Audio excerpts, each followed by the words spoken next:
22 years in September.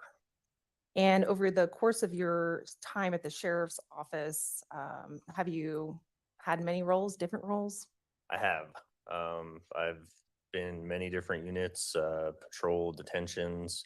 I was the homicide or major crimes sergeant for approximately 2.5 years.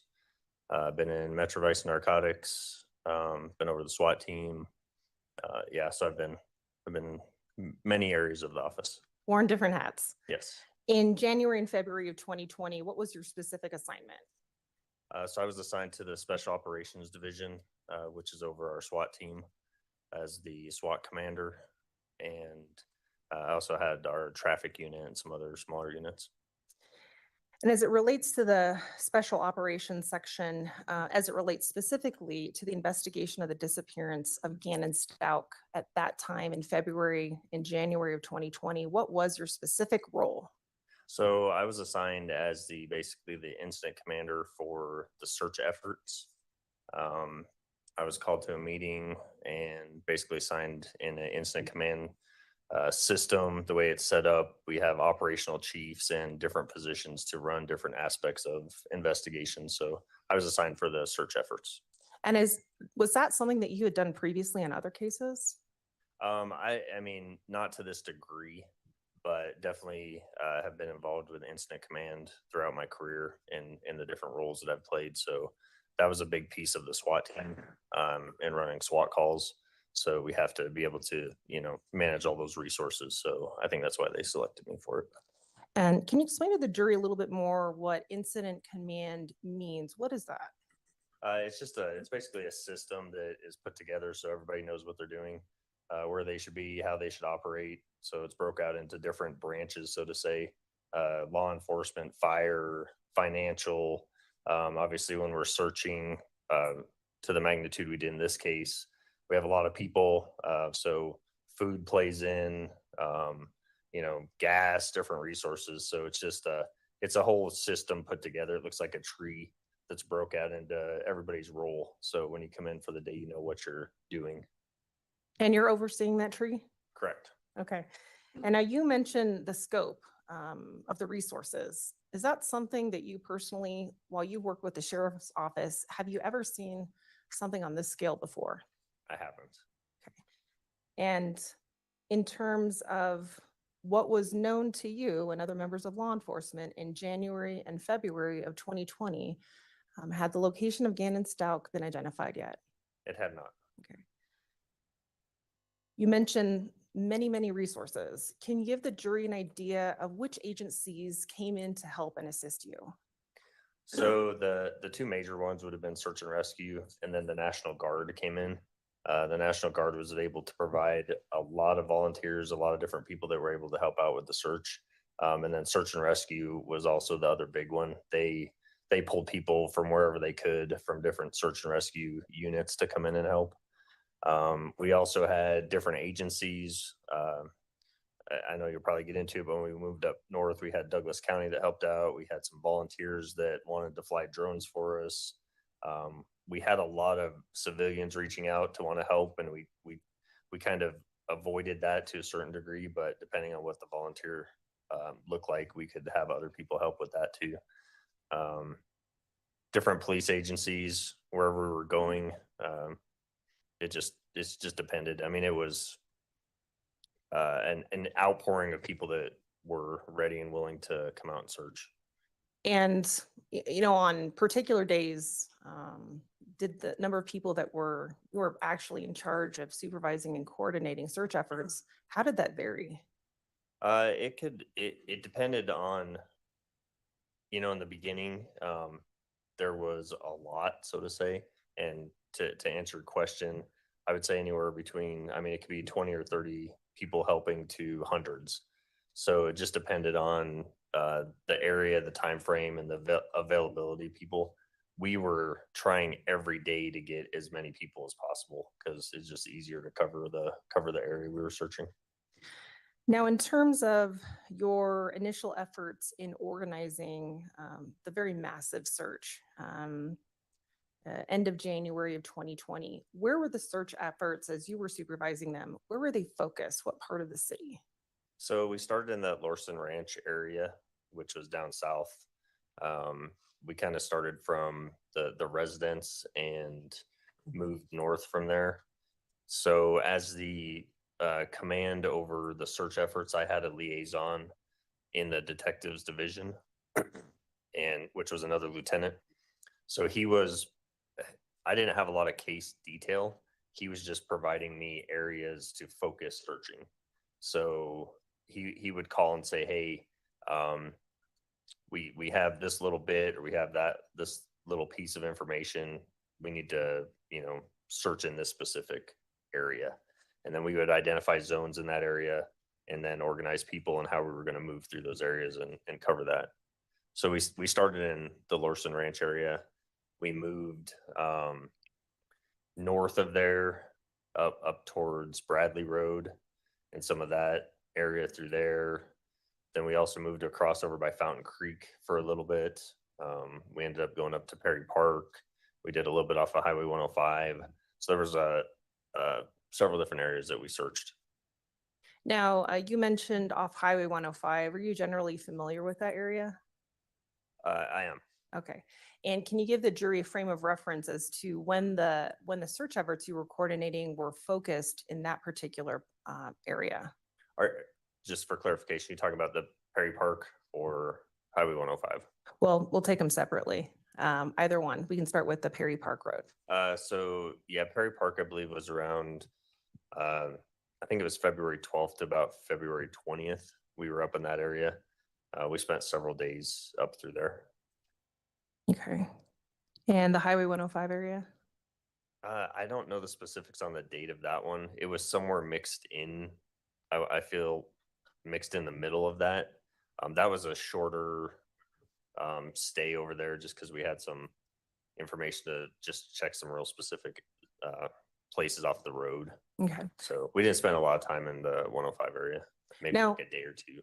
Okay. In terms of, can you give the jury an idea of the general state of, what the topography there? I mean, what is it heavily wooded? What is the area that looks, we're talking about the South Perry Park Road area. What does that look like?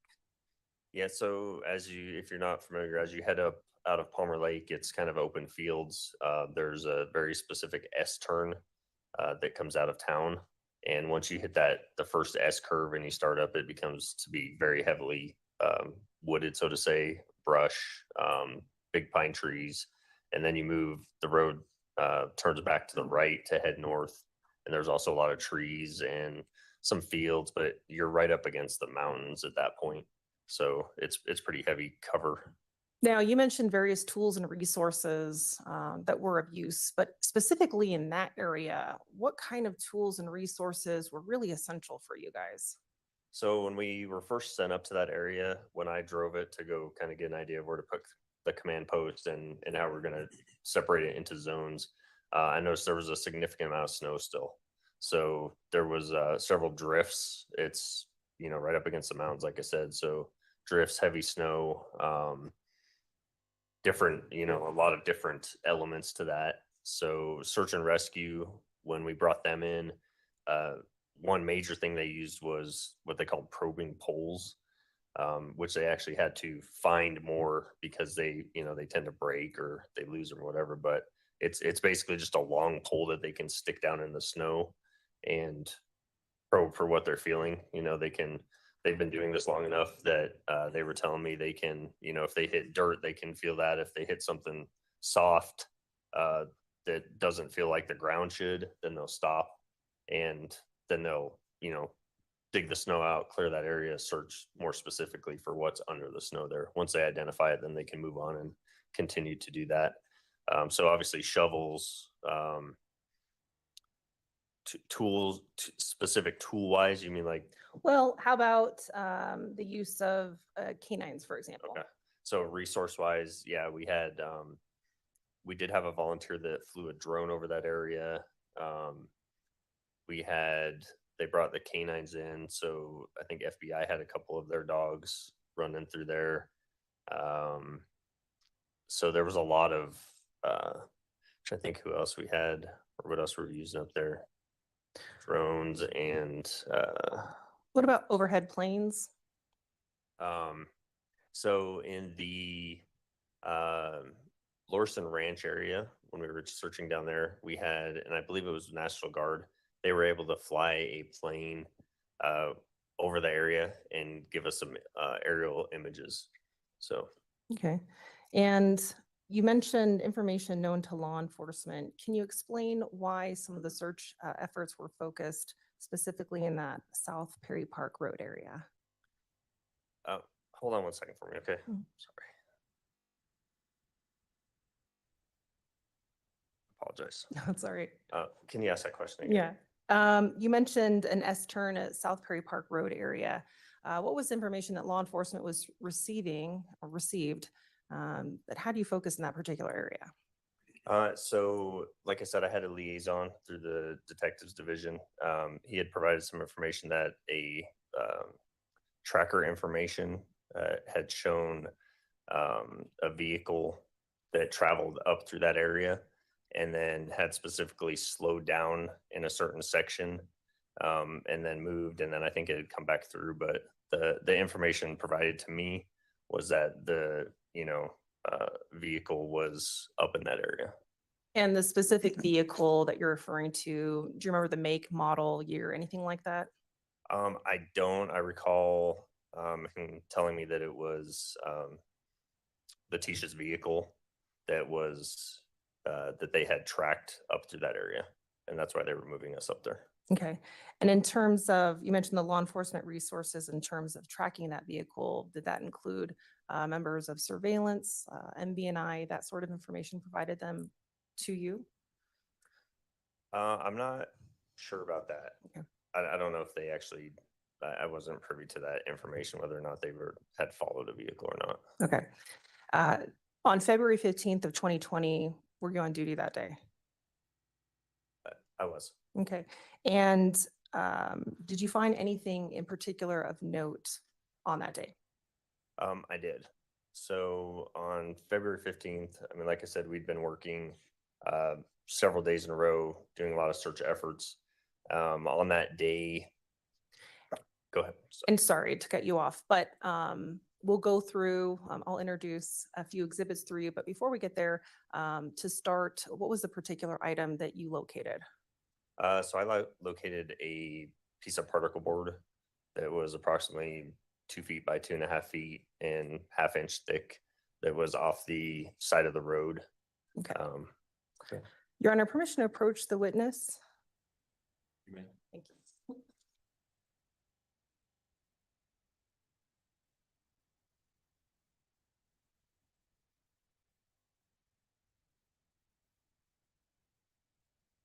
Lieutenant, I'm showing you what's been marked as People's Exhibit 326 for the record. Do you recognize it? I do. How do you recognize it? That is the upper turn of the S turn of the search area. Okay. And you mentioned that you found a board. Correct. There's a label that appears on this map. Does that label mean anything to you? Yeah, that would be accurate to the location where I found it. And is People's Exhibit 326 a fair and accurate representation of that area and where you located that board? It is. Your Honor, permission to admit People's 326 for the record.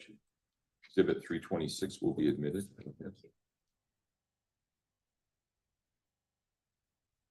And before we go further in, just about something that we discussed earlier, the jury should also know that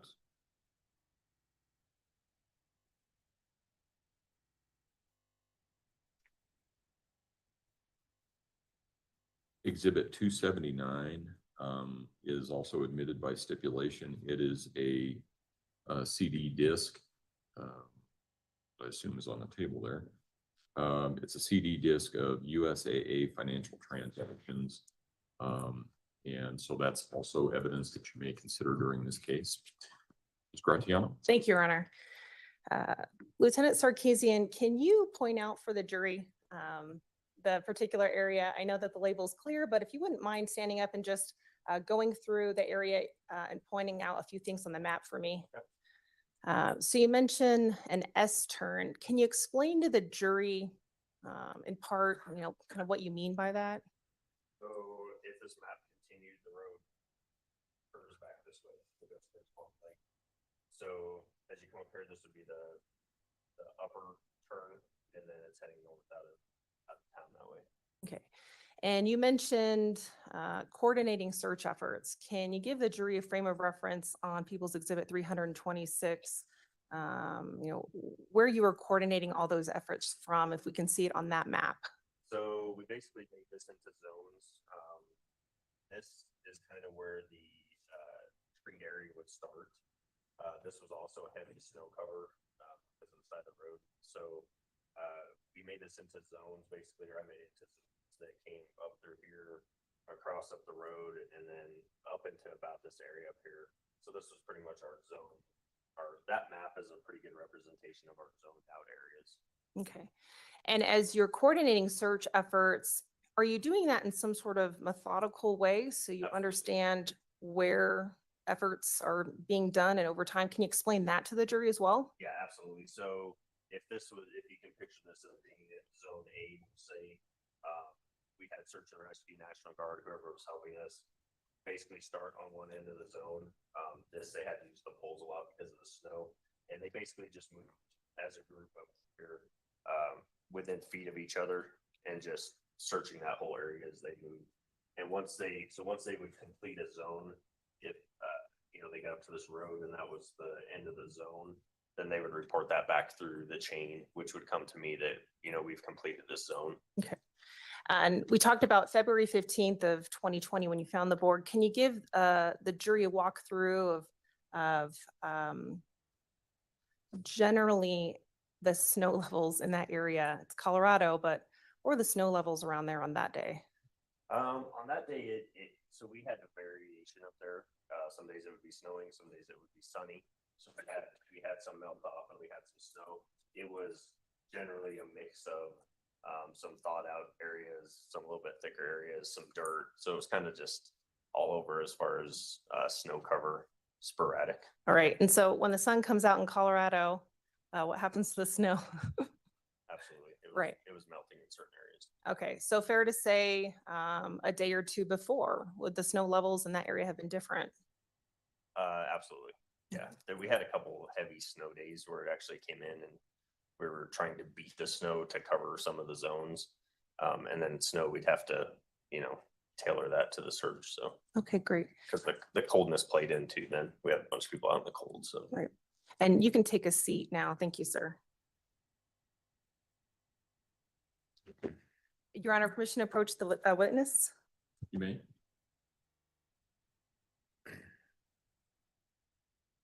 Lieutenant, I'm showing you what's been marked as People's Exhibits 327 through 331. Okay. Do you recognize those?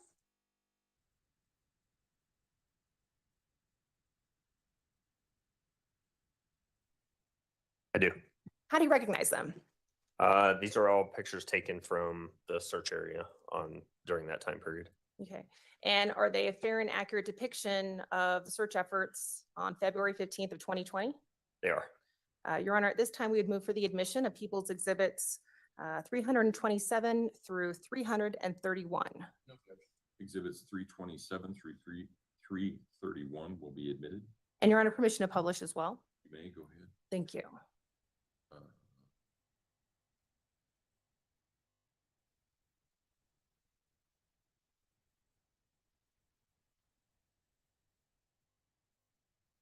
Lieutenant, you mentioned the snow. So I'll ask you to walk the jury through what we see projected behind you, People's Exhibit 327. Can you orient the jury as to where we're at on the map in front of you? Where is this photo? So as this photo is taken, it's taken from here on this map. So it's actually pointing up at the S curve as you come around it. And there's also a pointer. It's an old school pointer that may be on the witness stand. You'll have to extend it. If you'd like to use that, okay, you can. There are a number of cars that we see on the road there. Are those some of the people that are helping out the search effort? Correct. Search and rescue and or National Guard. Okay. On the passenger side area of those cars, there appears to be a large, large white area next to those cars. What is that? Are you looking at this right here? Yes. So this is a berm that is just built up from the road right there. I don't know if it used to have a pond behind it or what, but it's just maybe a 7 or 8 foot berm. Okay. And as you're out there for search efforts on February 15th of 2020, can you walk the jury through what were things that were of note for you? Maybe in People's Exhibit 328, what are we seeing in this particular photo that may be helpful for you to explain? Okay. Oh. So just for clarification, do you want, as far as the board goes, or? And just Yes. explaining your efforts that day as it led to you finding the board. Okay. So on this particular day, obviously with these vehicles lined up here, we had searchers in our zone, which on this map over here would have been up through this area would have been the zone that they were in. On that particular day, on the 15th, I'd been in the command post for several days, and so I grabbed one of the search and rescue guys that was one of the head guys for the operation and said, hey, let's jump in the Razor, which you saw in the other picture. Can you actually go back one picture? Yeah, no problem. So this guy that's parked right here is what we ended up taking from the command post, which was significantly north of this location. I said, hey, let's just get out and go check on the searchers, see how it's going out there in the zone. As we were getting out there, we were notified that one of the dogs had alerted on a area, which from this picture would be basically behind this berm. There's a gate you can't really see, like a barbed wire fence. So up behind the berm there, the dog had alerted. So we were out there like, well, let's go check on the dog. We walked up there. They were doing some digging and some searching around the dog. Nothing that we really found as significant there. So as I came back on this map here, there's a barbed wire fence that runs along the side of the road. As I came back, I started looking at the fence, and I'd asked some of the guys, hey, has anybody checked this fence? They kind of looked at me funny. I said, you cross a fence, if you ever crossed a barbed wire fence, maybe catch your pants on it, maybe catch your shirt on it. It can, snag threads, it can, catch animal hairs, that type of thing. So I just started walking up that fence from this picture. And if you go to the next picture. So People's Exhibit 328. So this is the fence, obviously, that runs along here.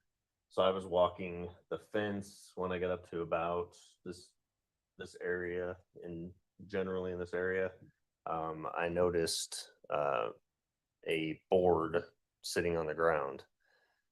There was some footprints past it, like other searchers had walked through that area, but it did not appear that the board had been moved.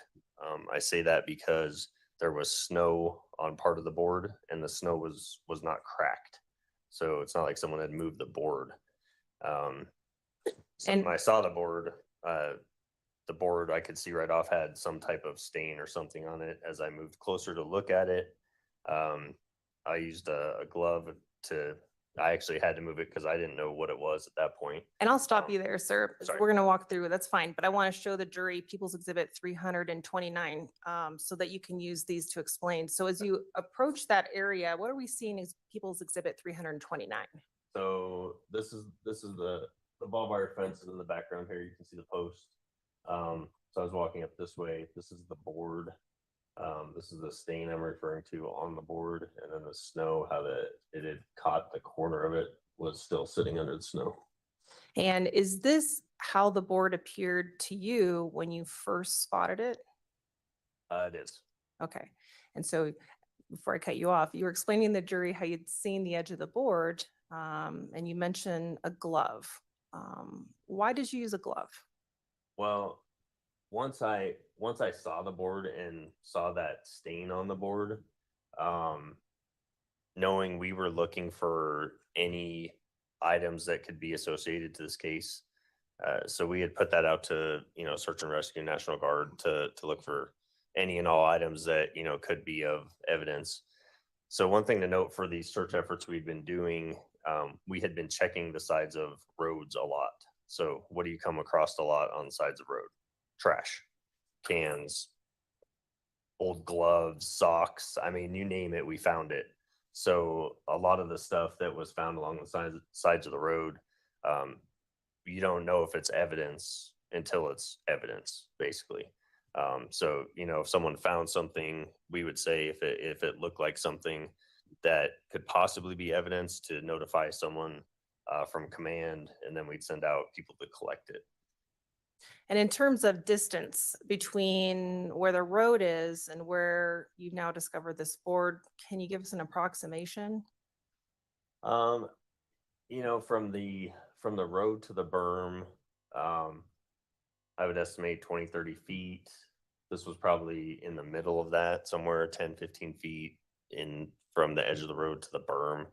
So it wasn't far off the road. I mean, this is the road right here. And so that we can just get a frame of reference for distances, when you say the distance between the road and the berm, where are we talking? So this map might be easier from the edge of this road, and then the berm sits right here, so to say. That other picture might show it a little bit better if you go back. So for the record, you're pointing on the map on People's Exhibit 326. Now we're looking at 328. So this would be the berm, obviously edge of the road, fence. So approximately 20, 30 feet, I would say, to the berm. So in the middle of that, in the middle of the two. And for a frame of reference, when you located the board, is it on the other side of that berm? No. Okay. So it's right in these trees right here, Okay. so to say. So when we look at People's Exhibit 329, we're in that tree area near the base of that, on the ground there. Correct. Okay. You mentioned seeing a stain. We'll look at People's Exhibit 330. Now at this point, what has now happened with the board?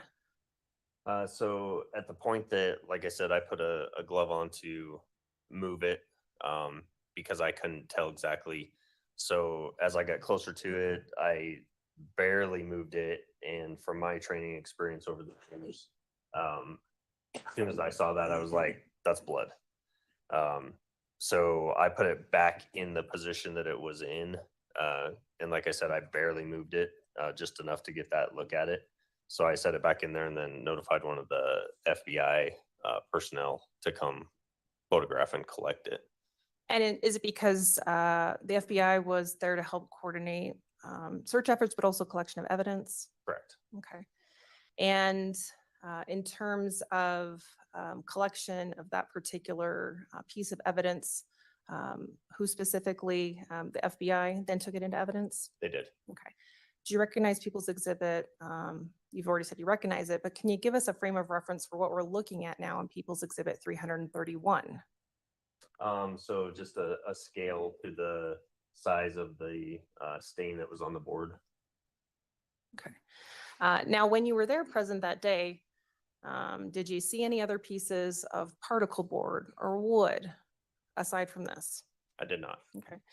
And what we're seeing in People's Exhibit 331, can you describe the top right corner area of that board? Yeah, so I mean, this is how the board was when it was collected. So that broken edge, that's how it was. Okay.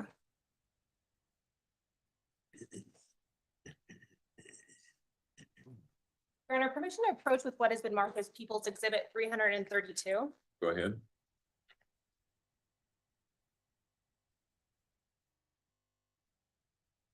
Sir, I'm showing you what's been marked as People's Exhibit 332. Do you recognize it? I do. How do you recognize it? That's the board that I found that day. And in terms of labeling of this particular item, is that consistent with the item that you recognize? It is. Okay. And we see some tape on this. What does the tape indicate to you? So when you seal an evidence item, you seal it with that tape, and you see the initials on there. That's so anyone knows if that tape's, if it's been broken. If the tape's been tampered with or broken, the signature across it will be not in place. And is this in the same or substantially same condition as when you last viewed it and it was collected on February 15th of 2020? Other than the marks on there, which they obviously did, the pen marks, yes. Okay. Your Honor, at this time, we'd move for the admission of People's Exhibit 300 and so I just want to make sure 332. No objection. Exhibit 332 will be admitted. Go ahead. I'm going to ask for your help. Okay. Your Honor, may the witness walk the exhibit slowly past the jury for publishing purposes? Okay, that's fine. Thank you. You're showing that.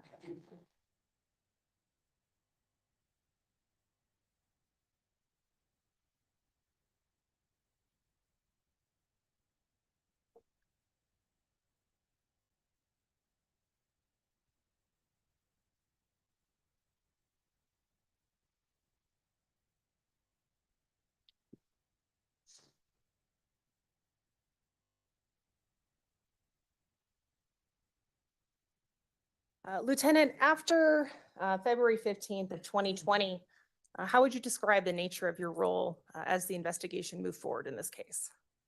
I still continue to conduct the search efforts.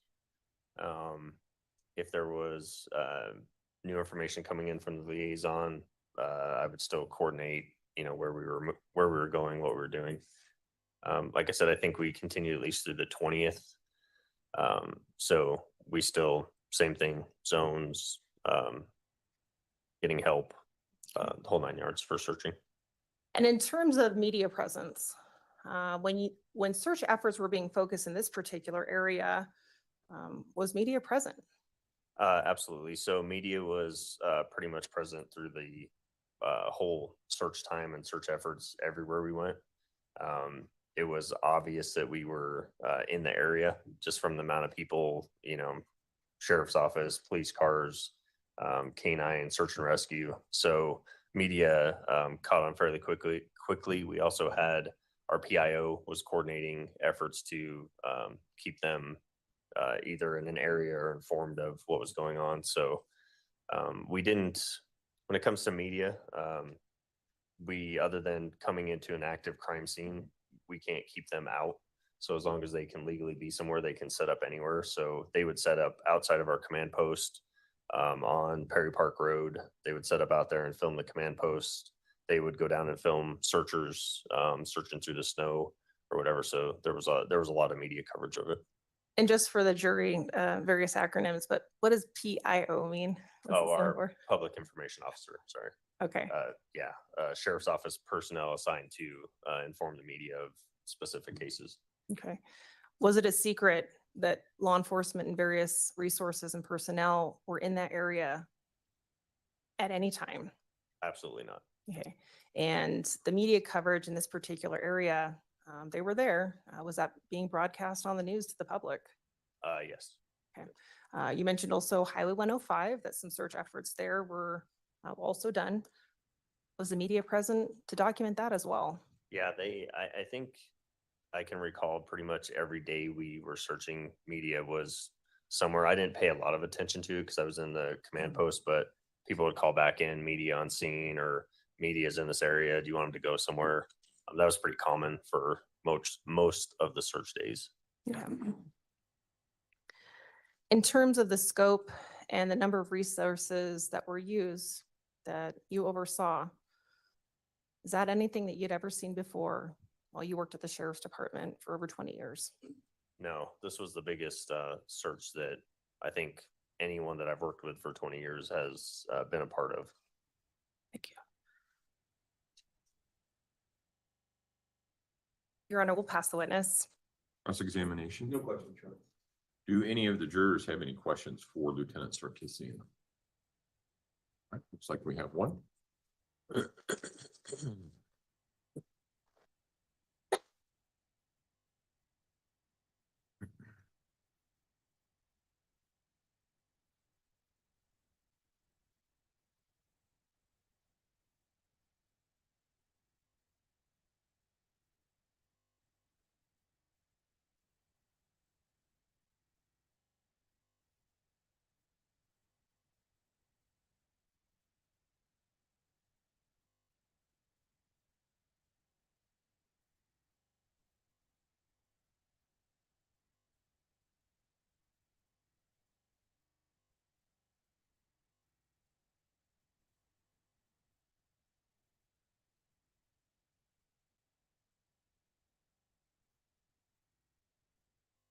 Lieutenant Sarkisian, am I saying that right? That's closer. What would be right? Sarkeesian. Sarkisian, okay, I'm sorry. Lieutenant Sarkisian, was the board on the west side of the barbed wire fence? Yes, it was. And was there an opening in the fence? So, can we go back to pictures?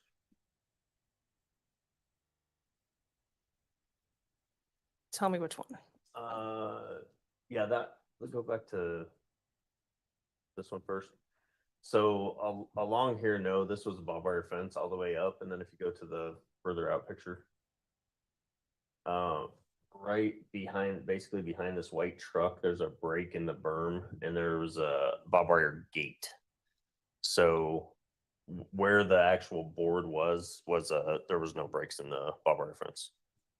And just for the purposes of the record, Lieutenant Sarkisian is using People's Exhibit 327, and before that, 328. And were there any footprints collected?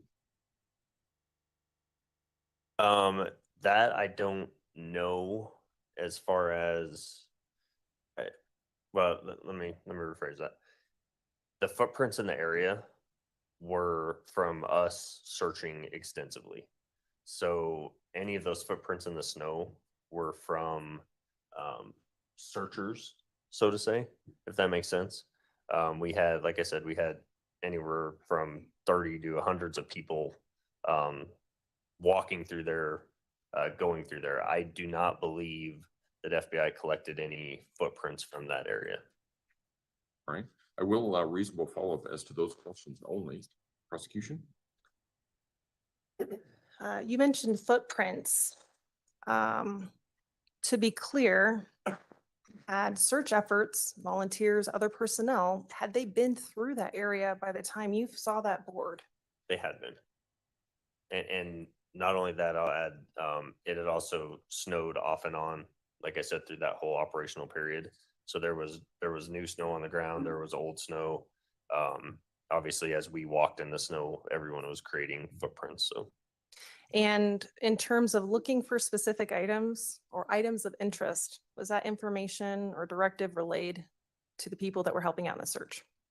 It was, some specific items were relayed, but in general, like I said earlier, it was any item that, you know, would spark your interest, call someone to come take a look at a little bit closer.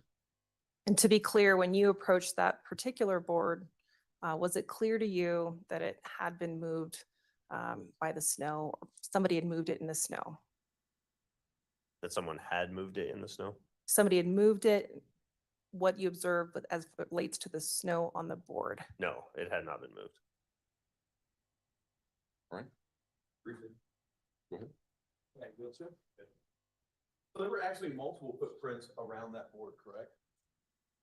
Not around the board, but kind of, if you can imagine, between the berm and where the board was, there's kind of like a pathway, an alleyway, so to say, that's just would be, you know, you're not walking through the trees. So if you were going to walk that area, you would just walk through that opening. There was footprints through that opening. Okay. And you didn't see who left those footprints? No idea. So you're just making the assumption that you believe that they were somebody from the search party? Well, search, that was the zone we were in. So there were multiple searchers, the canines, they were all in that area, moving through up and down over the, you know, through the berm. I mean, all through that area. Yeah, but you don't know for certain that none of those footprints were left by the person who left the board. I don't. Okay, no further questions. All right. Thank you, Lieutenant. You may step down. Watch your step as you step off of the stand. Prosecution, call your next witness, please. Call Kevin Clark, Your Honor. All right.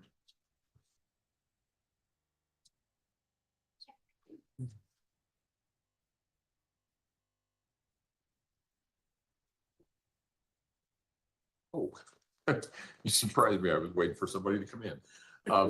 If you would raise your right hand, do you swear or affirm the testimony about to give in this matter will be the truth, the whole truth, and nothing but the truth?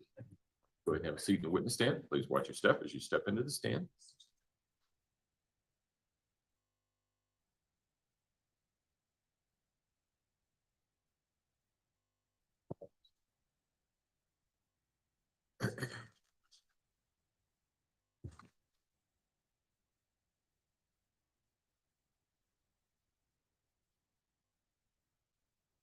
Who's doing it, Kevin?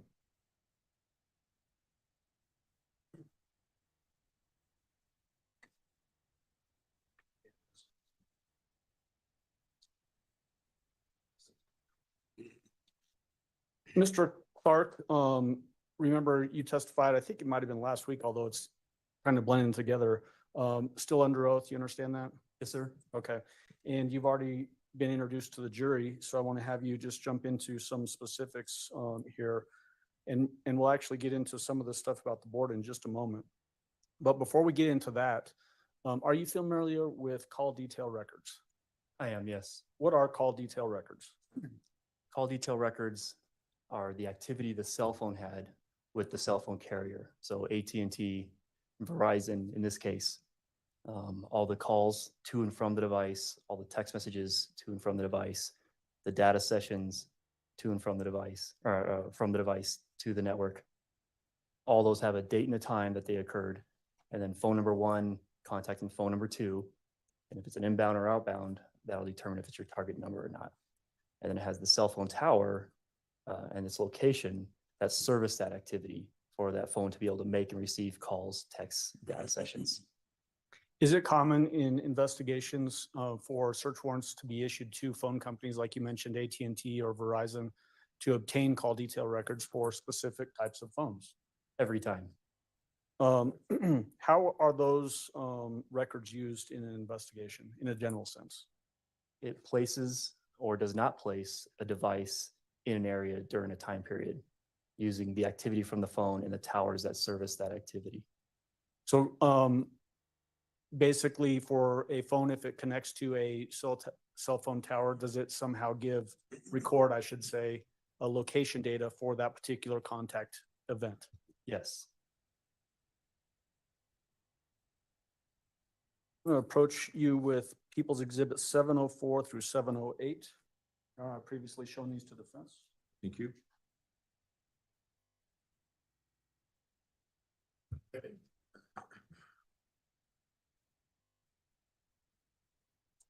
Mr. Clark, if you could just flip through those and then let me know when you're done flipping through those. I'm done. So in a general sense, what are these items, discs? These are disks that contain the call detail records and the Life 360 GPS location data for the cell phones belonging to individuals in this investigation. Individuals that would be relevant towards this investigation? Correct. So for instance, none of these are for detectives or anything like that? No. If we talk about People's Exhibit 704, tell the jury what People's Exhibit 704 is. 704 is a disk containing the AT&T call detail records for the defendant's cell phone. We've heard testimony about two different phones associated with the defendant, one that was seized by law enforcement at the end of Detective Bethel's interview. So I'll call that her Colorado phone. Is that this particular disc? Yes, this is the Colorado phone. And then what is People's Exhibit 705? 705 is a disk containing the Life 360 GPS location data for the Colorado phone belonging to the defendant. And so Life 360, in a general sense, tell the jury what Life 360 is.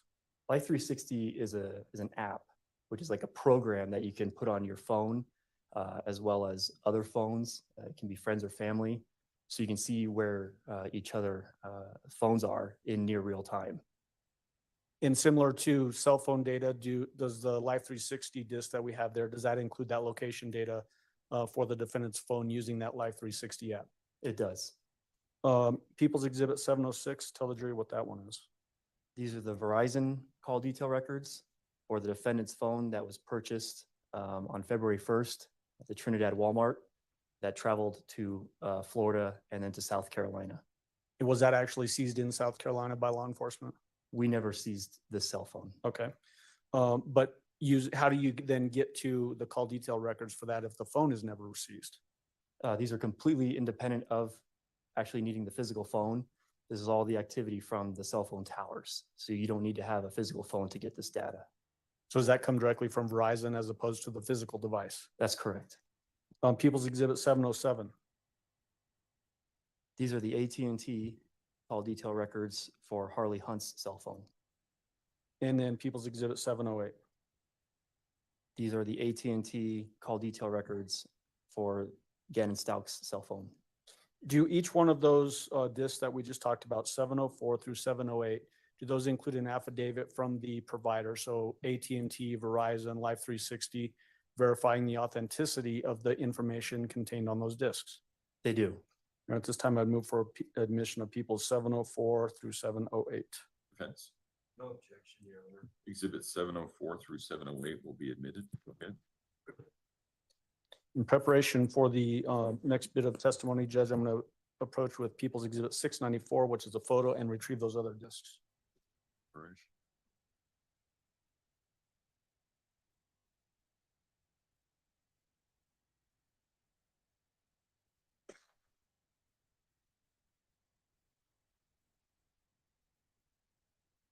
So, Mr. Clark, we just heard testimony from Lieutenant Sarkeesian regarding that board that was found up at the S-curve.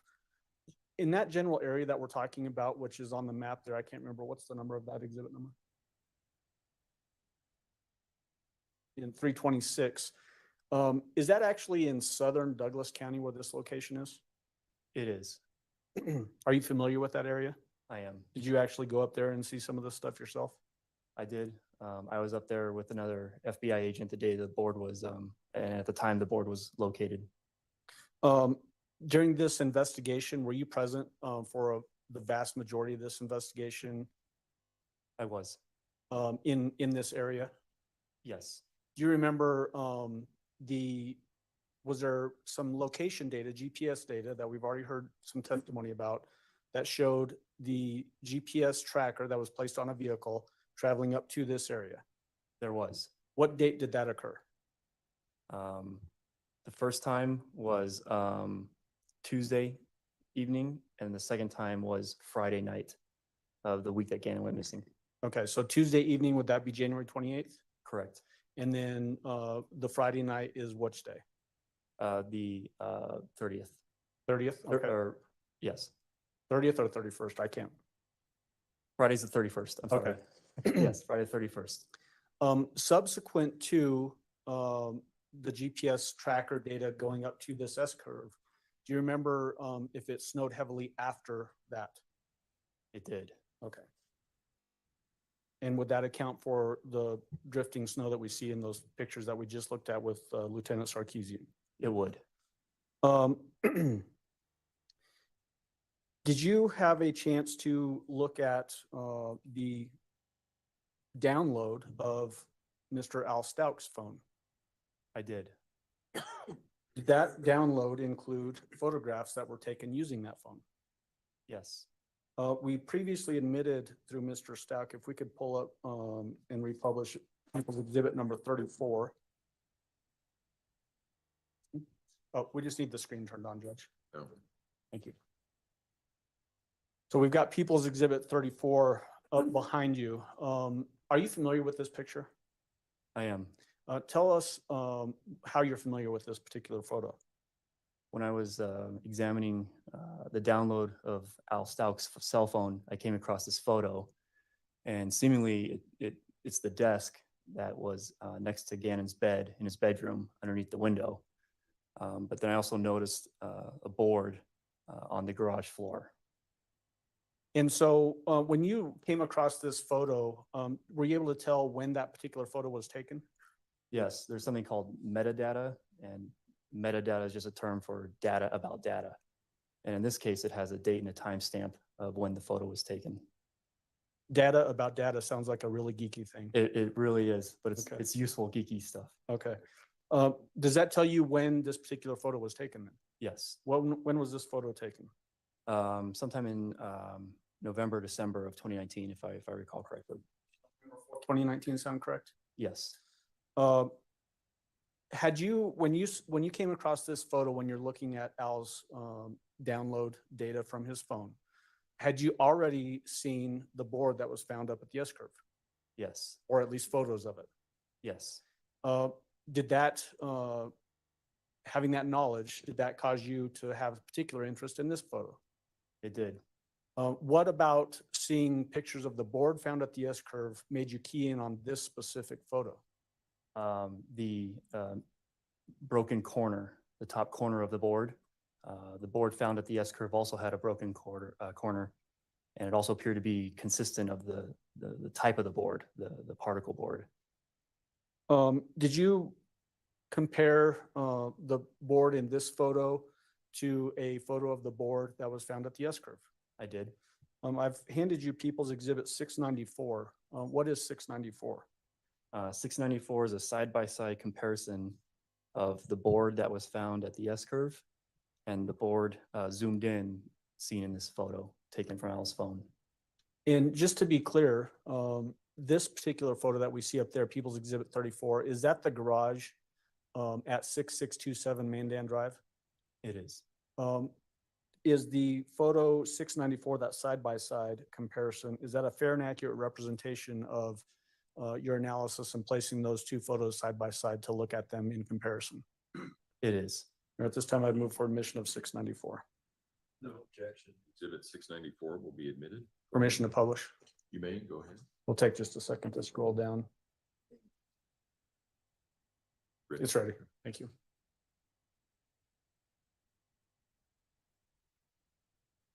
Now we got no signal. Weird. Is there some data about data, why there's no signal, Mr. Clark? I'll dig into it, sir. Okay.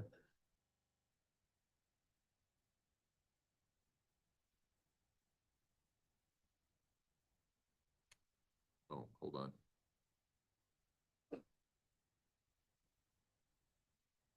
There we go. There we go. All right. Crisis averted. Yep. If you could use the pointer that's up there to your right, it's already extended, it looks like. And make sure that the jurors can hear you in the far reaches of the jury box. Point out the similarities between the board from the S-curve. Is that on the left side of this photo? Correct. I took this photograph right here on the left side. This is the board from the S-curve. In the other photos that we saw of the S-curve, there was that reddish dark stain sort of in the middle that was sort of elongated. Is that on the flip side of this particular photo? It is. All right. So the picture taken inside the garage, is that on the right side of this particular comparison photo? It is. Point out for the jury the similarities between the two boards. One of the obvious ones is the broken, in this instance, top left corner of the board, located at the S-curve. And then the one in the photograph. The second one that might be more difficult to see is there's a penciled X on this board. You see it here on the S-curve board. You can also see the bottom half of it right here in the garage board. And it's in the same location of the board. Additionally, there's some markings that go horizontal on the board in the photograph with the table saw on top, circular saw. And those same markings are seen here on the board that's recovered at the S-curve. Okay, thank you. That's all I have for at this particular time. We will recall him later, Judge. All right. Mr. Cook, cross-examination. I just have a couple of questions. Good morning, how are you? Good morning, Mr. Cook. Did you take measurements of the board that was collected at the S-curve? I did not. Okay, so like width, length, anything like that? No. Okay. I think that's all I have. Thank you. Redirect. Only very briefly. So the mentioning measurements, we could measure the board that was found at the S-curve, correct? Because we actually have that board. Yes. The board that's in the photo from the garage with that circular saw sitting on it, would it be easy to get measurements of that, or would it be difficult? No, you can find the measurements of that Okay. saw. Yes. Okay. Based on your observations of those two boards, does it appear that they are similar in size? Yes. Thank you. All right. Do any of the jurors have any questions for Mr. Clark on this subject? All right. Thank you, sir. You may step down. Prosecution, call your next witness, please. Commander Mitch Malhalko.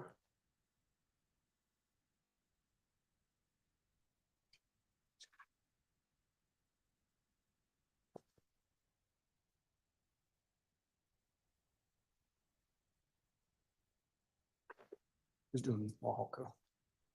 Commander, if you would step forward and raise your right hand, please, sir.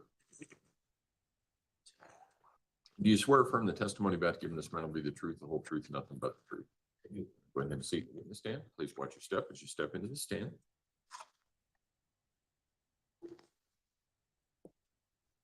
Good morning, sir. Good morning. How are you? Well, Good. Will you please introduce yourself to the jury and then spell your first and last name for our court reporter? you bet. My name is Mitch Mahalko. Good morning. I'm a commander with the El Paso County Sheriff's Office. My last name is spelled Mihalko. First name Mitch, Mitch. Thank you, Mr. Mahalko. You said that you're a commander with the sheriff's office. How long have you been in that particular role? Since 2021, How long have you worked at the sheriff's office in total? 20 years. Describe for the jury your various responsibilities through your career with the sheriff's office. Sure. I've been both on the detentions and law enforcement side. I've been a law enforcement officer on the law enforcement side since 2006. Worked both as a street cop, as a deputy, as a supervisor over both patrol and detectives. I was a detective for about nearly 7 years. And then from there, I had moved through the ranks to include being a manager level or lieutenant, and was recently promoted to commander in 2021. When you were a detective, what units were you assigned to in that role? So in the role as a detective, I was assigned to financial crimes and organized crime, and then also sex crimes or SVU. What kind of education do you have that allows you to do the job you do? So actually, I have an associate's of applied science degree in criminal justice. I also hold a bachelor's degree in emergency services administration. What about post-certification? So police officer standards and training certification. Yes, in 2003, I completed my post-certification as well. Meaning that you're a certified law enforcement officer in the state of Colorado? Yes, It's been a while. yes. Yeah.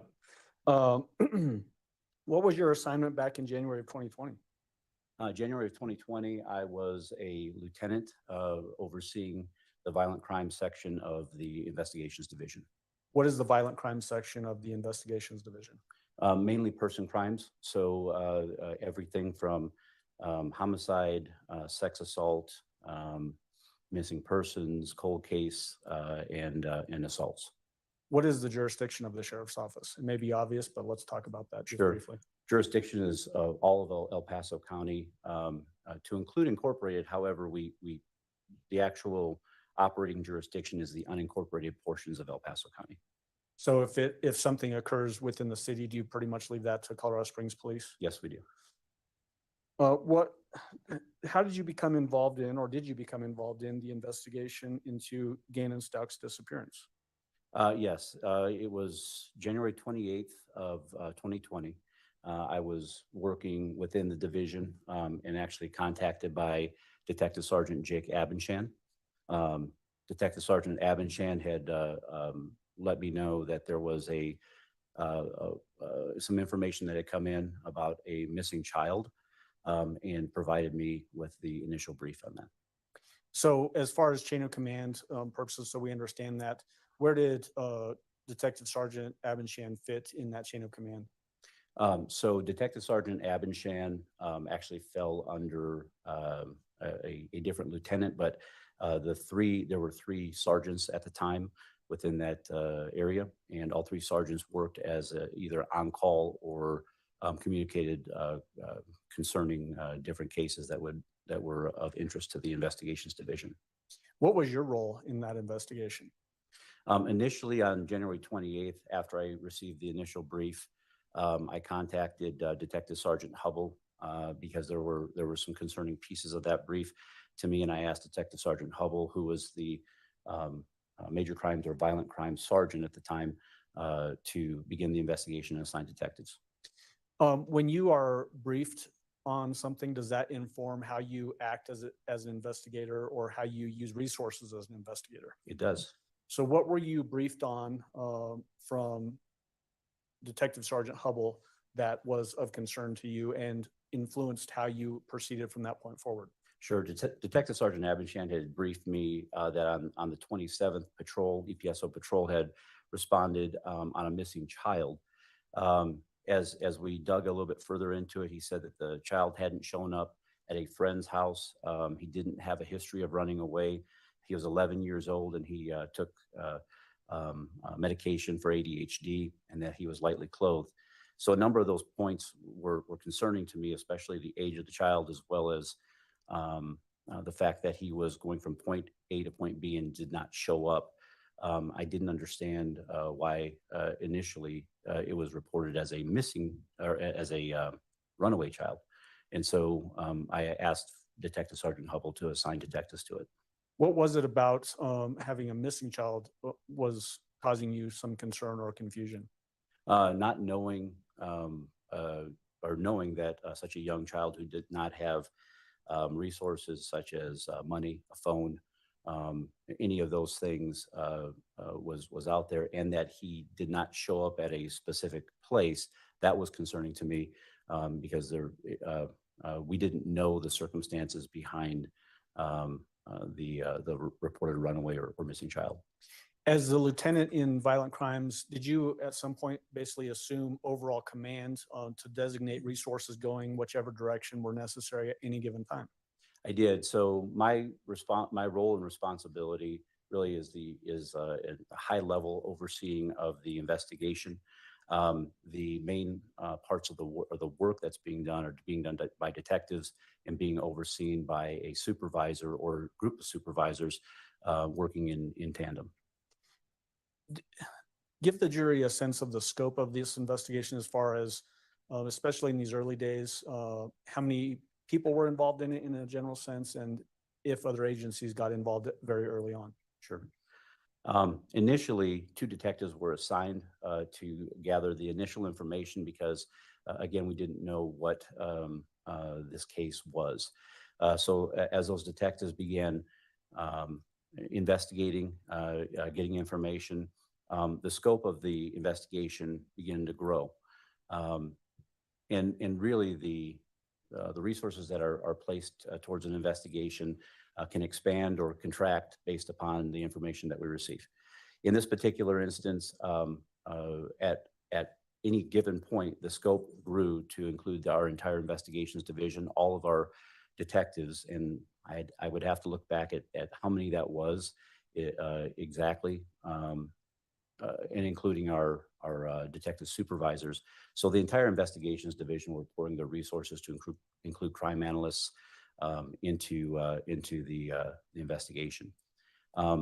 Early on, we began speaking with the Federal Bureau of Investigation and the supervisory agents at the FBI because, again, not knowing what we had, this investigation could have been anything from a missing person to an abduction to any number of things, or even a runaway.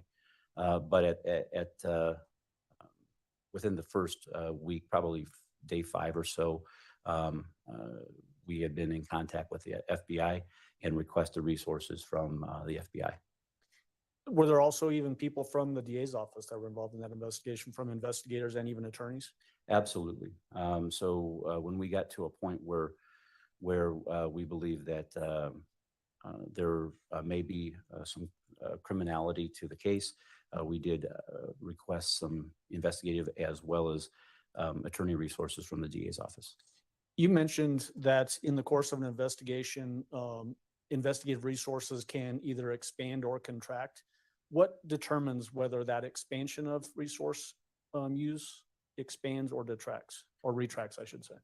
So the investigation itself, the number of leads that we have to apply resources to, the depth of the investigation, and the complexity of the investigation. So it could be anything from we have 100 leads to 1,000 leads, and so we have to start assigning the priority leads to detectives. So that can very quickly take resources from an investigation.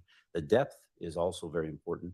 If there is technology involved, if there is video or other things that need to be recovered, that takes time. In your experience, both as a detective and then in more of a command level responsibility, Can you give the jury a sense of how this investigation compares in scope to any other investigation you've ever done? This is the largest in scope, depth, and time, focus time, I should say, that I have ever been involved in. Were there area searches conducted in the early stages of this investigation to potentially locate a missing or lost child? Yes, there were multiple. Can you tell the jury just some of those things? Yeah, so as we gathered information as to possible whereabouts of Gannon, we applied resources to that.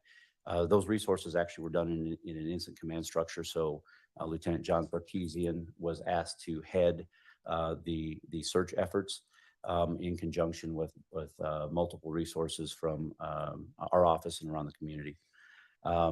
Another lieutenant that was working with me at the time, Lieutenant David Manzanilla, was tasked with being the liaison between the investigative and the search function.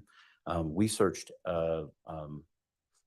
multiple areas within El Paso County, whether it be within lakes. I'm sorry, excuse me. Try that again.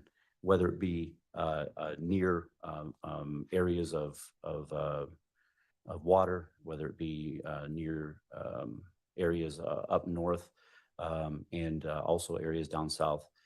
We had multiple search teams out working that for many, many weeks. Let's start initial stages of the investigation. Were the searches conducted around Gannon's home in that Lorson Ranch area? And was that the primary focus early on?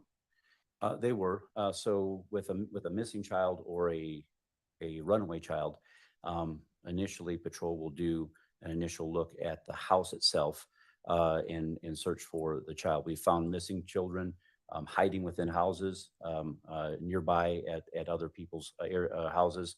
So initial area searches are very, very important. I do know that there was an area search done around the area to include the new construction areas of that Lorson Ranch neighborhood.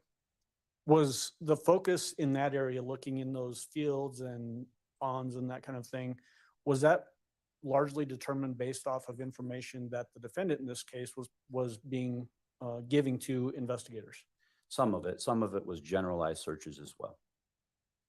As expansion of search areas grows, including we just heard from Lieutenant Sarkeesian about the S-curve up in northern El Paso, southern Douglas County. How were those areas developed and why were search efforts being given in those other areas? So that area in particular was a lead that was produced based upon technological information that was provided or that was developed to believe that the defendant was in that area. Okay.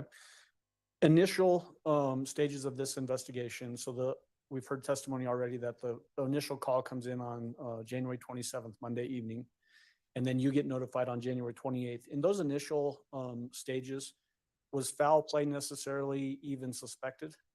No, not at all. At this point, we just knew that there was a missing child. As the investigation advanced, did it become more focused on the defendant in this case? Over time, yes, it did. Okay. Were you able to observe, and we've already heard testimony from Detective Bethel about her interview that she conducted of the defendant on January 29th. Did you observe that in that interview? I observed a portion of the interview, yes. The person that was being interviewed in that interview, did you have contact with that person? I did have contact with the defendant. Tell the jury about your contact with the defendant. So during that interview, the defendant had made multiple statements that were not congruent with previous statements that she had made to deputies. That caused some concern. I do know that in that particular interview, detectives had been trying to get the defendant in for interview for nearly 24 hours or more, so we could gather some additional information.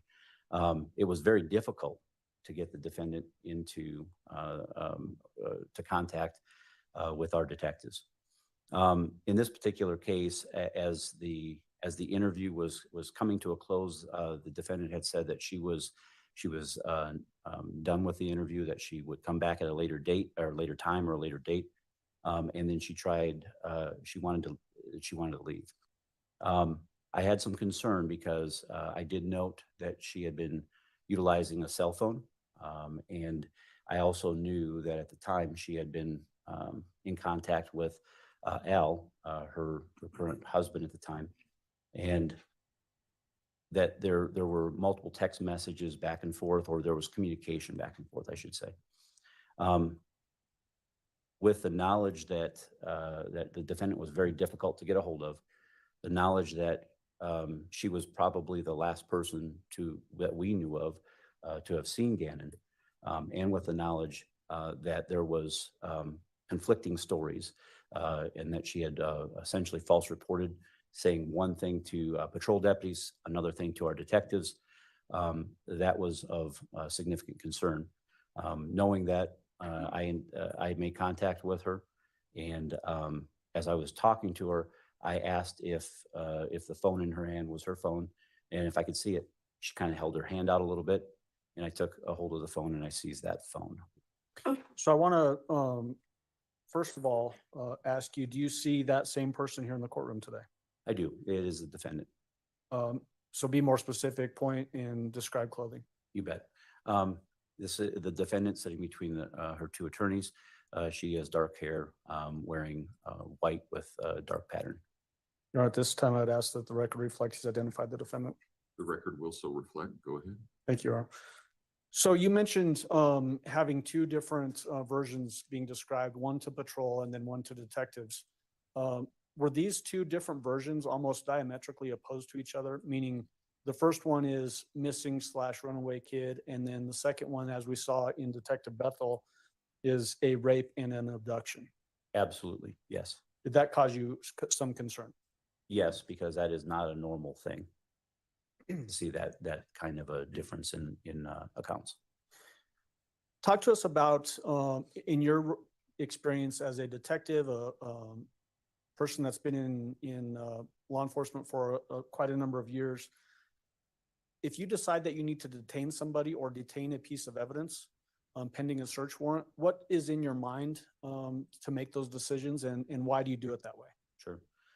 So with this phone in particular, as I had mentioned before, I knew that the defendant was extremely difficult to get in for interview. We did not really know where the defendant was, and was unable to locate her easily. We did know that she had these diametrically different accounts, which was, in my mind, somewhat indicative of a suspicious behavior. We knew that she was in contact with Al Stauch on a cellular device, and we also knew that device was within her current possession. I knew that if she had left with that cell phone at that point in time, it was highly likely that she had the opportunity to destroy any information on there, delete, maybe even get rid of the entire device completely. And I took the opportunity, and I said, well, I took a look at that and I said, this was an exigent circumstance. So at that point, the phone was seized. Okay. So in your experience as both a detective and in your command level experience that you've got now, have you found over time that it's sometimes common to find evidence of crimes on people's cell phones? Yes, cell phones are often used both to track information, to track locations, to search for information as well. Do you find that in today's day and age that people take their cell phones almost everywhere they go? Yes. Were those things playing into your mind as to why this particular cell phone might be important to seize? That exigency, potentially getting rid of the phone, and the fact that it's likely that there might be something helpful towards the investigation on this device? Absolutely, yes. Your Honor, may I approach with People's Exhibit 223? You may.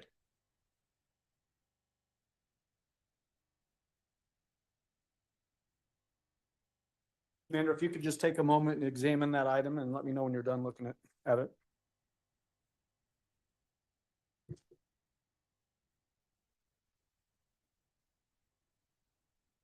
Yes, sir. Do you recognize that item? I do. What do you recognize it as? This is a cellular telephone. It appears to be an iPhone with a white face, a teal case, and it appears that this is the same device that I had seized from the defendant.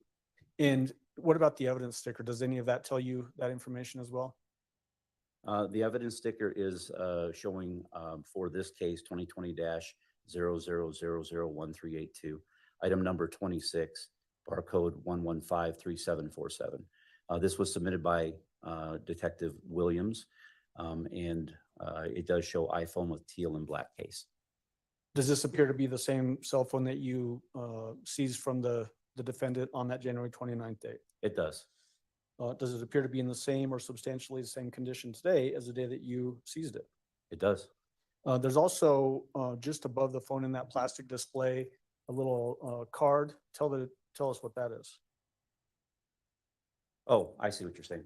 So yes, it appears to be a SIM card, and my assumption is that is a SIM card from the cellular device. Is it very common to have a SIM card that actually plugs into each cell phone to allow it to operate? Yes. At this time, I'd move for admission of People's 223. Exhibit 223 will be admitted. Go ahead. When a cell phone is seized like that, what happens to it from an investigative standpoint? The cell phone at that point is either powered down or placed in a Faraday bag, so it cannot be tampered with remotely. And then subsequently, in this particular instance, since there was not a search warrant to seize and search the phone, detectives would have applied for a warrant based upon probable cause to search the cellular device. I'm looking for digital evidence. So let's back up and just unpack that a little bit. You mentioned a Faraday bag. We may not all know what a Faraday bag is, so please describe that. That actually is a device or a bag where we can put a device into that blocks any cellular waves, signals. So to prevent somebody from accessing it through cellular Correct. access points. Yes, sir. You mentioned that there was not a search warrant yet obtained on this particular phone. Did somebody actually do that after the phone was seized? Yes, I do believe it was done. As it relates to this investigation, was that eventually submitted to somebody that can download the data from that particular phone? That is correct. Yes. All right. And we've already had testimony on that from a different detective earlier. There were a number of searches of 6627 Mandan Drive. Can you tell the jury why there were such a number of searches in this particular case? In general reasons, please remember that when this investigation began, the investigation began as a runaway child. As we developed further information, we became more convinced that the runaway portion of this was inaccurate or a flat out lie. We believe that now we were looking at either a missing person or some sort of criminality to this case. Each and every time that we connected and searched the residence on Mandan Drive was prompted by an additional piece of information that, as we were going through the investigation, we uncovered.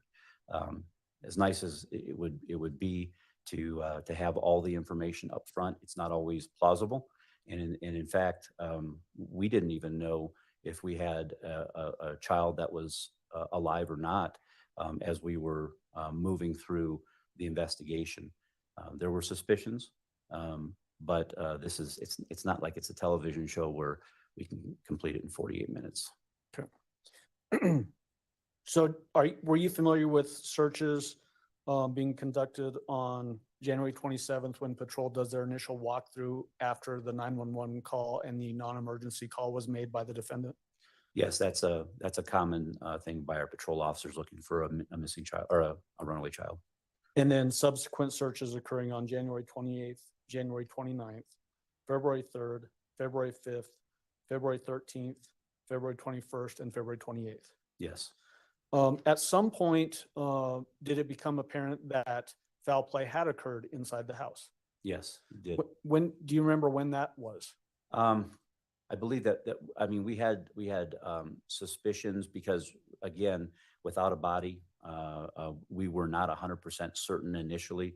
And then as we were looking and completing investigations, the leads took us in multiple directions. But all of our information from each individual search, we would gather a piece of evidence, take a look at it and say, hey, there's something else going on here.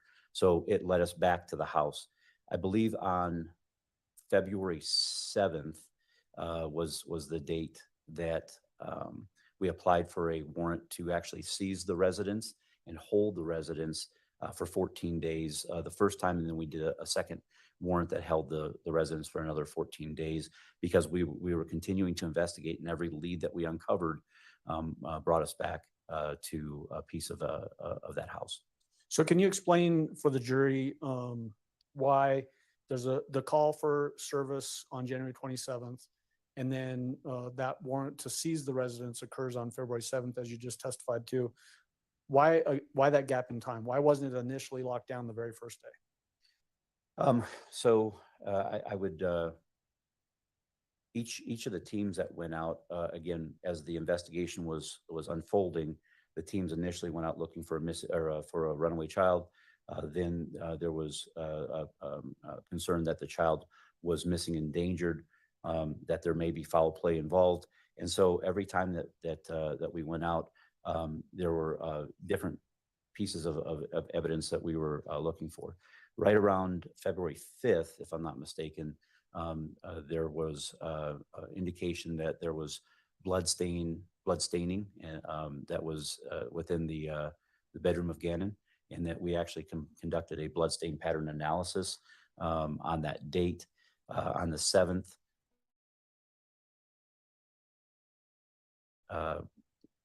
we kept finding that with additional interviews, with items of evidence that were being processed, which ended up becoming voluminous, that this residence needed to be locked down and held. Mr. Allen? Yes. Find a reasonable breaking point in the next 5 minutes or so. Now it's fine if you'd like, Judge. Okay. Yeah. So, all right. All right, ladies and gentlemen, we will take our morning recess until 10:45. If I can have everyone back in the jury room at that point in time, we should be able to start right on time. Again, don't discuss case among yourselves. Don't discuss case with anyone else. With that, we'll see you back at 10:45. All rise for the jury, please.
The jury, so they're just aware of its existence and its number. Oh, okay. All right. Is that okay? Okay. All right. Is there anything else we need to address before we bring the jury in? Prosecution? I don't think so. Defense? Okay. Let's go ahead and bring them in.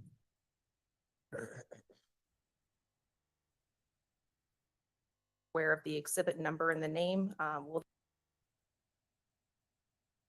In any event, my understanding is that there is a stipulation to the admission of Exhibit 279. Is that accurate? That's correct. Okay. Your Honor, the people will also move for admission in front of the jury so that they're aware of that exhibit. Not to be redundant, but just so that they're aware of the exhibit number and the name. Will that be permissible? Run that by me again. We would like to put that disc, this particular exhibit, on the record in front of the jury, so they're just aware of its existence and its number. Oh, okay. All right. Is that okay? Okay. All right. Is there anything else we need to address before we bring the jury in? Prosecution? I don't think so. Defense? Okay, let's go ahead and bring them in.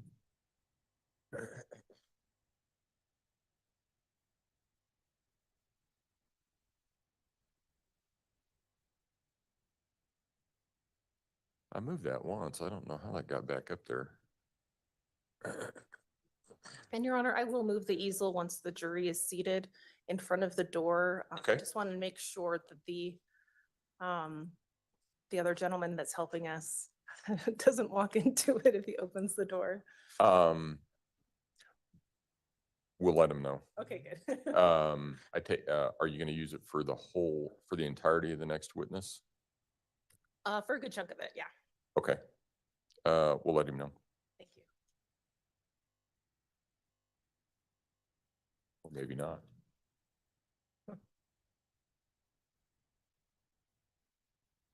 All rise for the jury, please.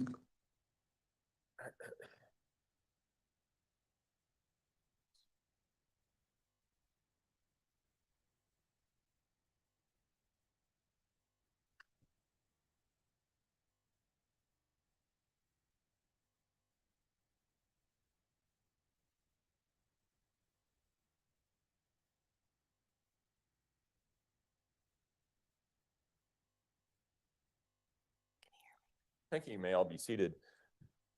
Court will recall 20 CR 1358, People versus Letitia Stout. Record should reflect the jury has returned to the courtroom. Good morning, ladies and gentlemen. Has anything occurred since we were last together that causes any of you to believe you could not continue to serve as a fair and impartial juror in this case? If so, please raise your hand. All right, yesterday we had concluded the testimony of one witness. Prosecution, call your next witness, please. John Sarkeesian, Your Honor.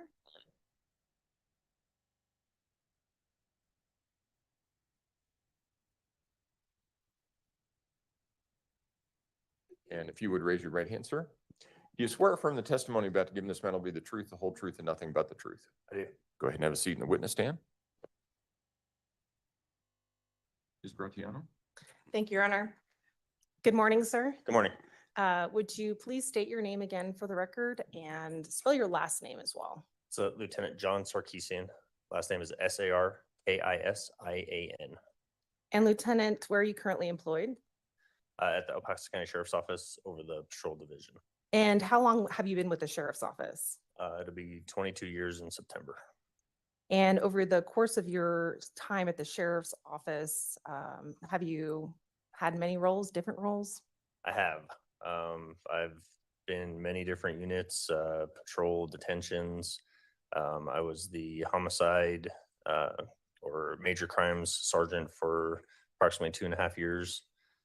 Been in Metro Vice Narcotics, been over the SWAT team.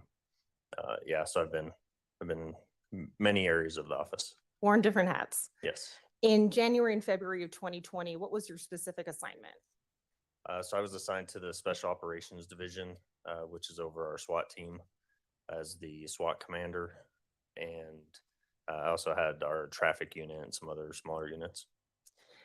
And as it relates to the special operations section, as it relates specifically to the investigation of the disappearance of Gannon Stout at that time in February and January of 2020, what was your specific role? So I was assigned as basically the incident commander for the search efforts. I was called to a meeting and basically assigned in an incident command system. The way it's set up, we have operational chiefs and different positions to run different aspects of investigation. So I was assigned for the search efforts. And was that something that you had done previously in other cases?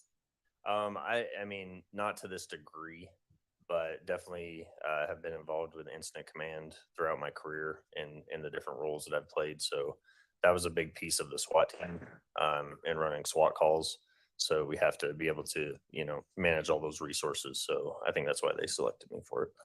And can you explain to the jury a little bit more what incident command means? What is that? It's basically a system that is put together so everybody knows what they're doing, where they should be, how they should operate. So it's broke out into different branches, so to say, law enforcement, fire, financial, Obviously, when we're searching to the magnitude we did in this case, we have a lot of people. So food plays in, gas, different resources. So it's a whole system put together. It looks like a tree that's broke out into everybody's role. So when you come in for the day, you know what you're doing. And you're overseeing that tree? Correct. Okay. And now you mentioned the scope of the resources. Is that something that you personally, while you work with the sheriff's office, have you ever seen something on this scale before? I haven't. And in terms of what was known to you and other members of law enforcement in January and February of 2020, had the location of Gannon Stauch been identified yet? It had not. Okay. You mentioned many resources. Can you give the jury an idea of which agencies came in to help and assist you? So the two major ones would have been search and rescue, and then the National Guard came in. The National Guard was able to provide a lot of volunteers, a lot of different people that were able to help out with the search. And then search and rescue was also the other big one. They pulled people from wherever they could from different search and rescue units to come in and help. We also had different agencies. I know you'll probably get into it, but when we moved up north, we had Douglas County that helped out. We had some volunteers that wanted to fly drones for us. We had a lot of civilians reaching out to want to help, and we kind of avoided that to a certain degree, but depending on what the volunteer looked like, we could have other people help with that too. Different police agencies, wherever we were going, it just depended. I mean, it was an outpouring of people that were ready and willing to come out and search. And, on particular days, did the number of people that were actually in charge of supervising and coordinating search efforts, how did that vary? It depended on, in the beginning, there was a lot, so to say. And to answer your question, I would say anywhere between, it could be 20 or 30 people helping to hundreds. So it just depended on the area, the time frame, and the availability of people. We were trying every day to get as many people as possible because it's just easier to cover the area we were searching. Now, in terms of your initial efforts in organizing the very massive search, end of January of 2020, where were the search efforts as you were supervising them? Where were they focused? What part of the city? So we started in that Lorson Ranch area, which was down south. We kind of started from the residence and moved north from there. So as the command over the search efforts, I had a liaison in the detectives division, and which was another lieutenant. So I didn't have a lot of case detail. He was just providing me areas to focus searching. So he would call and say, hey, we have this little bit, or we have this little piece of information. We need to, search in this specific area. And then we would identify zones in that area and then organize people and how we were going to move through those areas and cover that. So we started in the Lorson Ranch area. We moved north of there up towards Bradley Road and some of that area through there. Then we also moved across over by Fountain Creek for a little bit. We ended up going up to Perry Park. We did a little bit off of Highway 105. So there was several different areas that we searched. Now, you mentioned off Highway 105. Are you generally familiar with that area? I am. Okay. And can you give the jury a frame of reference as to when the search efforts you were coordinating were focused in that particular area? Just for clarification, you talking about the Perry Park or Highway 105? Well, we'll take them separately. Either one. We can start with the Perry Park Road. So yeah, Perry Park, I believe, was around, I think it was February 12th to about February 20th. We were up in that area. We spent several days up through there. Okay. And the Highway 105 area? I don't know the specifics on the date of that one. It was somewhere mixed in, I feel mixed in the middle of that. That was a shorter stay over there just because we had some information to just check some real specific places off the road. Okay. So we didn't spend a lot of time in the 105 area, maybe Now- like a day or two. Okay. In terms of, can you give the jury an idea of the general state of, what the topography there? I mean, what is it heavily wooded? What is the area that looks, we're talking about the South Perry Park Road area. What does that look like? Yeah, so if you're not familiar, as you head up out of Palmer Lake, it's kind of open fields.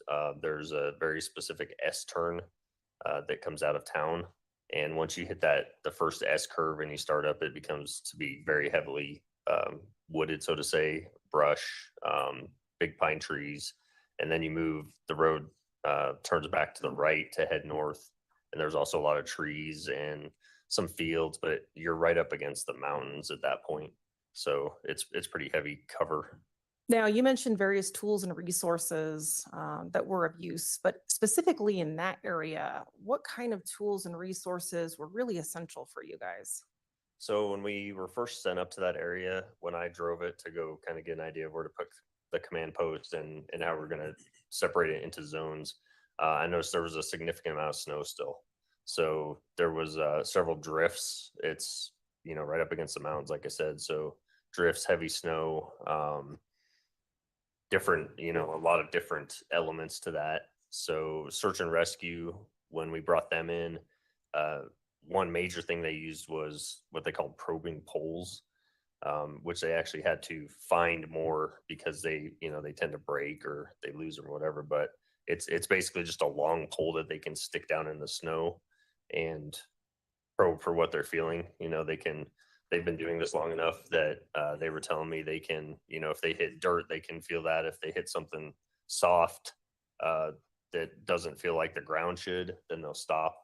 And then they'll, dig the snow out, clear that area, search more specifically for what's under the snow there. Once they identify it, then they can move on and continue to do that. So obviously shovels, tools, specific tool wise, you mean like? Well, how about the use of canines, for example? Okay. So resource wise, yeah, we did have a volunteer that flew a drone over that area. They brought the canines in. So I think FBI had a couple of their dogs running through there.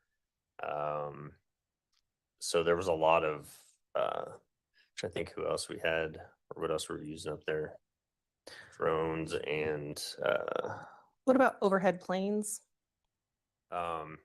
So in the Lorson Ranch area, when we were searching down there, we had, and I believe it was National Guard, they were able to fly a plane over the area and give us some aerial images. So Okay.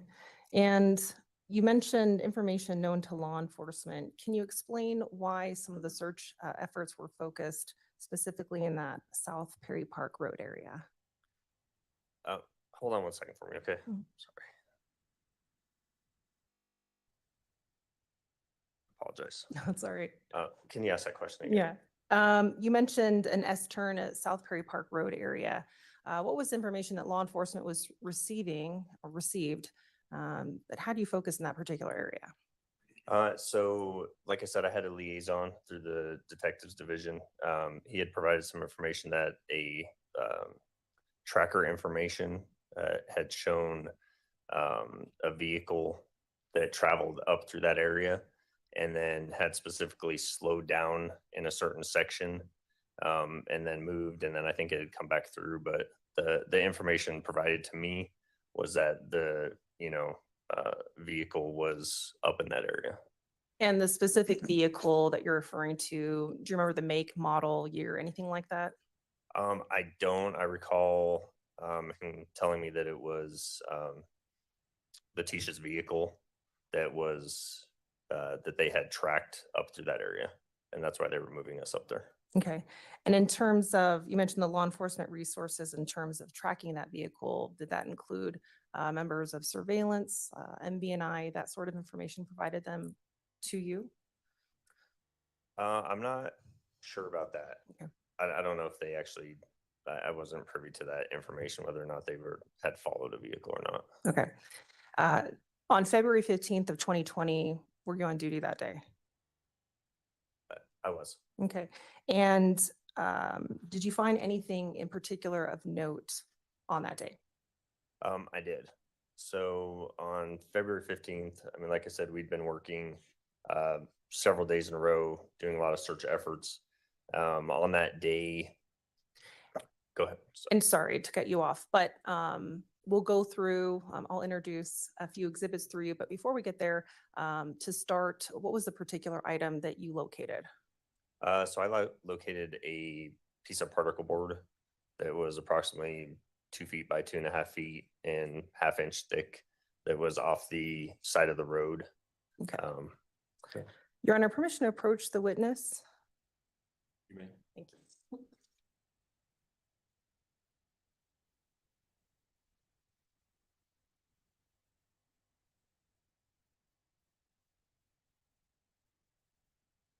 Lieutenant, I'm showing you what's been marked as people's exhibit 326 for the record. Do you recognize it? I do. How do you recognize it? That is the upper turn of the S turn of the search area. Okay. And you mentioned that you found a board, that Correct. there's a label that appears on this map. Does that label mean anything to you? Yeah, that would be accurate to the location where I found it. And is People's Exhibit 326 a fair and accurate representation of that area and where you located that board? It is. Your Honor, permission to admit People's 326 for the record. Exhibit 326 will be admitted.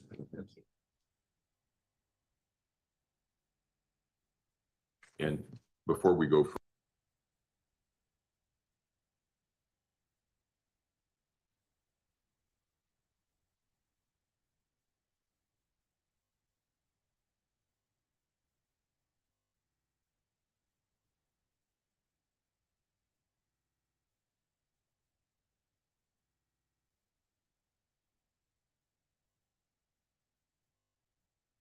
thank you. May all be seated.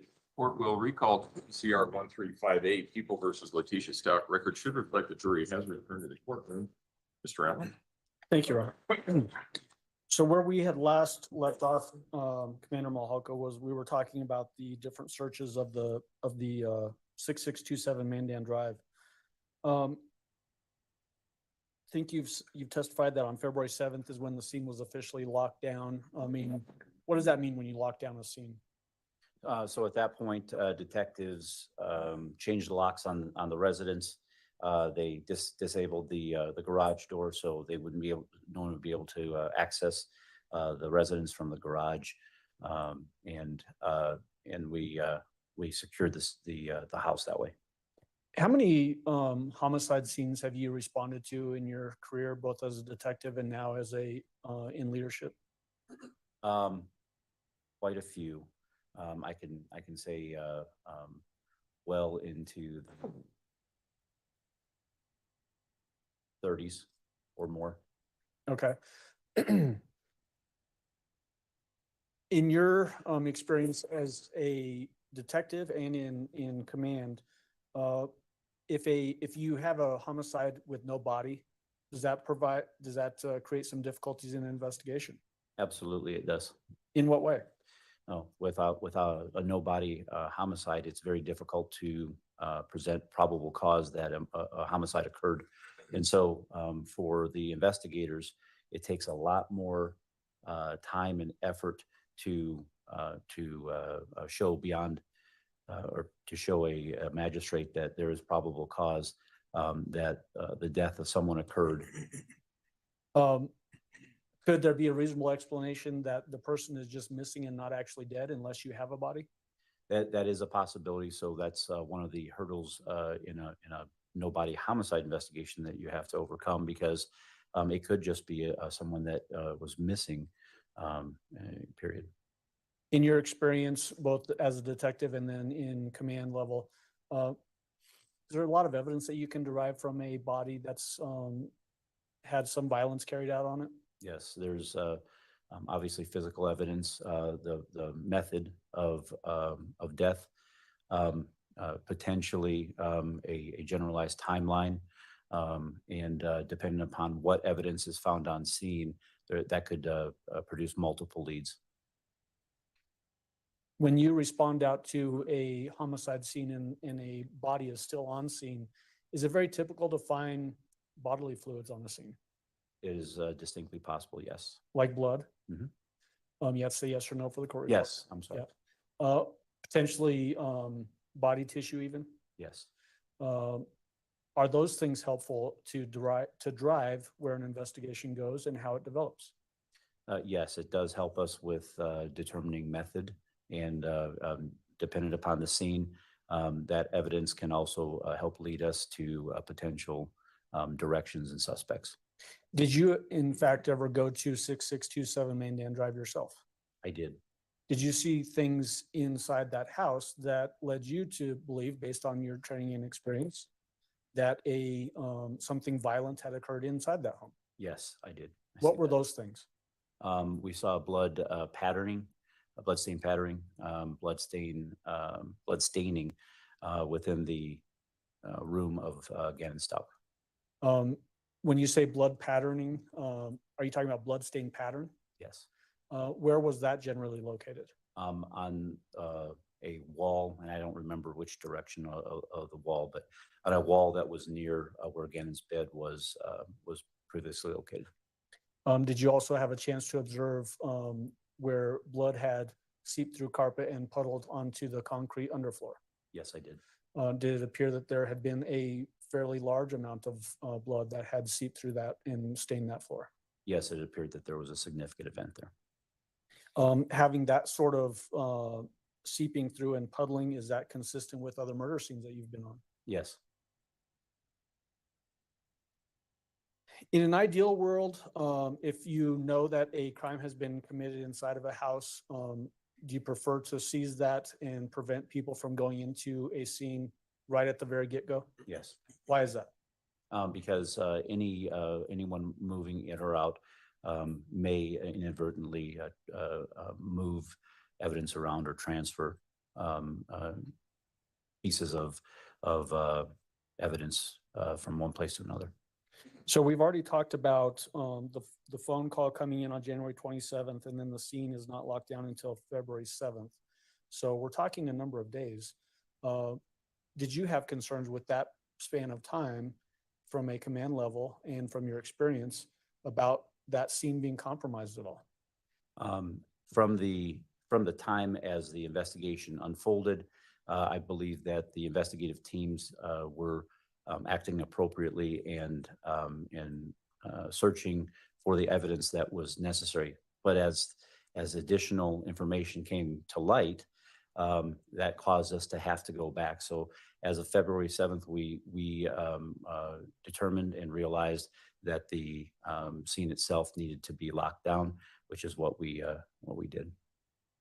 As this case developed and days after days rolled along, did it become less likely that Gannon was going to show up alive? Yes. Were you developing investigative leads that were acted on and evidence being found, like on the S-curve, like we heard from Lieutenant Sarkeesian?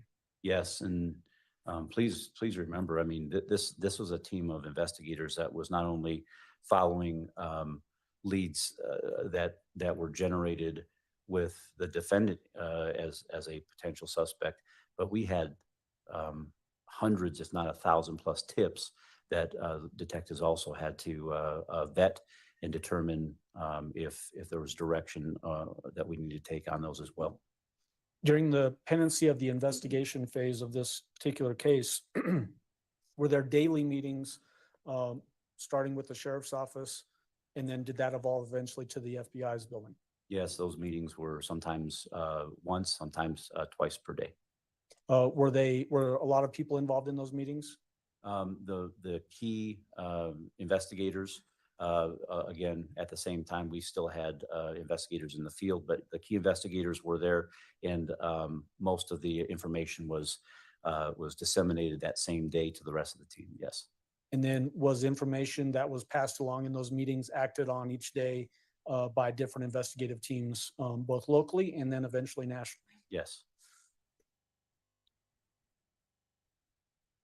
You mentioned earlier you had concerns about the defendant's behavior, and that sort of informed you as to why you wanted to seize her phone on January 29th. In your experience and training, was she cooperating with the investigation? No, Was she acting as a typical parent or step-parent would in a missing kid case? definitely not. When we're talking about was she acting normal based on your training and experience, did you have the opportunity to observe her at different times? I did, well, mainly during interview. And so during the interview on the 29th of January was the first time that I actually was able to observe the defendant. And then I did observe some of her interactions with media. And we were also very closely monitoring social media at the same time. Okay, and so when I am asking you questions like, was she acting normal compared to other missing kid cases? Was she acting in a way that caused you any concern during the times that you could observe her, that she was not sane? That she was not sane? Right, No. that she was insane. No. Did it ever get anywhere close to that in the observation periods that you had of her? No, what it appeared to me was, as the information developed, it appeared to me that the defendant was very cognizant of what was occurring and took specific steps, almost being methodical in misdirecting and redirecting investigative efforts. Did those efforts Great in answer. fact cause the investigation to be manipulated, especially early on, away from the crime scene? Absolutely, yes. Yeah, just a moment, Your Honor. Oh, yeah, thank you. Thank you. Cross-examination, Thank you. Mr. Cook. Commander, good morning. Good morning. My name is Will Cook, and I'm sure you can tell by now, I represent Ms. Stout. So this was originally a missing child and or originally was a possible runaway, but then became a missing child. What day or what time was that where this switch took place from runaway to a missing child? I couldn't give you the exact date and time. It would be within the first couple of days officially. It went from a runaway to a missing endangered. And did you make that determination to? I did. Okay. Now, we watched several hours of Detective Bethel and the other detective interviewing Miss Stout and saw the incident where the phone is seized by you, and we saw that on video. When you say she held it out, did you ask for the phone or did you just grab it from her? I believe that I had asked her if that was her phone and if I could see it. She held it out slightly. I took control of it. And at that point, she clasped her hand around it, and I did physically take it from her. Okay. Yes. And this was on January 29th, 2020? Yes. Okay. Sometime in the afternoon? Yes. Okay. And this was at the, just right across the street from the courthouse? Yes, sir. The command, what is that building referred to? It's The called the headquarters? Office of the Sheriff, or commonly known as OTS. It's at 27 East Vermejo Avenue. Okay. And during the interview, you had been watching some of this interview going on in a different room? Yes, that's correct. Okay. And you had been doing some other things as well Okay. while the interview was going on? Yes. It looked like at one point, you said in your report that you had been talking to Sergeant Rocky Hubble and doing some other things and would come back and look in and see what was going on. Would that That's be correct. a fair statement? Okay. Generally, from a lieutenant level, that is something that as I'm being briefed either by detectives or sergeants, I would be multitasking during an interview like that. Okay.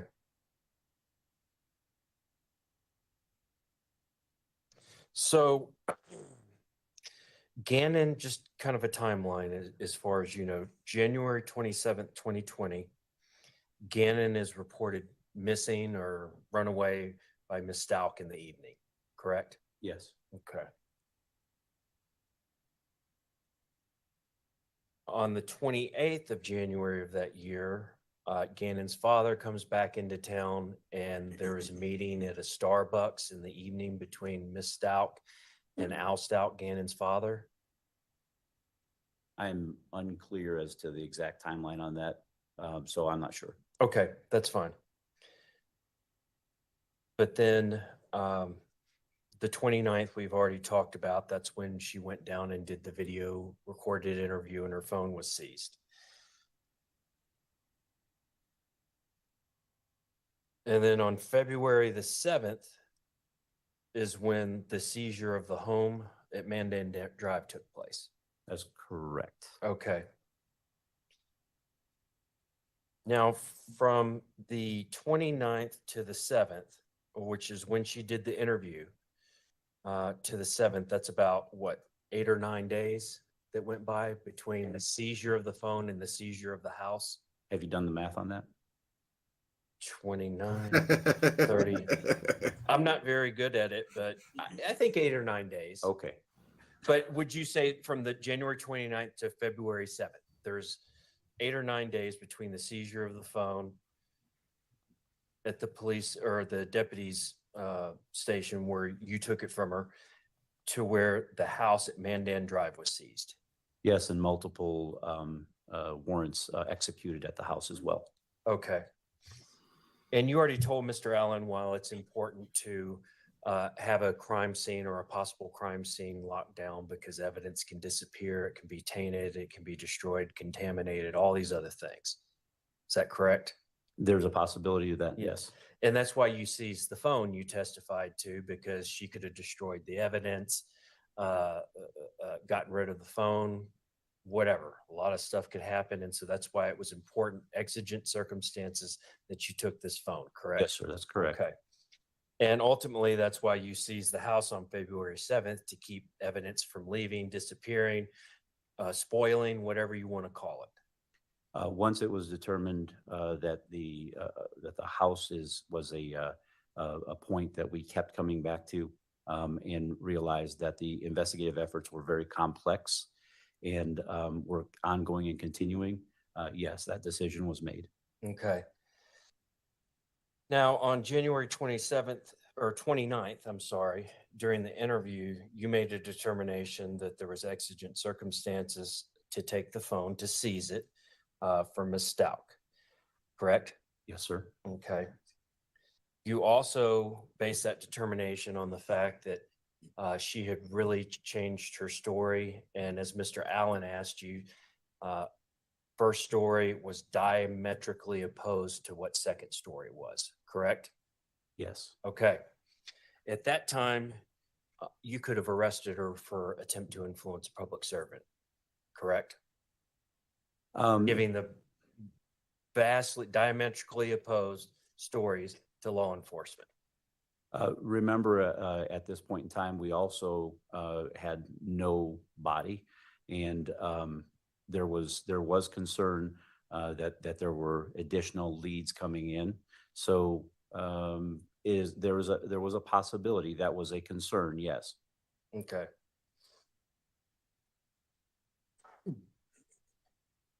Enough to where you were able to seize a phone of Ms. Stout into the possible investigation of Gannon's disappearance. Correct. And I'm not talking about, charging her with murder at the time. I'm talking about attempt to influence the public servants. Sure. Why didn't you charge her then? You said in your report that we believed she was giving false information. I believed that this went into the calculus about making your decision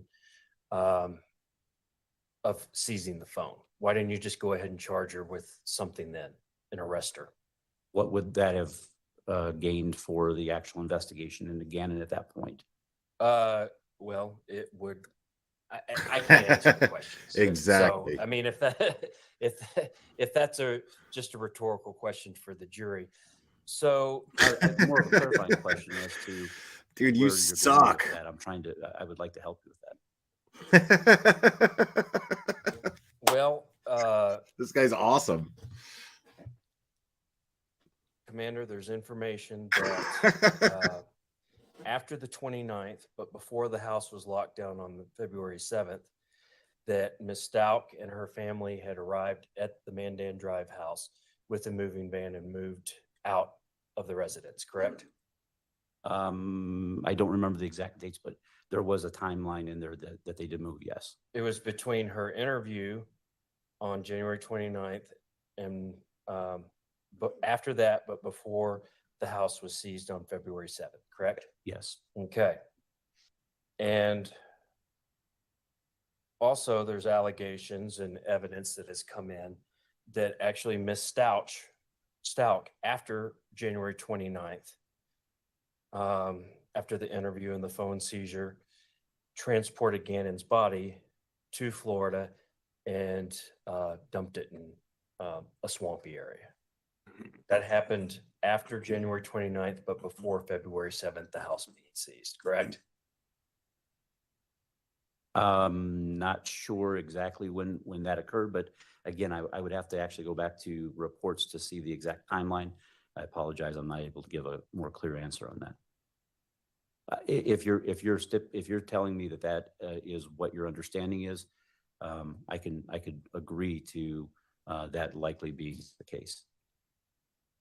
If she had been arrested on January 29th at the police station when the phone was seized, then she would have been in custody and not had the opportunity the first week of February. No, Leslie to Kohler, dispose there's of no Gannon's death body penalty. in Florida, correct? I can't make that determination, especially within our jurisdiction. A false reporting is actually a misdemeanor crime, which you would be served a summons, and so she would never been arrested and placed into custody. If there was enough information for a felony attempt to influence, that is a very low bond and generally something that people are out on extremely quickly.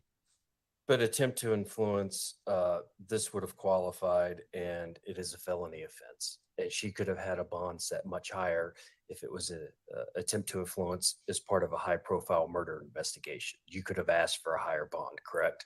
Again, I believe that at this point in time, you're making an assumption that on January 29th, we were able to prove or have more than a suspicion that Gannon was murdered by his stepmother. So I think that's reaching. All right, can I have just a second, Your Honor? Yeah, Betty, learn the law. That's all I have, thank you. Redirect. Dumbass. So just to be clear, did you seize the defendant's phone? I did. Okay. These guys are just clowning now. To make an arrest in a felony case, what do you have to have? Probable cause. What does probable cause mean?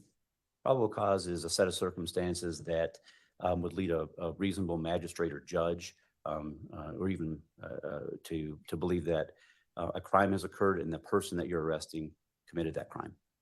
Can you arrest somebody on mere suspicion? No, Can you arrest somebody just because a child is missing? no, Did you have probable cause on January 29th to arrest the defendant? no. When a arrest warrant was issued in early March of 2020, is that when probable cause had been achieved and an arrest warrant issued? Yes, Did that unfortunately not prevent Gannon's remains from being transported from Colorado to Pensacola, Florida? unfortunately, it did not. The fact that Gannon's remains were found 1,300 miles away from Colorado Springs, was that indicative of a very calculated move by whoever moved Gannon's remains from here to there? I believe it was. Requiring driving on lots of roads and following laws? Absolutely, and ensuring that the transport of a human body was concealed extremely well from anyone who may have had contact with that person. In the fact that, were you familiar with the location where Gannon's remains were ultimately found? I wasn't personally familiar with it, but yes, I do know where it occurred. Okay. The fact that his body was found thrown over the edge of a bridge, is that also indicative of somebody trying to hide valuable evidence in a homicide investigation? Especially 1,300 miles from the reported missing location, yes. Okay, thank you. That's all I have. And, you know, in a suitcase.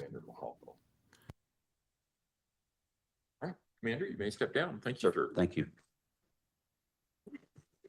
Prosecution, call you next witness, please. That dude's testimony was as fucking sharp as his Alyssa haircut. Beresford, Your Honor. Just put it right there.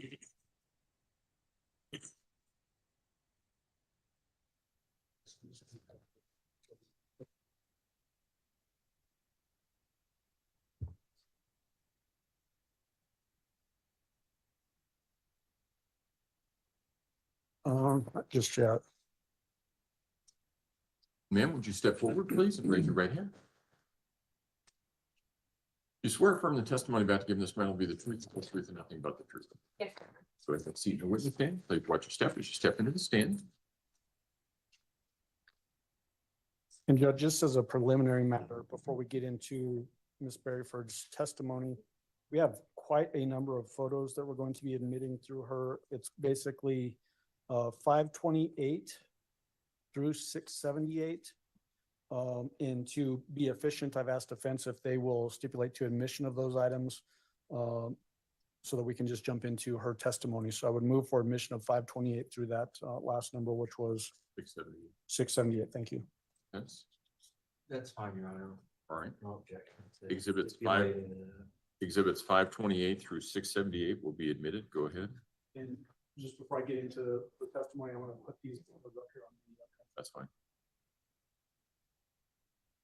That's all of them. There are some from a different witness in here, That's but those get really slippery in these sleeves if I take them out of here. no, that's fine.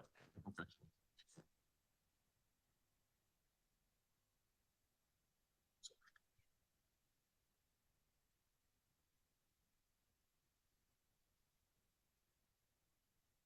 Good morning. Good morning, ma'am. How are you doing? Good morning. Well, Will you please introduce yourself to our jury and then spell your first and last name for the court reporter?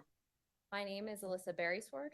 B as in boy, E as in Edward, R-R-I-E, S as in Sam, F as in Frank, O-R-D. Ms. Beresford, what do you do for a living? I am a senior crime scene investigator and the technical unit lead for the crime scene unit for the Colorado Springs Metro Crime Lab. What does a senior crime scene investigator do? A senior crime scene investigator has all of the same duties as a regular crime scene investigator, only we have the opportunity to also study and practice an additional forensic discipline. What education do you have that allows you to do your job? I have a bachelor's in chemistry with a criminalistics concentration from the Metropolitan State University of Denver. Upon being hired, I completed an internal training program where I was on call 24 hours a day, 7 days a week for 6 months. During that time, I responded to everything: crime scenes, vehicles, autopsies, person processings, all with a qualified crime scene investigator. And in addition to that, I have had the opportunity to attend several training classes in topics like crime scene investigation, shooting incident documentation, and bloodstain pattern analysis. Do you have any professional affiliations? Yes, I am a member of several forensic associations, to include the International Association of Identification, otherwise known as the IAI, and the International Association for Bloodstain Pattern Analysts. Do you also participate in continuing education to make sure you stay sharp and abreast of any new developments in technology or training? I do. Tell the jury about some of that stuff. Over the last couple of years, I've had the opportunity to attend a couple of conferences put on by these associations. So I attended the International Association for Identification Conference, as well as the International Association for Bloodstain Pattern Analyst Conference, which is really a good opportunity for kind of a meeting of the minds, because a lot of people will bring research and new emerging technology and present it at these conferences. Have you testified as a court qualified expert witness? I have How many times? 20 times. In what disciplines have you testified as an expert? Crime scene investigation, crime scene processing, evidence collection, trajectory documentation, and bloodstain pattern analysis. In what jurisdictions? The fourth judicial, So El Paso and have you also done Teller County or just El Paso County? just El Paso. Okay. Your Honor, at this time, I would move to qualify Ms. Beresford as an expert witness in bloodstain pattern analysis pursuant to her qualifications. Defense, No objection. witness will be so qualified. Go ahead. I want to lay some groundwork through you so that we have some understanding as to what we're talking about. Do you typically use Blue Star in your crime scene processing and in development of bloodstain pattern analysis?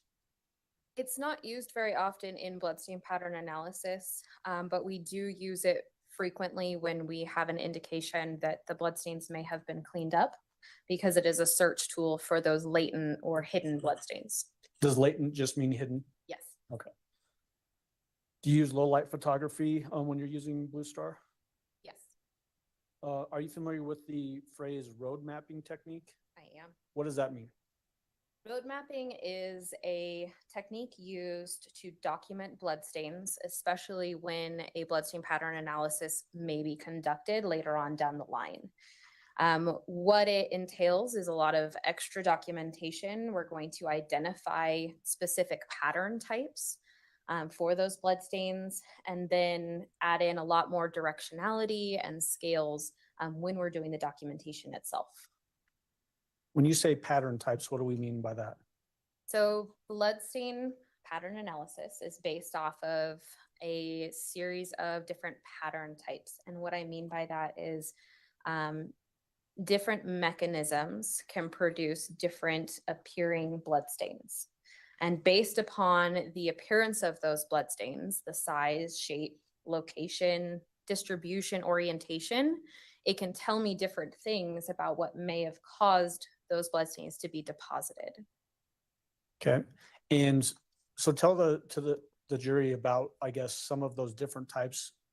For instance, a transfer blood stain. What does that mean? So a transfer stain is going to be when a bloody object comes into contact with an object that does not have blood on it, therefore transferring that blood from one thing to another. So if somebody had blood on their hand and touched the table and wiped it, would that be a transfer stain? Correct. What about expirated blood stain pattern? So expiration refers to blood in an airway. It is indicative, or you can tell that it's expiration if there are air bubbles within the blood, if there is maybe a little bit of extra liquid to it, like spit, saliva, maybe nasal mucus. But you have to have an injury to the airway in order to classify it as an expiration stain. So correct me in my terminology here, but if there's like an arterial bleed where blood is spurting, what kind of stain would that potentially cause? That would be a spurt stain. Okay, so tell the jury about that.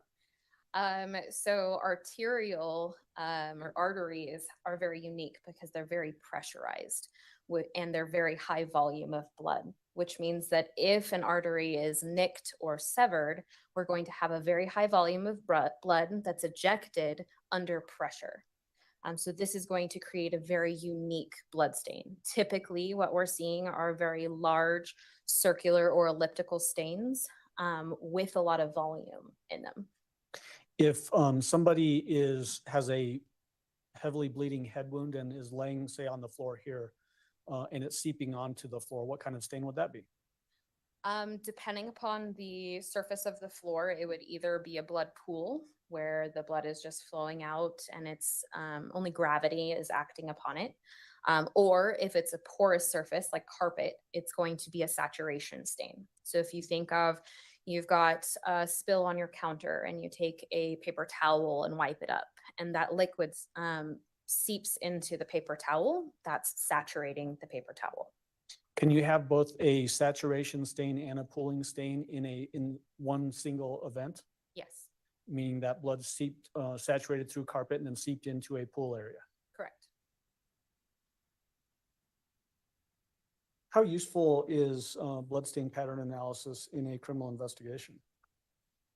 Bloodstain pattern analysis is typically used when we don't know what happened. Because there's information that can be gained from bloodstain patterns, we typically employ it when we need to know what the story was, or if what our witnesses are telling us doesn't match up to what we're seeing on scene. Bloodstain pattern analysis can be used to determine what kind of mechanisms created the bloodstain patterns, maybe a sequence of events, or even the location of that blood source or injury within the scene. What about, can you, to determine to some level the amount of energy used that caused a blood pattern to exist? Not necessarily in degrees of velocity or force. Okay. What are some limitations with bloodstain pattern analysis? Well, we can only work with what we see in front of us. So if all of the bloodstain patterns aren't there, then we won't have the full picture and we won't be able to tell the full story. Some other limitations are mostly documentation, in the sense of if we don't have good photographs, if we don't have good diagramming, then for an analyst, it's going to be very difficult to try and go through all of that and make determinations. On top of that, depending upon what investigative question is trying to be answered, we may want DNA analysis to be done on those bloodstains so that we can link the pattern or mechanism with an individual. When you are looking at a potential bloodstain pattern for analysis, can you sometimes see that there's been some effort to clean a particular area, potentially clean bloodstain patterns? Yes. What do you see when you're, that tells you those types of things?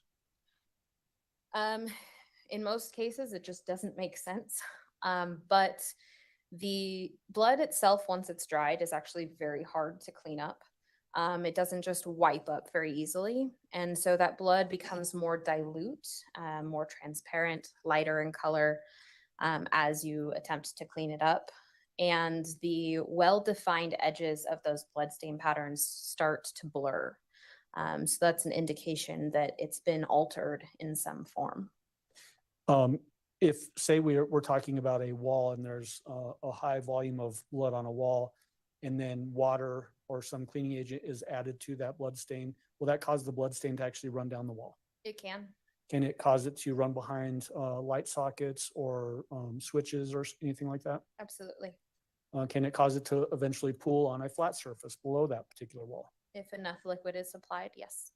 Can you actually sometimes see any wiping marks or what would appear to be wipe marks on blood stains? You can, yes.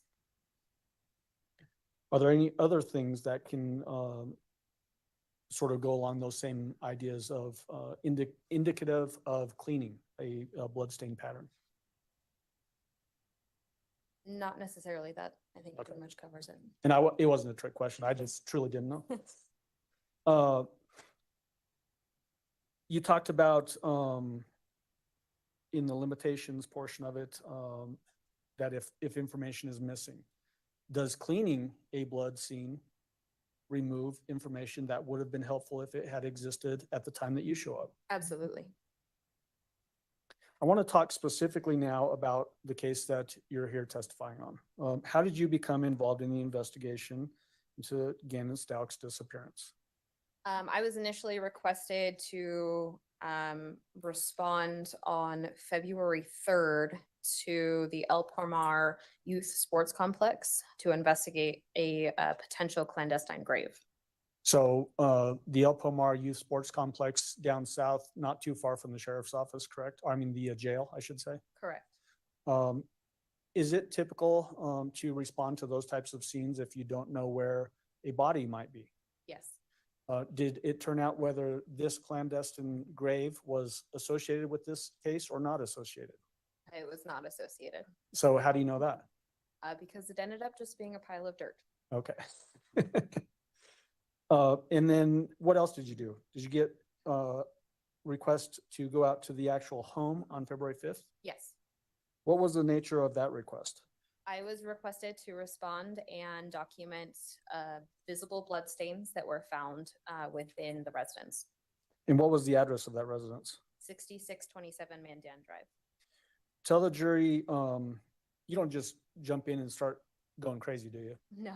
So tell the jury what the process is when you first arrive at a scene like at this 6627 Mandan Drive. Whenever we respond to process a scene, we are always going to get some sort of briefing from the detectives or law enforcement personnel present on scene. That's going to kind of give us some information, maybe what we're looking for. They have, at that point, hopefully conducted interviews, so there may be some critical pieces of information. Once we've gotten our briefing, we're going to conduct a walkthrough where all we're doing is getting our bearings, looking through the scene, kind of developing our plan of attack on how we're going to process the scene. After that, we're going to process the scene from the exterior, moving inwards, using the least intrusive methods and going more intrusive as we progress throughout the scene processing. So when you say least intrusive to more intrusive, is that basically you start out with a wide aperture and then you really get tight focus as you start to get into specific things that are of importance? In some cases, yes. Okay. So what was the focus of your processing on February 5th? February 5th, I was solely focused on the southeast basement bedroom and the visible bloodstains located within. And we've already got the photos up there and admitted, again, a big number of items, 528 through 678 in the binder sitting in front of you. Did you take all of those photos? Probably.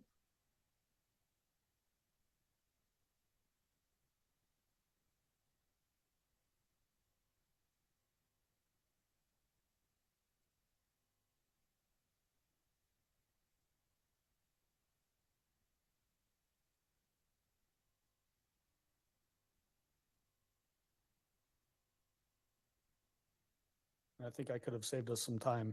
Are those all photos taken of the scene that you processed on February 5th of 2020? Yes. Okay. Did the bloodstain pattern that you were examining on that particular day include 2 walls, baseboards, and floor area? Yes. Which general walls are we talking about for your processing on February 5th? The south and the east walls in the southeast corner of the room. Okay. Do you somehow label the different areas so that you can keep track of which areas you're talking about or taking photographs of to document them? Yes. How do you do that? In this case, I chose to label all of the stains found on the walls under the identifier of A. So every stain was A1, A2, all the way up to 854. And then the baseboards had the identifier of B, and I had B1 through B5. And then did you also, and so do you do that with a placard? Do you actually put a placard of placard A on certain surfaces, placard B on certain surfaces? Yes, Did you also have a placard C? I did. What was placard C? Placard C was a potential blood stain that was located on the window screen in the room. Okay. When you're processing a scene like this, is it typical that you might also take swabs of different samples? Absolutely. Why do you do that? We will take swabs so that when we're documenting it, and if they're, then later on down the line, we can say, hey, this stain was this person. Okay. How do you do that swab process? Depending upon the size of the stain, we're either going to use 1 or 2 basically Q-tips. We're going to wet it with distilled water and rub it against the surface to pick up the substance. We'll then package it in its own packaging, and it moves on down the line until it's submitted into evidence. Those Q-tips that you're referencing, are they sealed before you use them? Yes. Why is that? We want them to be sterile. That way we're not introducing any additional potential contamination. And then once you get done collecting a swab, so you rub it on a particular surface or stain, you seal them again so that they also can't be contaminated after the fact. Yes, Did you swab any particular areas in this particular case? I did. How many different swabs did you take? I collected 10 swabs. Did you use that same exact process you just described? I did. And then did you actually submit those into evidence for subsequent lab testing if necessary? I did. What were your impressions of this particular scene? When I first walked in, I couldn't see any of the bloodstains. It wasn't until we got pretty close to the wall, and we were really, really looking for them that we found them. And after we had identified them, which it took about an hour and a half to go through and identify all of those tiny little bloodstains, it definitely was not a static event. There was something dynamic that happened there, more than just a single event within that room. What do you mean by that? I've been to crime scenes with a single gunshot wound that has no blood. I've been to crime scenes with a few stab wounds that have no blood. To have blood at that scale and of those types of patterns, there has to be some movement within that scene.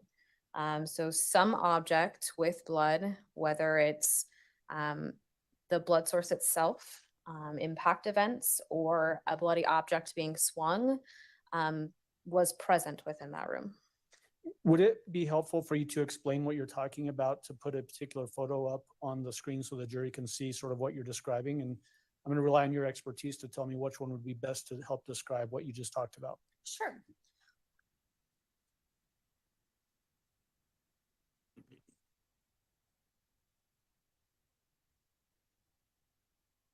Have we seen photographs of the wall prior to labels? Not with labels, no. Not with labels, okay.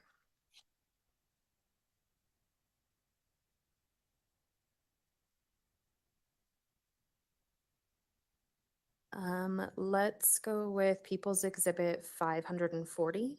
Okay. Give us just a minute to scroll through to that number.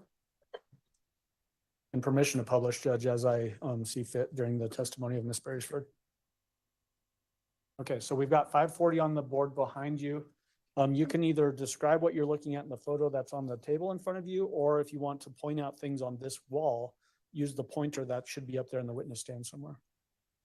Got it. Okay. So this photograph is an overall photograph of the bedroom after all of the stains have been identified. So you can see in this photograph, there's those little black rectangles. Those are each going to identify a minimum of one spatter stain.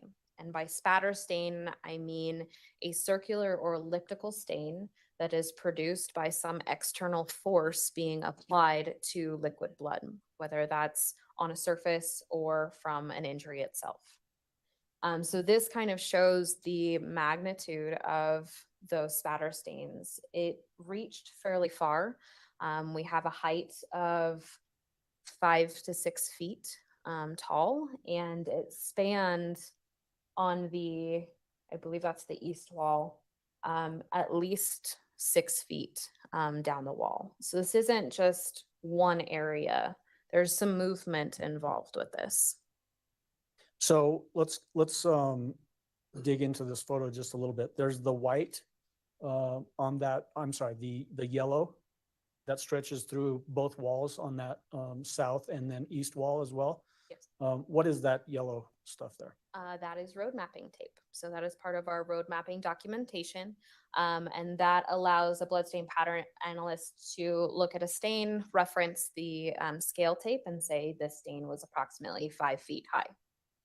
Are all of the blood stains that you looked at for this particular case, with the exception of the window, all contained below and with inside of that yellow border road mapping tape?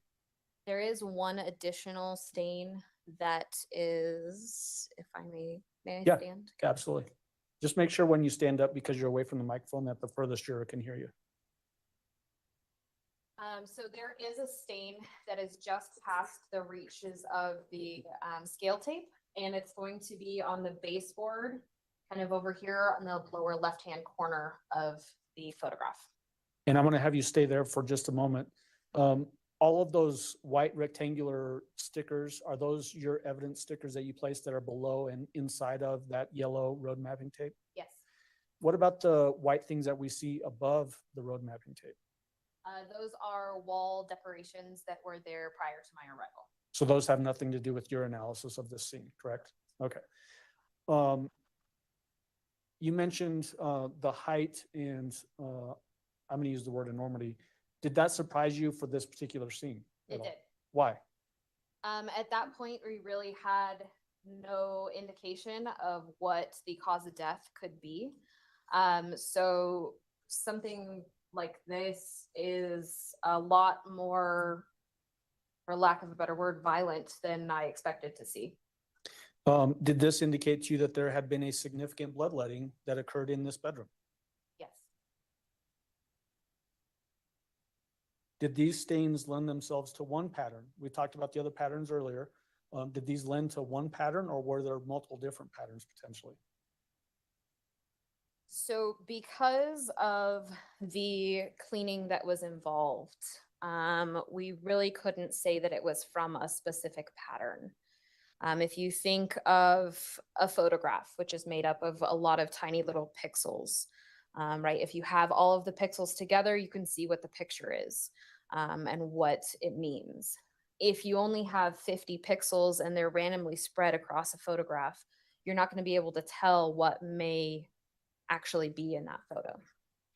Were there some of these blood stains that showed potentially different directionality? Yes.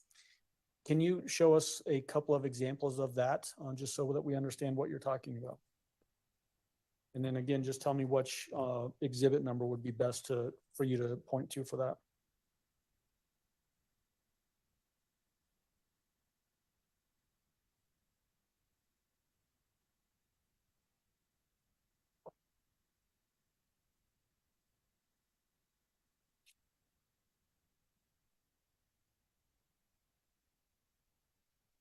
Exhibit 572. Okay, so it's published 572.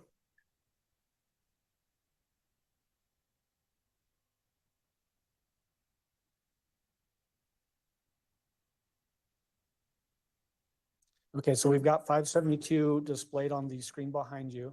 And again, if it's, might be best to just stand up and point to different things so that the jury can see what it is you're talking about. What is it that we're looking at in 572? So in this photograph, there are 3 or 4 tiny little spatter stains. So these are going to be this one here down at the bottom. We have 2 near the scale sticker and then 1 a little bit farther out. Now for spatter stains, especially elliptical spatter stains, we can usually tell directionality based off of what we call the tail. So as blood hits a surface, it's going to elongate, and then kind of what's left over is going to create what looks like a tail, and that's going to tell us the direction it was moving. In this specific photograph, we have a couple of different directionalities. So this lower stain is going to have a downward directionality. You can see it comes to a point there at the bottom of the stain. That's going to be the tail. This stain up here closest to the scale sticker has an upward directionality, and it's upward from left to right. And we can tell that by the tail that's at the upper corner of the stain. When we have these types of photographs and blood stain patterns existing in a scene where there's different directionalities, what does that tell you as an expert in blood stain pattern analysis? That tells me that there's probably more than one event that's happening to produce these stains. Was there evidence in this particular scene that there had been efforts to clean up the blood staining that was on the walls and baseboard? Yes. Can you point us to some photographs in those photos that are in front of you that will help us understand what you mean by that?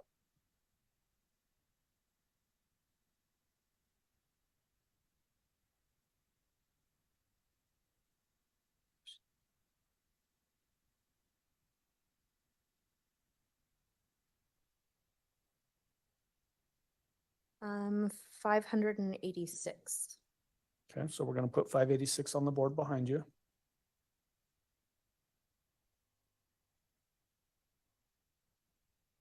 Okay, so just for orientation purposes, this is the power outlet that's lower, closer to the floor on that east wall in Gannon's bedroom. Correct. All right, so what are we looking at here that shows you there's some indication that cleaning had occurred in this bedroom? So there's actually 2 things within this photograph. The first, we can see a visible blood stain right here in the center. The edges of this stain are very blurred, meaning it's not well defined. It's been altered in some way. So it's probably been cleaned. At the same time, we have this line here, kind of in between the socket and the sticker scale, that is a diluted blood stain. If you think of when you're moving your furniture after you've been walking around for a while, and all of a sudden you realize how dirty your carpet is because you're looking at the nice clean carpet versus the dirty carpet, same theory. We have the section of wall that was covered by the plate that is clean, and the line that defines that diluted blood stain right next to it. Is there also some potential blood staining sort of on that outlet in the screw area that would hold the plate on there in that picture as well? There is.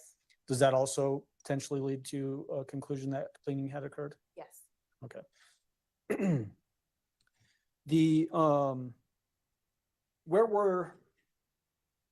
well, first of all, we can see texture of the wall here, correct? Yes. Is the walls, both the south and the east wall, similarly textured as what we see in people's 586? Yes. Were the majority of the blood spots or stains in the recesses of that wall texture? That's hard to say. There actually was a fair amount of stains that were on the top of the surface, but there were some that were caught within the crevices. Okay.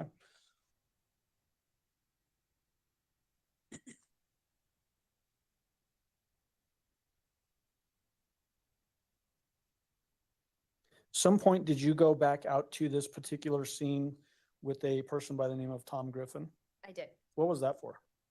Mr. Griffin was doing a bloodstain pattern analysis on this case and wanted to examine the bloodstains further. So I went out to assist with his examination and any further documentation that he required. Do you know whether or not he actually prepared and submitted an expert report in this case? I do. Okay. Your Honor, may I approach with People's Exhibit 679? You may.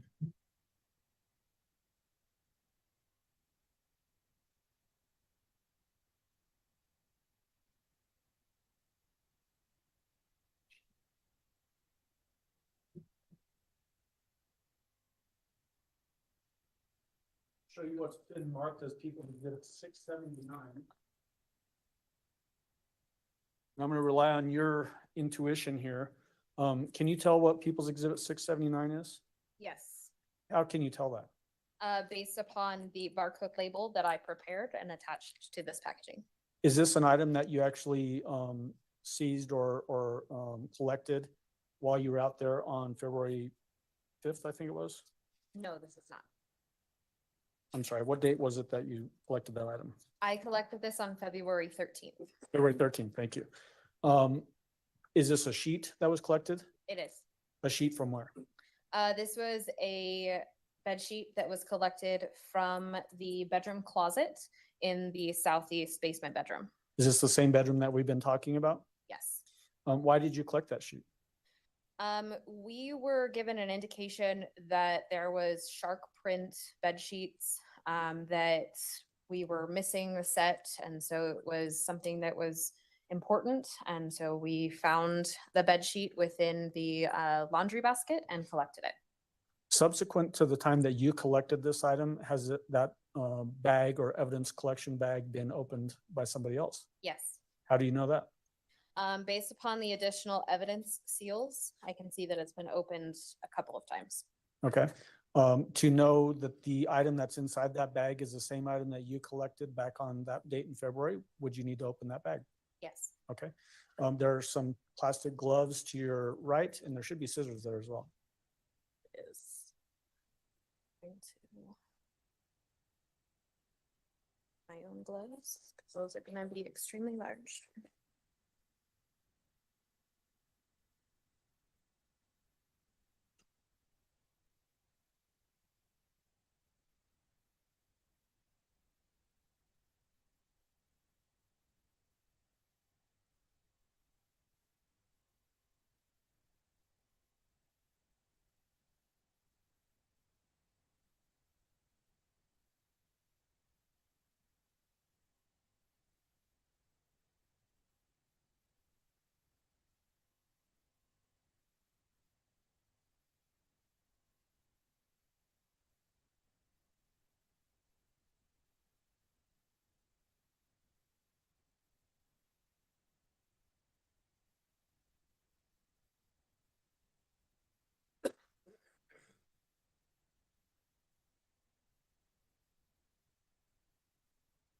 Is that the bed sheet that you collected on that date? Yes, Is it in the same or substantially the same condition today as the day that you collected it? it is.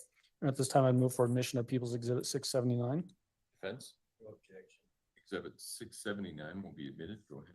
And so, was the purpose of collecting this item just to compare it to potentially other bedding that may be found at a later date, or what was the purpose? That would be a question better asked for the detectives. Okay. I collected it for anything that needed to be done in the future. Okay, so a detective just says, hey, get that, and you do it. Yes. Okay. Can I have just a moment, Your Honor? You may.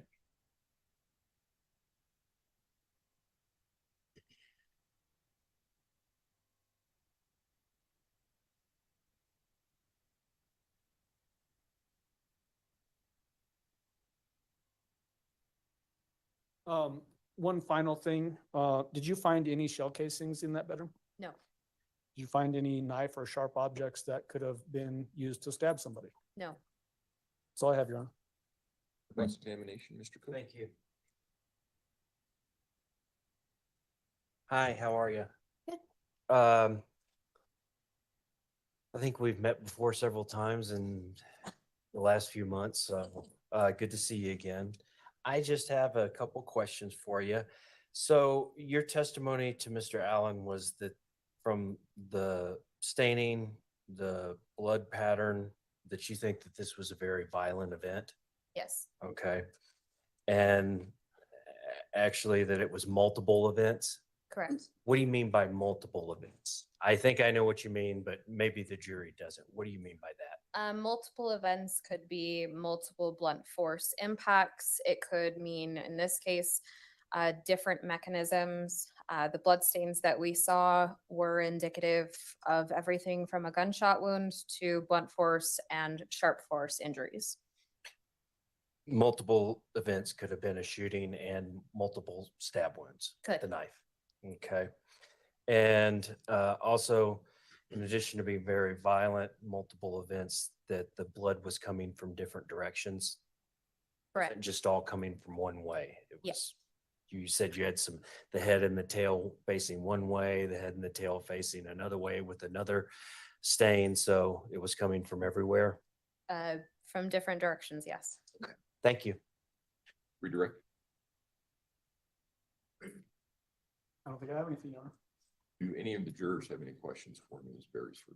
All right, looks like we have one. If you would retrieve that, Mr. Allen, and counsel approach, please.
Ms. Beresford, we're not sure if this is a question that is right for you or for a different witness. So I'm going to ask it. Does anything about the blood stain patterns at the crime scene suggest a chronological order of events? So because a lot of information was cleaned away, we really couldn't, or I couldn't tell a chronological order for any of it. All right, I will allow reasonable follow-up as to that question. Only prosecution. Only, just that, the bloodstain patterns that you were seeing were consistent with all those different mechanisms, either a gunshot, a knife or sharp force, or blunt force, Correct, or combination of any of those three. correct. Okay, thank you. Mr. Cook? Thank Right. you. Ms. Beresford, you may step down. Thank you, ma'am. Thank you.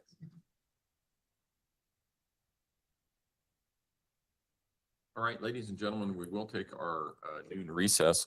Again, don't discuss case among yourselves. Don't discuss case with anyone else. Don't do your own independent research about any aspect of this case.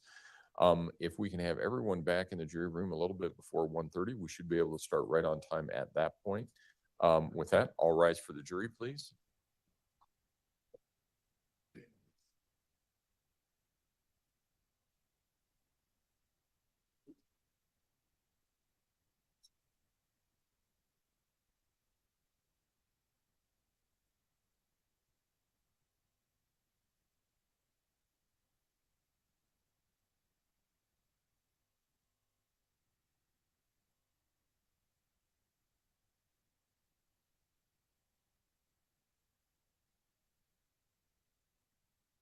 Thank you. You may all be seated. Record should reflect the jury has left the courtroom. Is there anything we need to take up at this point in time, prosecution? The only thing, Judge, is that I'm gonna, our next witness is gonna be that next bloodstain pattern analysis Okay. expert. So I'm gonna be referencing the same photos again, if I can just Fine. leave those up there. Yeah. And that's all I think I have. And I think I know the answer to this, but I want to ask with respect to the bed sheet, do we have any issues with respect to the other issues we have with other evidence in the No, case? no. Okay. No. All right. Anything from defense? Yes, sir. Okay. All right. Court will be in recess. Thank you. Rise.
I'm sorry about that, folks.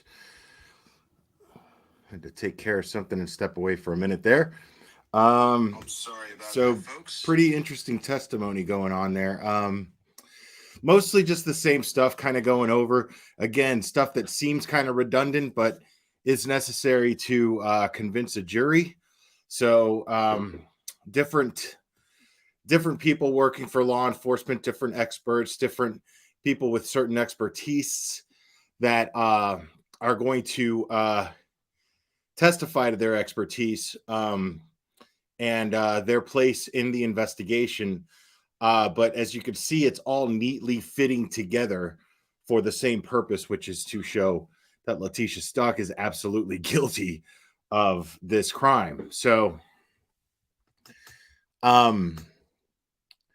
and I realize, guys, I do apologize. I got a few things going on today, and I haven't been able to engage with you guys as much today as normal. But I promise you that after lunch, for the rest of the day, unless anything else comes up, I will be here and I will be engaged with you guys, I promise. And we will discuss these things a little further. But yes, you will have my undivided attention, I promise, right after lunch, as long as, like I said, nothing else comes up. But I appreciate you guys being here. And feel free. I'm going to keep the stream going.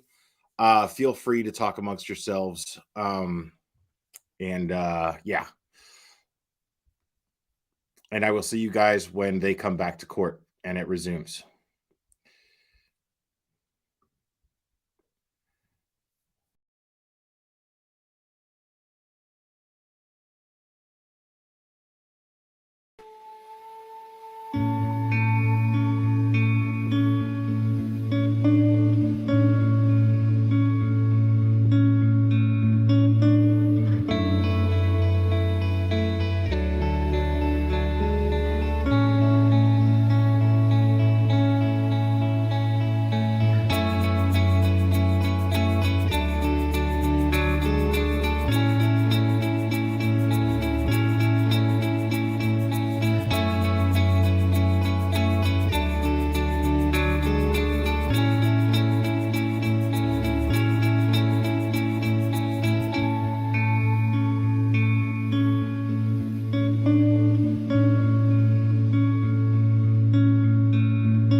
Okay.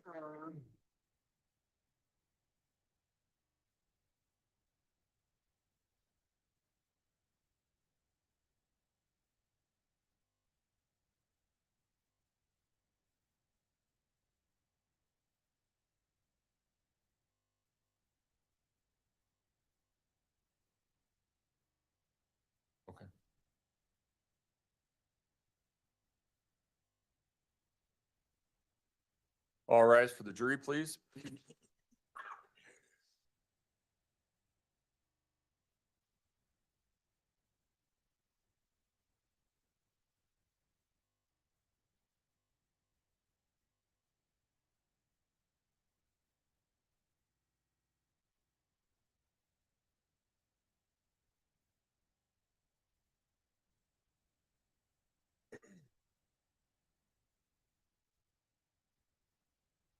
Thank you. You may all be seated. Court will recall 20 CR 1358, People versus Letitia Stout. Record should reflect the jury has returned to the courtroom. Good afternoon, ladies and gentlemen. Before we call our next witness, I want to talk to you a little bit about a change that I need to make in the back hallway. When we started this case, we started around spring break. So there was not all that much activity in the courthouse. I know that because sometimes I would get here. Mine was the only car in the garage. But now that people are coming back, it's really, really common for lots of trials to get stacked up right after spring break. I am one of 6 district court divisions on this floor. Right now, everyone on this floor is in trial in one matter or another. Everyone on this floor also has a docket during one week of the day or one day of the week as well. So that creates a huge amount of traffic in the back hallway. Typically, when we have a jury trial, we're only using one jury room. I knew that I was going to have more than just the 12 presumptive jurors. I also knew that this case was going to take longer than 1 or 2 weeks. So when we do that, we use 2 rooms. So number one, we're not packing you in like sardines in the jury room, and you have some ability to have some comfort. But with that comes some restrictions. And we need to start implementing those because it's causing problems for other division staff. I'm sure you've seen the door to the holding cell that's right behind your jury box. And deputies will use that for other divisions because you shouldn't see any inmates being transported up and down the hallway because we're trying to keep that hallway clear. But somebody you might see in an orange jumpsuit, that's what that's all about. And that will happen oftentimes in a criminal docket when somebody's being held in custody. You'll see somebody in an orange jumpsuit going back and forth. You'll also see lawyers back there. You'll see deputies going back and forth. Every once in a while, you will hear a commotion out in the hallway. Every once in a while, you will hear somebody running by like a herd of buffalo. So we need to keep that back hallway clear. So a couple of things that I want you to do. You're still free to go between the 2 rooms, okay? But knock before you open the door, and you have to use the restrooms that are associated with the jury room. I don't want anybody going down the hallway anymore. I know that there are 2 restrooms down there, and I know that this puts a burden on you because you sort of have to wait. I get that, and I understand. If we need to take longer during a break, we'll do that. But right now, there is just a huge amount of people in the back hallway. So for your safety, for everybody else's safety, to make sure that there's no confusion as to who's supposed to be where, when, and all of that stuff, please stay in one room or the other and knock before you open the door. Mr. Combs will let you know whether you can come out or not, and we'll leave it at that. So with that, Mr. Allen, call your next witness. We'll call Tom Griffin. All right.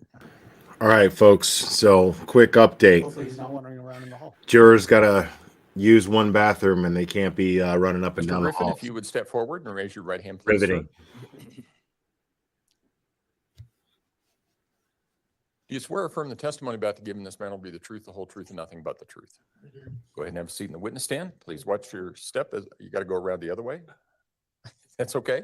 Watch your step as you step into the stand. Thank you. All right. Mr. Allen?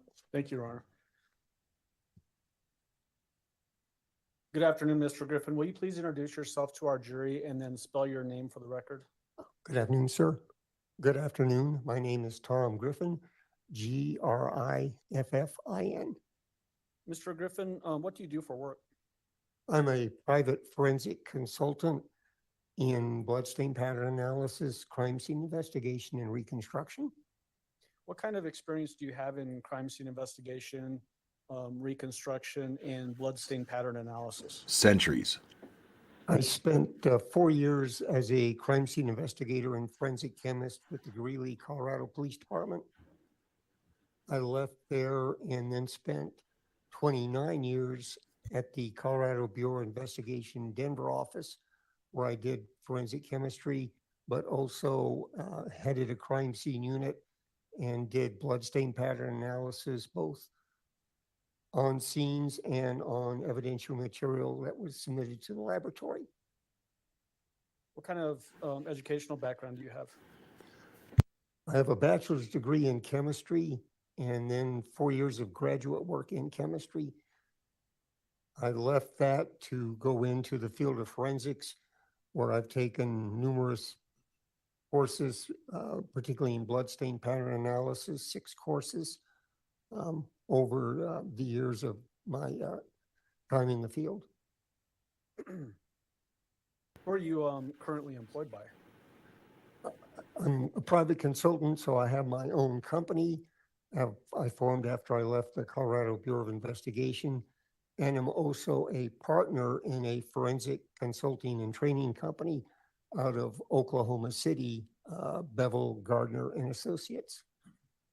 Do you have ongoing training that you participate in to make sure you stay sharp and abreast of any changes in the field? I do. I attend conferences in bloodstain pattern analysis primarily.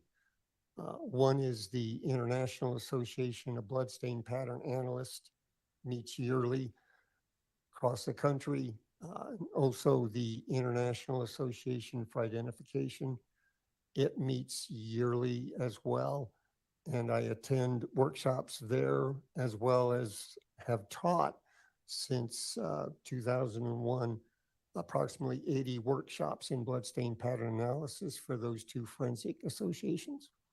Do you have certifications in bloodstain pattern analysis? I do.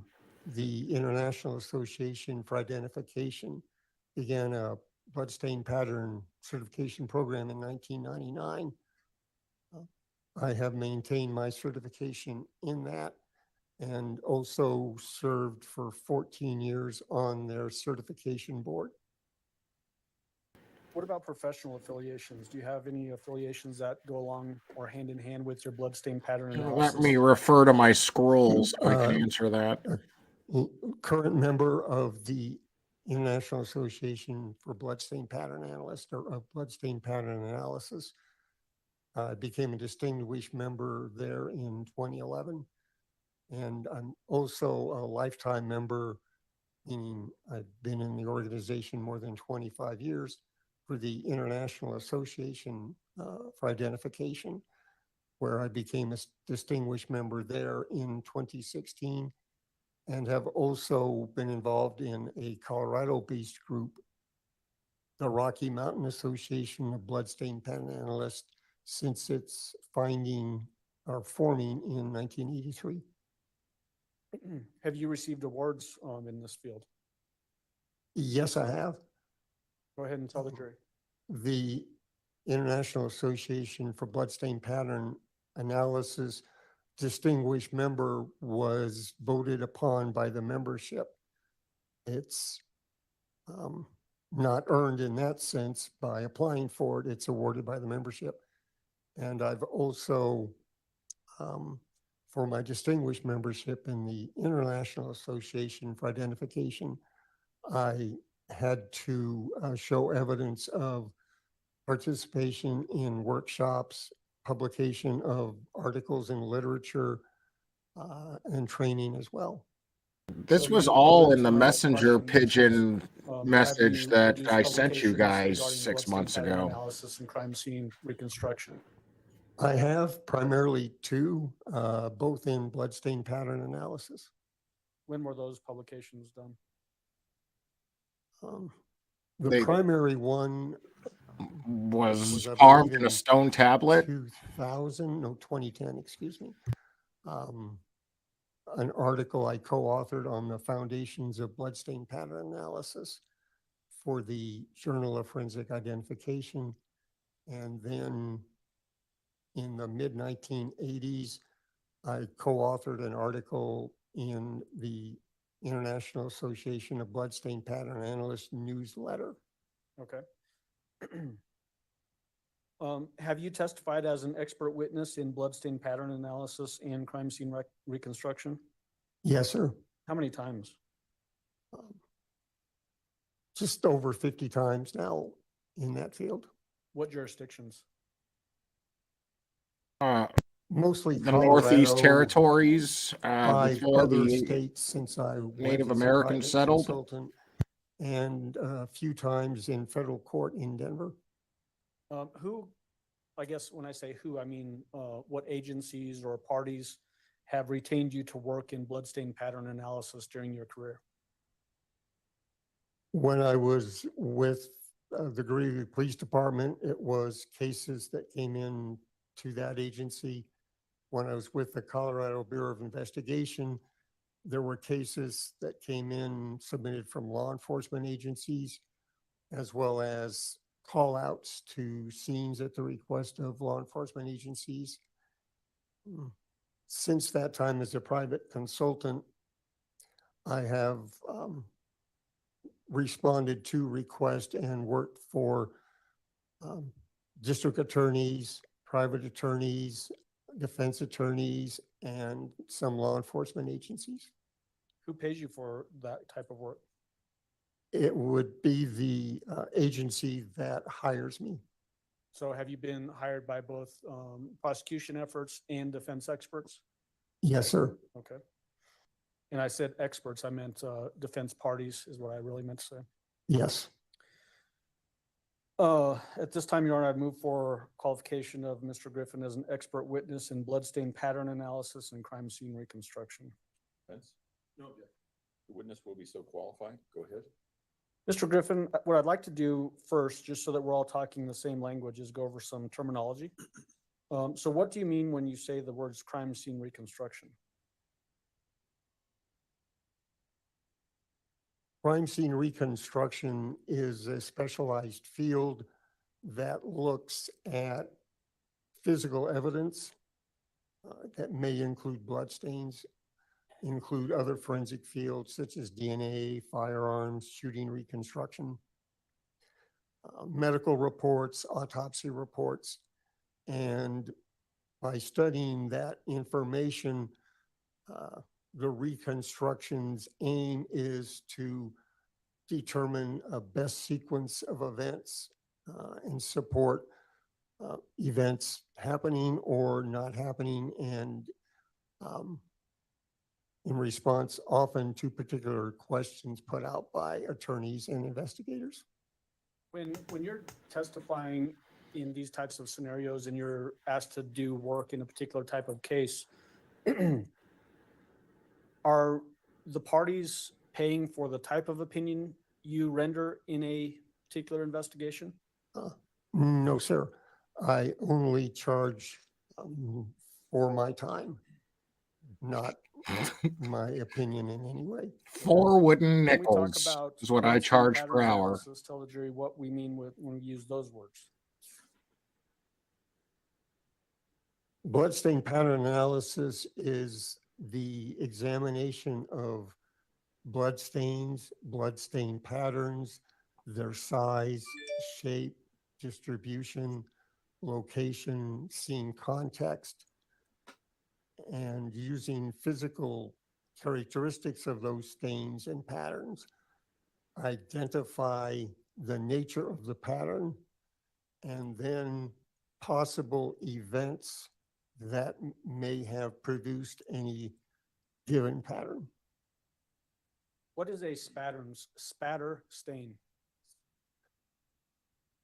When I use the term spatter stain, I'm referring to any small blood stain, generally circular to elliptical, that was formed as a result, as a result of some motion putting blood into flight.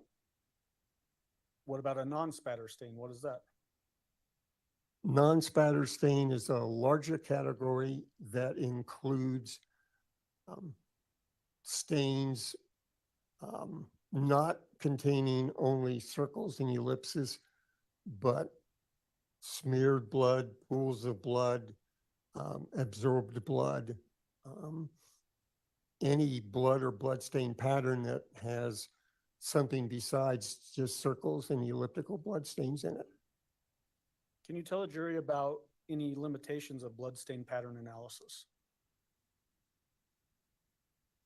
It's only as good as the documentation to start with. And its goal is looking at sequence and possible events or mechanisms.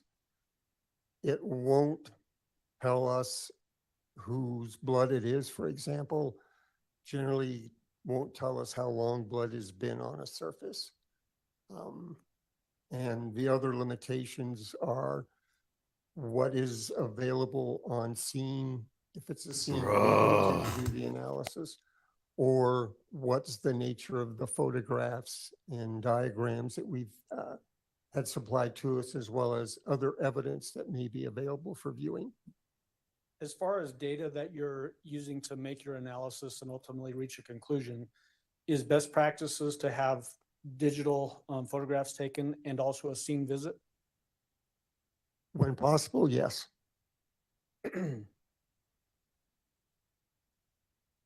Is it typical for you to, while you're working on a particular case, to even review autopsy reports? Most definitely.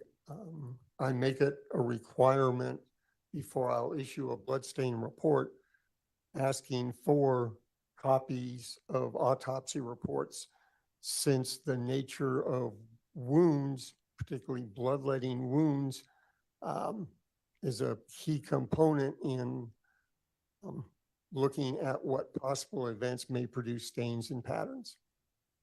What if there's no body? Can you still do your bloodstain pattern analysis without having access to a body and the evidence it might have, as well as an autopsy report? I can and have.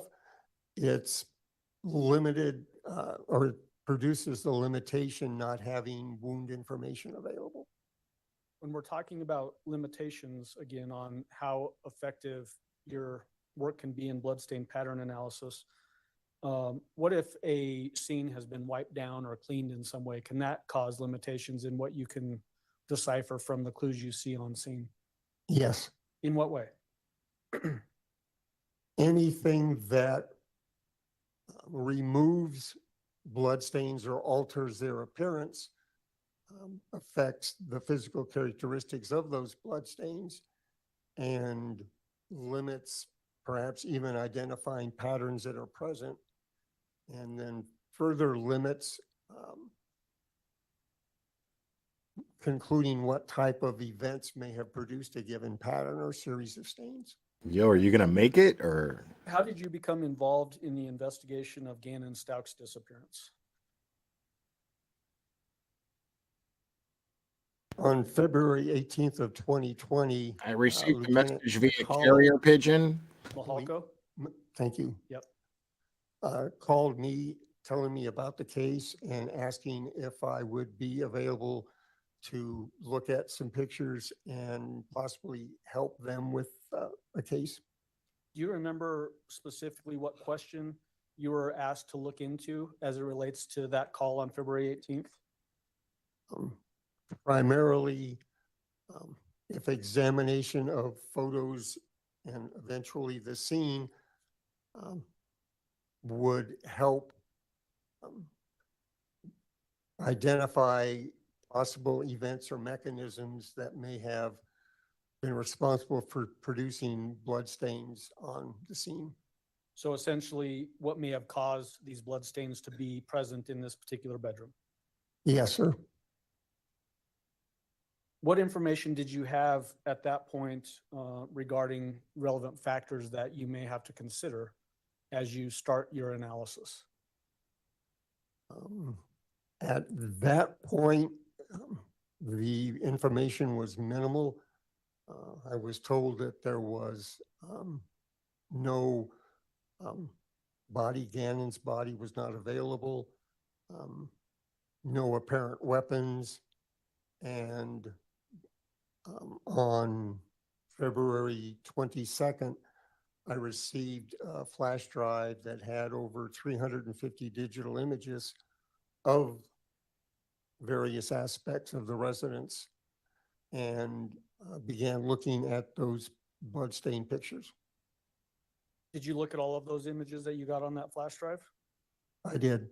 Did that lead you to any sort of, at least at that stage, any sort of preliminary conclusions as to what you, the scope and what you are dealing with?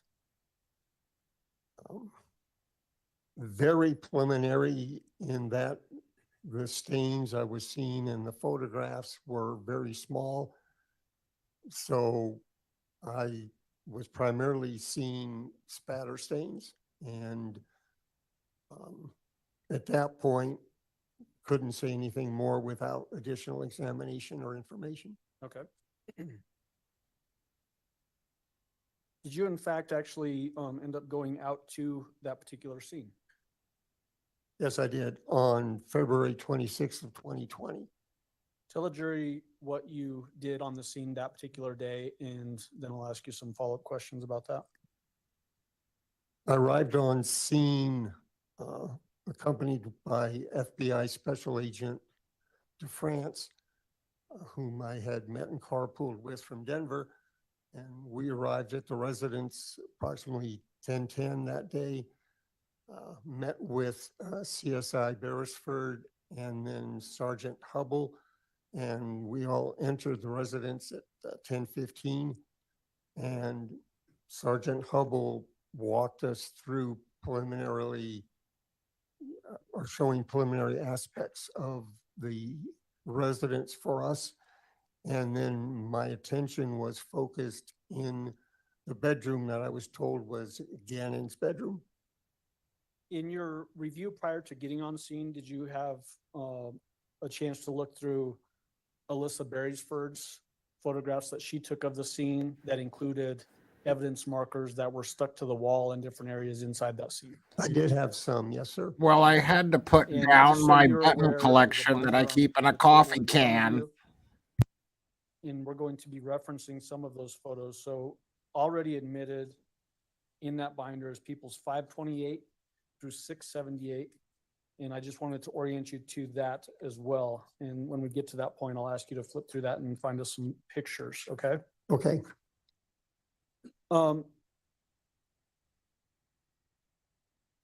With that pre-existing information in mind, so you've looked at pictures, including Beresford's evidence photos with the markers on them. What are you thinking as you go through the scene on February 26th? What's going through your mind? Primarily to make sure I stay objective in my approach and scientific. So I looked at the stains there on primarily south and east walls of the bedroom, along the baseboards too. Compared what I was seeing in person with images supplied by CSI Beresford.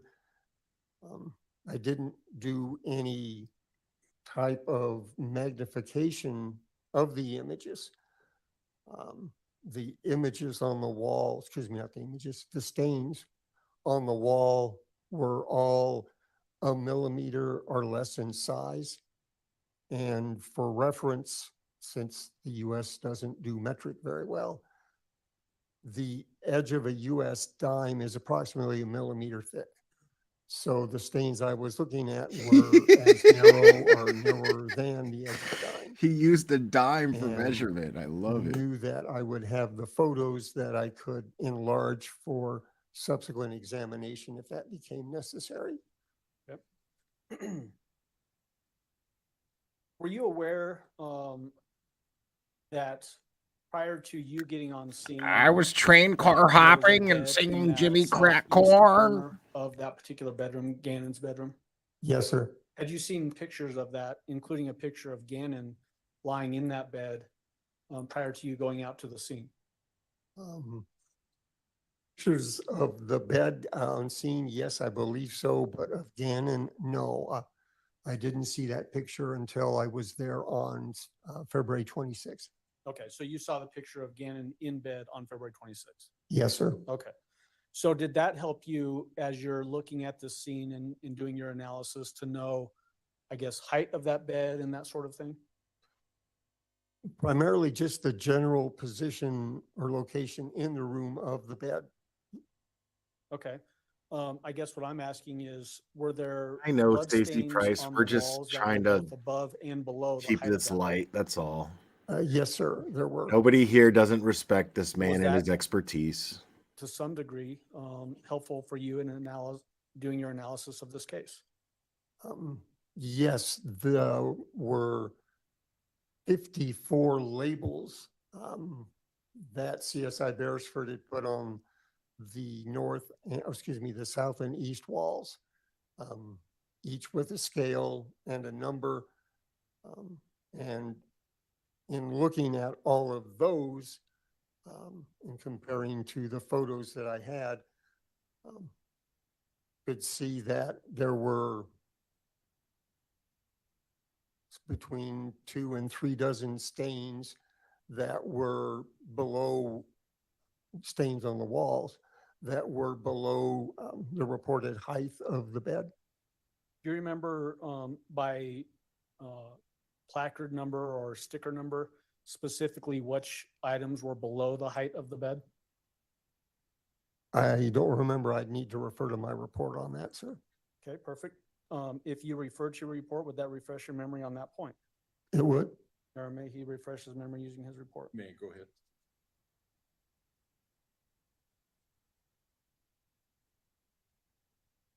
Jimmy Crack Corn, and I don't care. You want a sardine?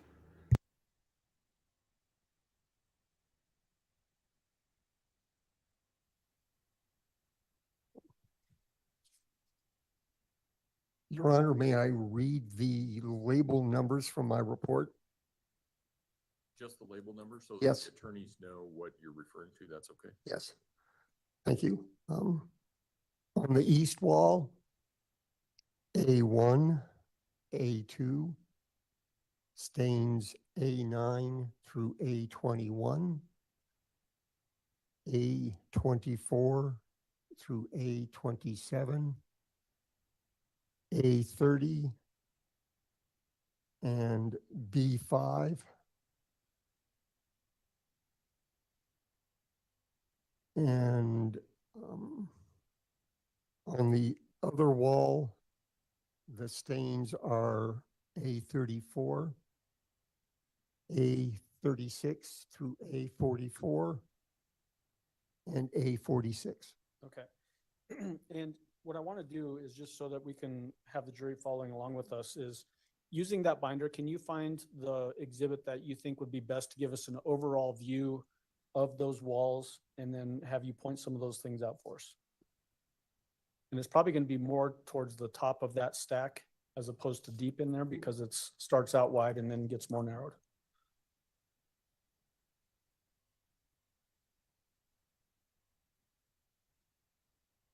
I had a pox breakout in my town, so this is gonna have to be quick.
Yeah, no, this guy, I mean, he's obviously qualified and he knows what he's doing.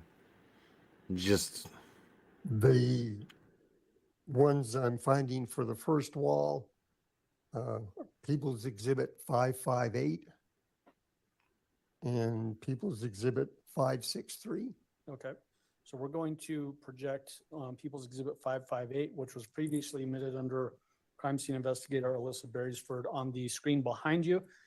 I'm going to leave it to your preference, whether it's easier for you to describe by looking at the photo in front of you and just talking about it, or if you want to stand up and point to things on the screen, you can do that as well. There should be a pointer in the witness stand. Where are those magical And so images coming actually, from? let's go to 540 first to get a better overall view so we can then drill into where we are here.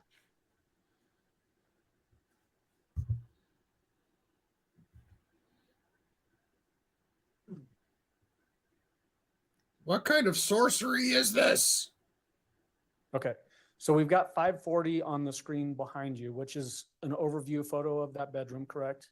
Yes, sir. When we look at 558, point out which wall we're going to be looking at in 558. Nope, I need this picture up. There we go.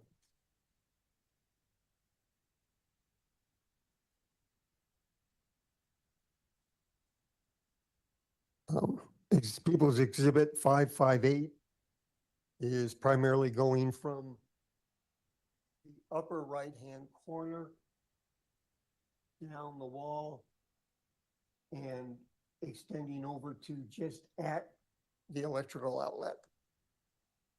I'm going to compliment you. You've got longer arms than most of the witnesses I've been here during this trial. You can feel free if it's easier instead of stretching to stand up and point. Okay. Your preference. Okay, so now let's jump into 558. we'd like you to not expire throughout this, somewhere in the middle of this testimony, please. Okay, so describe what we're looking at for the jury as far as generally stains that are above the bed and stains that are below the bed based on what you just gave us.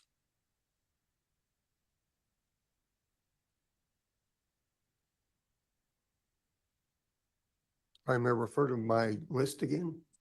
So let me ask you this question. What you're asking to refer to, is that your report that you generated based on your analysis in this case? Yes, sir. Is it an expert report? Yes, sir. What things do you rely upon to create your expert report? Information that I receive, photographs I receive, documents such as autopsy reports, lab reports. When I do an on-scene analysis, I have that information I bring into play. And I then examine, analyze the blood stains, look to characterize them, and ultimately issue a written report on my findings. Okay.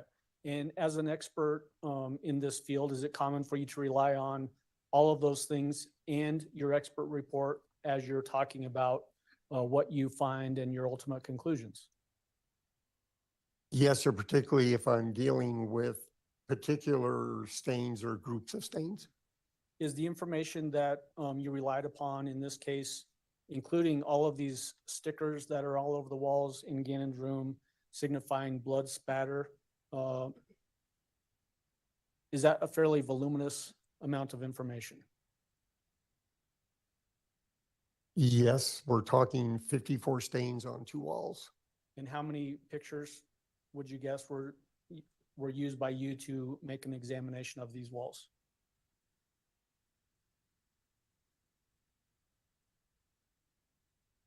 $54 pictures, one of each labeled area on the bedroom walls, and then additional photographs of blood stains on baseboard. Jesus, man. line That's a on the lot of walls, blood, man. And then area of the flooring in that same southeast corner of the bedroom. Each one of those, I'm going to use words that you might not agree with. So if I use words that you don't agree with, make sure you tell me, okay? Those stickers that are on the walls that look like little rulers. You see what I'm talking about? Yes, sir. Do each one of those stickers have individual numbering sequence to identify separate and distinct bloodstain patterns, or bloodstains, I should say. Let me. Not the arrows, no, but rather the scales adjacent to some of the arrows. It's these individual metric scales that have identifiers for labeling each of those adhesive strips. So when you say there's 54 stains, does that mean there's 54 stickers? One sticker essentially for each one of those stains? Yes, there are 54 stickers, most of them by a single stain, but there are some that were by more than one stain. And then you mentioned the arrow stickers. What are the arrow stickers for? Would have to ask the person taking the photo of that. Okay, so there's 54 stickers for the blood stains on there, and then a number of arrows on the wall that Alyssa Beresford or somebody else might have put there. Yes, sir. The pictures that we're looking at, especially as you look at Alyssa Beresford's photos, do they start out wide like this and then start to drill down in closer focus to finally you get a very up close view of a specific stain and sticker? Yes, sir. So would you say there are hundreds of pictures of this particular crime scene to get that detail starting out wide and then coming in focus? At least 100, if not more. Yes. Okay. And so when you ask about, can you refer to your expert report? Is it common for you to rely on that to make sure that what you're testifying to is accurate and making sure the jury understands what you're saying? Well, it's because Harley wasn't looking for it. Letitia had already cleaned up Yes, sir. most If of I'm it, getting at least into anything visible. detailed information about locations of stains relative to some object or questions about any particular stain.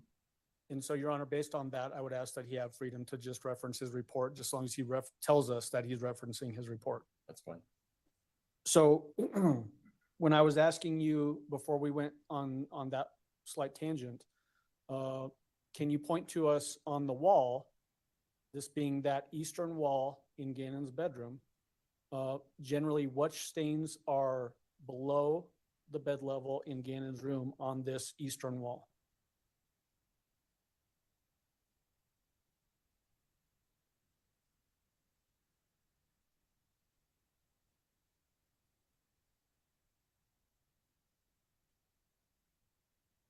D-Smalls, nobody knows what led up to need this to just yet compare the exactly. photos. There's a lot of speculation, but Reading no the one labels, saw stain or heard a numbers are gunshot very because visible. That's fine. he's in Just the, make sure they you were, tell his us bedroom's in the which basement. exhibit you're looking at so that I can put that particular photo up and our record is clear. His bedroom's in the basement, so it's a lot. It's very unlikely that anybody would have heard the shot from even outside, much less their own house that's close by.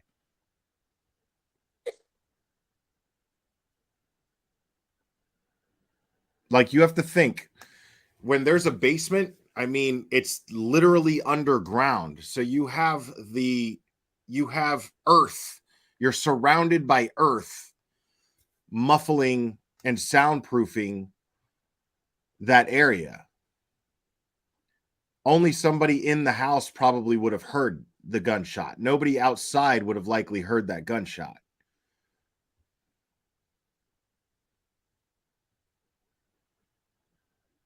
And it's possible she shot him post-mortem. Nobody's established that the blood Using spatter People's is from a Exhibit gunshot. 558.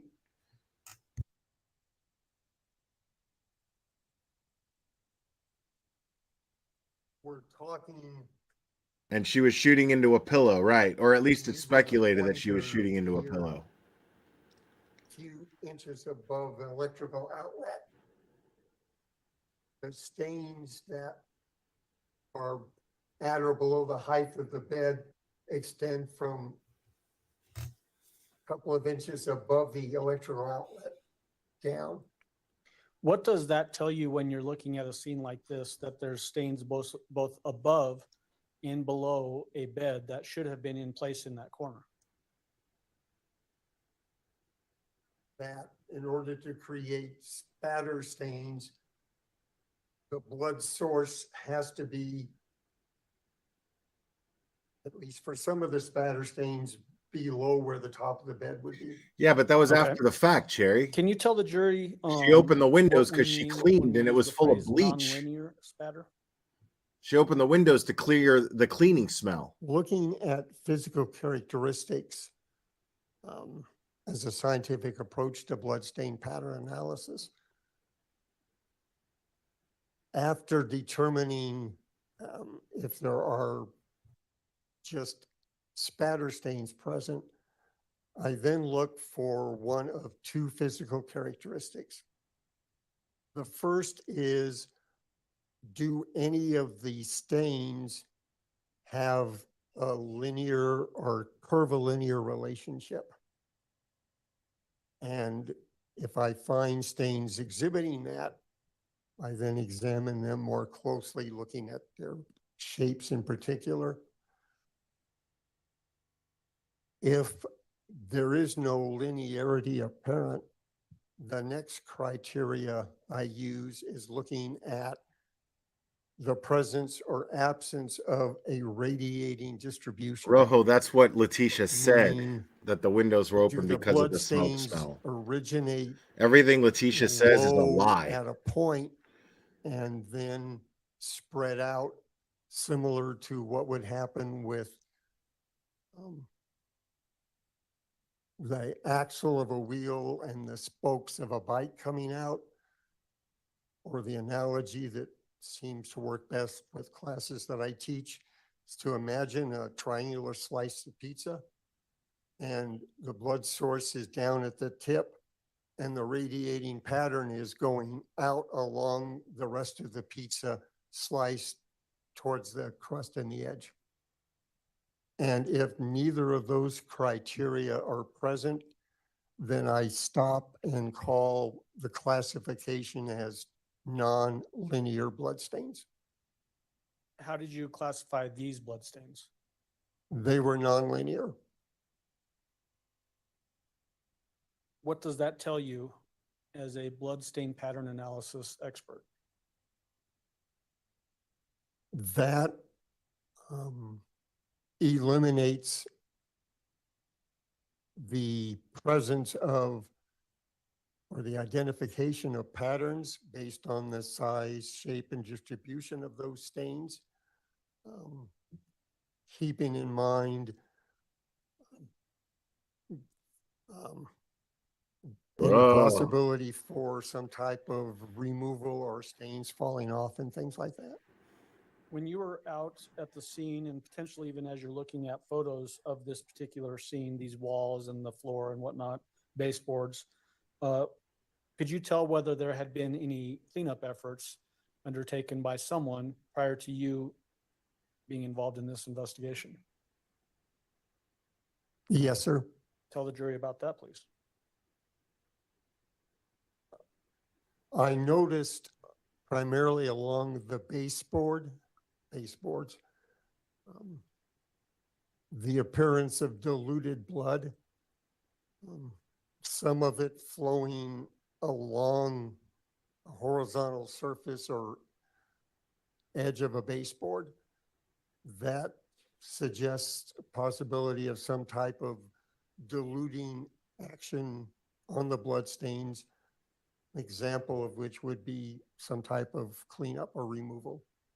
I'm going to have you pull up a particular photo here. Let me pull it up here in my list. If you flip in that binder that's in front of you to 647 and then beyond that, those should be pictures of the baseboard that were admitted under CSI Alyssa Beresford.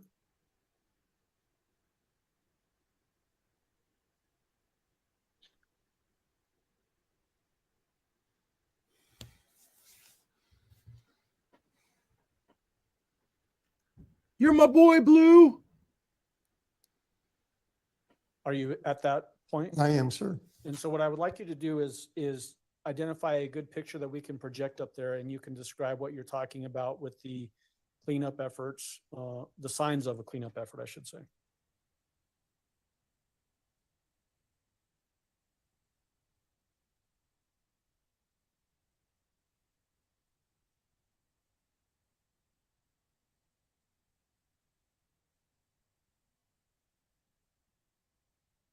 Yeah, and Letitia claimed that her arm was burnt too, and Harley didn't see There's nothing more fun than any flipping through a burns on binder with Harley's about arm 50 sets of or eyes on it. Letitia's arm.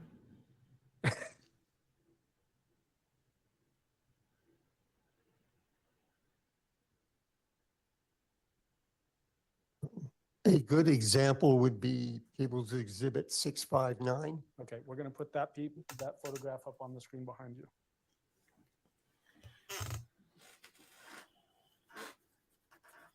I think you have to turn the lid on that thing, otherwise it, or maybe not. When you open it, because it comes out fast.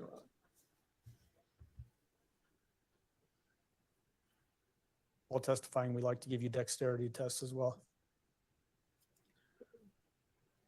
Speaking of which, this guy is his job is the same as all Dexter's the hints. was on the show. He's a blood So, spatter Mr. and Griffin, we've got, analysis expert. 659 on the screen behind you. So please stand up and use that pointer and point out what we're talking about with the signs that you see in this particular photo that signify a cleanup effort had been undertaken. Looking at two aspects primarily. The first is along the top of the baseboard, which I'm using the pointer to show as far as for the record. And then down on the vertical surface of the baseboard, just above the easel, where there appears to be, again, diluted blood across the surface of the baseboard at that part. Are all the jurors able to see with that easel in the way, or do we need to move it for anybody? Everybody's good? Okay. So what about those particular blood stains tell you that there's some cleanup? They appear to be diluted from the dark reddish brown color normally I find for blood on scenes. The other pictures of the baseboard, are they similar to this where they have that potential flow and even potentially some wiped marks? There are a couple, yes. Okay. This is probably the best one. Okay. And all these photos will be available for the jury to look at some point when they get to a deliberation stage. Were any of the blood stains on the walls drip stains?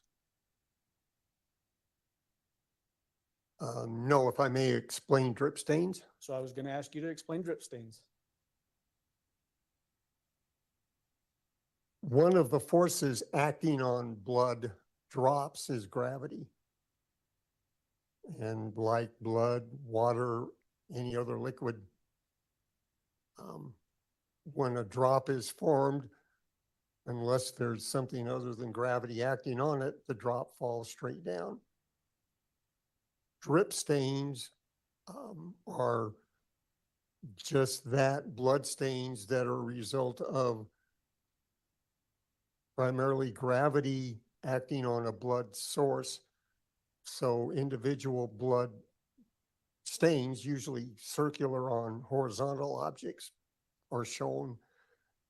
You can have drip stains on walls. However, those are characteristic by being long and thin. And there were no such stains on either of these walls. Are you familiar with the phrase distribution cone or cone of distribution? Yes, sir. Tell the jury what we mean when we use those words.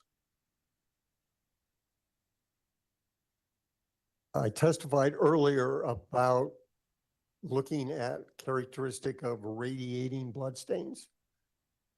We start our examination in 2 dimensions. and a fan-shaped distribution of stains is a radiating distribution back to the pizza slice. Actually, blood travels in 3 dimensions. So blood that's coming out of some blood source, and a blood source is kept generic because it can be many types of objects, not just people. The blood will come out in a cone, and that cone increasing top to bottom, left to right, as the cone goes, the blood goes forward in that cone. Very similar to a megaphone in appearance. And we refer to that 3-dimensional distribution as a dispersion cone. Can there be voids in a dispersion cone? Among other places, yes, sir. What is a void?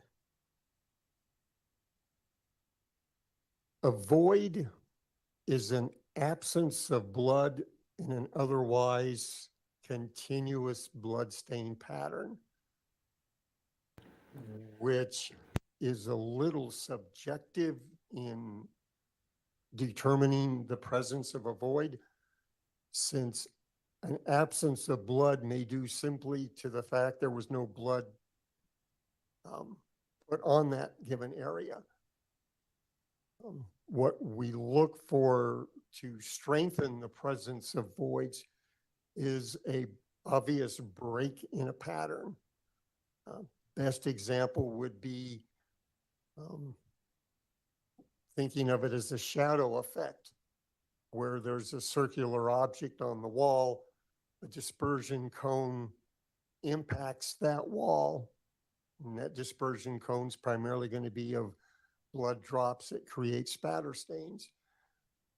If that circular object, clock, or plate is removed, it has blocked blood from going onto the wall. So the spatter stains will stay on the object and leave a clear, unstained, or void area on the wall. Did you have void areas or potential void areas in this particular scene as well? Yes, sir. There was one area I looked at as a potential void. Which area was that? That was on the wall near the window. Okay. And so if we go back to that overall photograph that shows the scene from a wide angle, which I think is 558. Yes. 540 is the number. Thank you.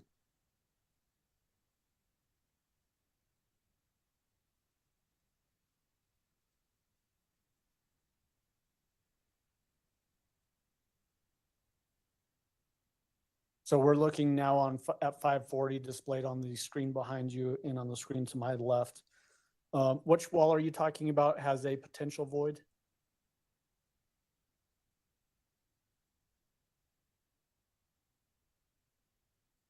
The wall on the right half of the screen. I think that's the south wall. Should be the south wall. And we have a distribution of stains in the southeast corner that has aspects of a dispersion cone, but not enough that I felt comfortable saying was a dispersion cone. It's a distribution of stains that decrease as we go up from the floor along the wall. And just above the letter B as in boy on this baseboard, very near the vertical scale that runs along the window that I'm pointing out with the pointer, there is an open area between, I believe it was labeled B40 and B46. That shows an absence of blood. You mentioned that when we first started talking about voids, that it could be that just no blood went to that area. Yes, sir. Could a person standing between a victim that's expelling blood prevent blood from getting onto that area as well? That's one option. Yes, sir. What other options are there? Some other object that might be present there. And one of the supports for, again, presenting a void, going back to the example I presented of the clock or circular plate on a wall, that object, if there, it would have blood stains on it, that the blood landed on that intervening object and not the wall. So I would be looking for spatter stains on any object that may have been what we call an intermediate target. So that can be a person or an inanimate object. Okay. We've talked already that there was a bed in place there. Was there also an absence of blood on the bed frame? Yes, per Sergeant Hubble, there was. Okay. Is that something you would rely on to make your analysis of this particular scene? Yes, sir. That, and as well as during my examination on scene, I looked at the ceiling in the southeast corner. I did my own examination of the south and east walls with the idea second set of eyes never hurts. And then on the blue table currently shown in People's Exhibit 540, I examined that and did not find any bloodstains on that table.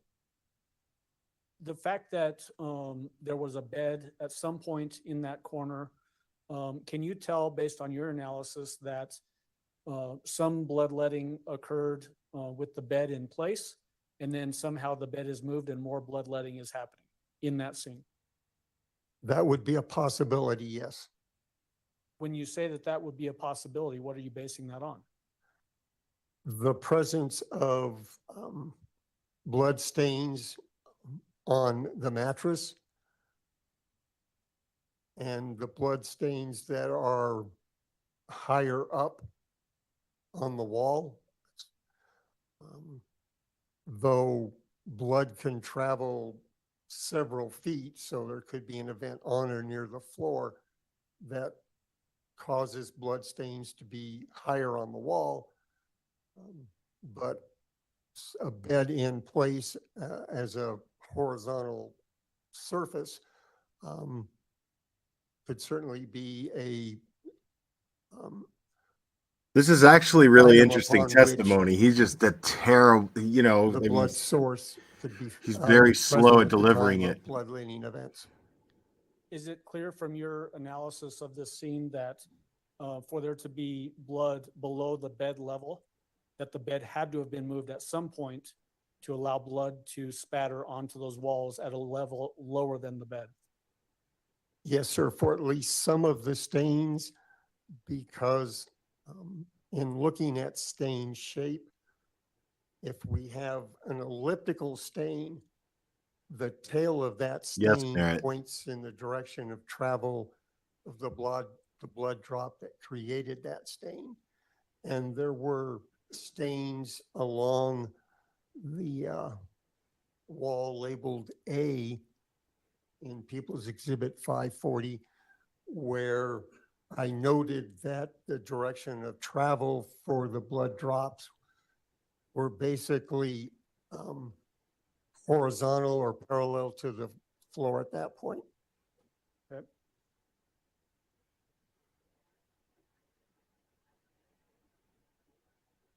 You mentioned earlier it's common for you to reference autopsy reports in your analysis and before you finalize your conclusions. No, this is really Is it important also because common for you to reference he's explaining lab reports? he's explaining the blood spatter. He's definitely. explaining like What would you be gathering? how the from blood lab ended up reports? on the wall. First, for bloodstain pattern analysis, I would be looking for DNA results.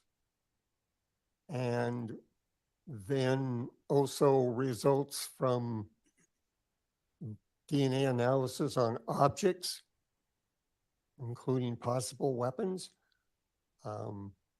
firearms, if they're involved in the case. So several disciplines other than just DNA for items that may have blood stains on them.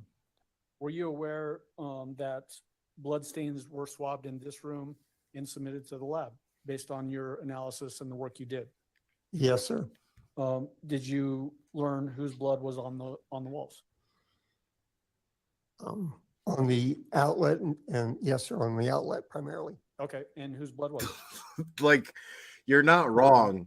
This is I'm just like the asking you whose blood was worst It was witness to call right after And I lunch think, because were you like just I'm going to really point out trying to the stay outlet? awake. Yes, sir. Okay, go ahead and point that out.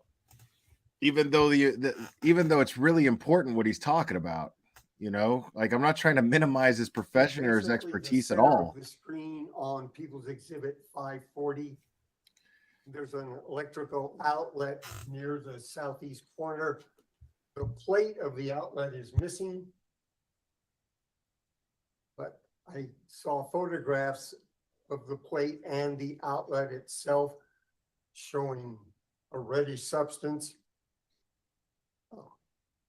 And then DNA results reporting that the DNA profile matched Gannon's.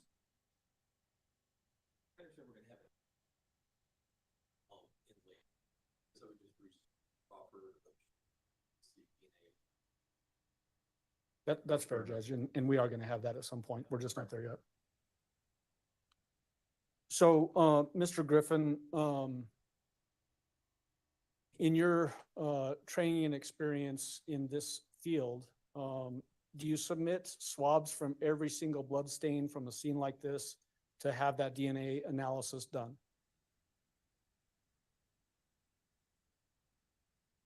I never have swabbed every God stain. damn it, dude. I don't know anyone Oh, that has, God. because not all the swabs will be analyzed. Okay. Is that because of just resources at labs and that sort of thing?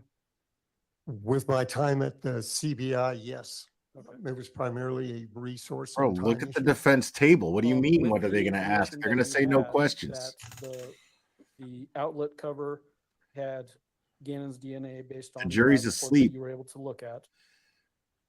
In your expert opinion, does that make it likely that the rest of the blood in there is Gannon's blood as well?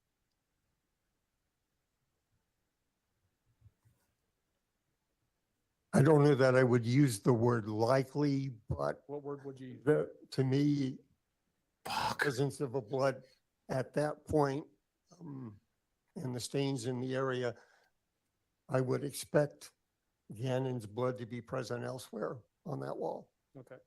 The blood staining that we see indicated in People's Exhibit 540 on that south wall on the right side, east wall on the left side of that corner, and then that pool of blood on the center of the floor there, not the center of the floor, but in that corner of that floor there. Is that significant to you as to the amount of blood that was expelled during whatever event expelled that blood? Yes, sir. What does that tell you?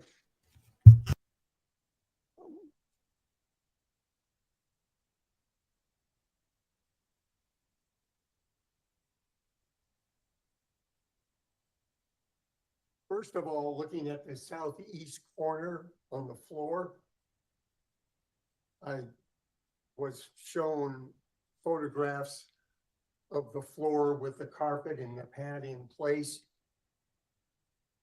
Carpet and pad cut up. And told, if not actually in reports I received, that there was saturated blood in the carpet and the pad in that corner. That was identified as the DNA being Gannon's profile. This area measured on the floor under the carpet, the stained area measured approximately 20 inches by 20 inches. So looking at the context of the scene, as we call it, we have a blood source on or near the floor in this corner as blood is coming out of that blood source. And then spatter stains on the wall, all in the southeast corner of the bedroom, that are suggestive of some type of spatter producing event, a minimum of one on or near the floor. Okay, so we're going to talk about that if you wouldn't mind going back. There you go. Did you have a chance to review the autopsy report in this case prior to issuing your final conclusion? Yes, sir. Prior to you issuing your final conclusion and reviewing that autopsy report, based on the work that you had already done in the scene, looking at photographs, visiting it, that sort of thing, did you make a preliminary assessment as to what types of events could have caused this type of blood pattern analysis or blood stain pattern? I did, yes, sir. What was that? On February 26th, between approximately 1:15 when I finished my on-scene examination and after packing up supplies, I met with Sergeant Hubble and Lieutenant Mahalko, and told them I would give them very preliminary result, nothing in writing. It could be subject to change based on additional information. And basically what I told him is, given the pooling and the spatter stains on the two walls and the nature of patterns that are there and patterns that are not, I would look at one of or a combination of three possible events. One event would be a shooting in which the wound is a penetrating wound, meaning there is no exit, since there were no defects that I observed anywhere in the wall or the floor. So one possible wounding mechanism is gunshot. A second possible mechanism would be some type of event that involved creating blunt force trauma, such as beatings and stompings. The third event or mechanism, we use them interchangeably, would be some type of action or energetic activity involving a bladed object. Not necessarily knife, but what I call a bladed object, generically speaking, or a combination of those three. So when you say a bladed object, are you just meaning a sharp object? Sharp object, yes, sir. Okay. You mentioned a penetrating gunshot, but you mentioned no defects were found. Did you not find any bullet holes in the walls or impacts on the floor or anything like that? I did not. I did not find any of those. Okay. Once you were able to get the autopsy report, what did that do regarding your preliminary opinion as to what types of events or mechanisms could have caused this bloodstain pattern? In reading Gannon's autopsy report, it noted the pathologist reported blunt force trauma to Gannon's head, a penetrating gunshot wound, I believe, to the jaw, the face area, and then Oh my God. sharp forced injuries, bladed object injuries to the rest of his body. Jesus Christ. With, I believe, at least half of those being on his hands and his arms. And specifically as it relates to that sharp force injury portion, 18 separate sharp force injuries, is that right? That's right. I'm gonna have you go to, flip all the way through to, in that binder. We've got 3 exhibits in a section labeled for just you. And those are exhibits 684, 685, and 686.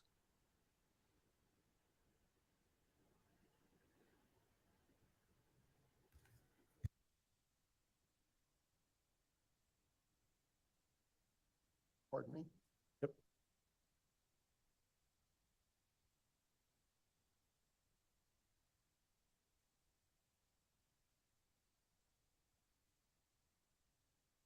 Thank you. Are you to that section there?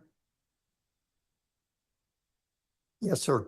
Okay, so when we're talking about 684, 685, and 686, do you recognize those photographs? I do. How do you recognize them? People's Exhibit 684 and 685 are among the 360 plus photographs I was given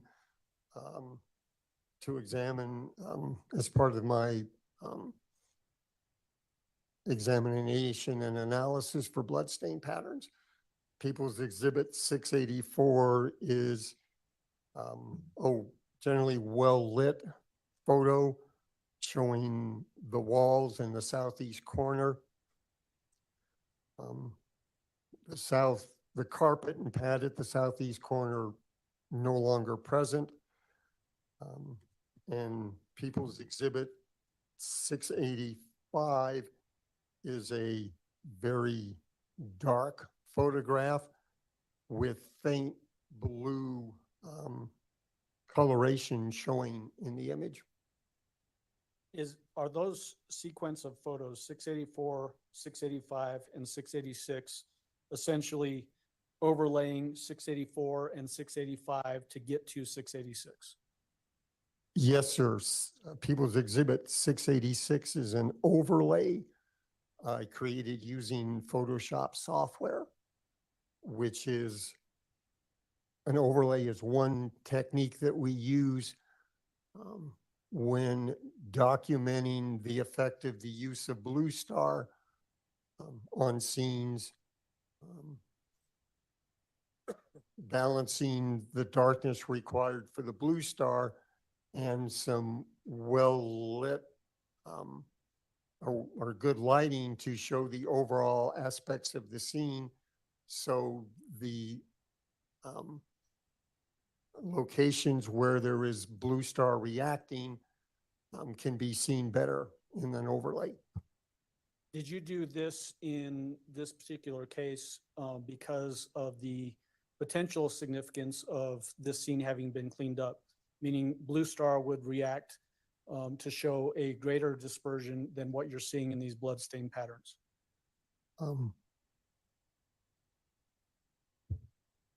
Actually, my reason for doing it was simply to see what could be shown with the overlay of the 2 photos, regardless of any type of blood removal activity.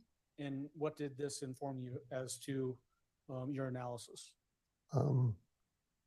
The Blue Star showed positive reaction on both the south and the east walls and the southeast corner on the floor beneath where the saturated carpet and pad was. Okay. Are these fair and accurate photos?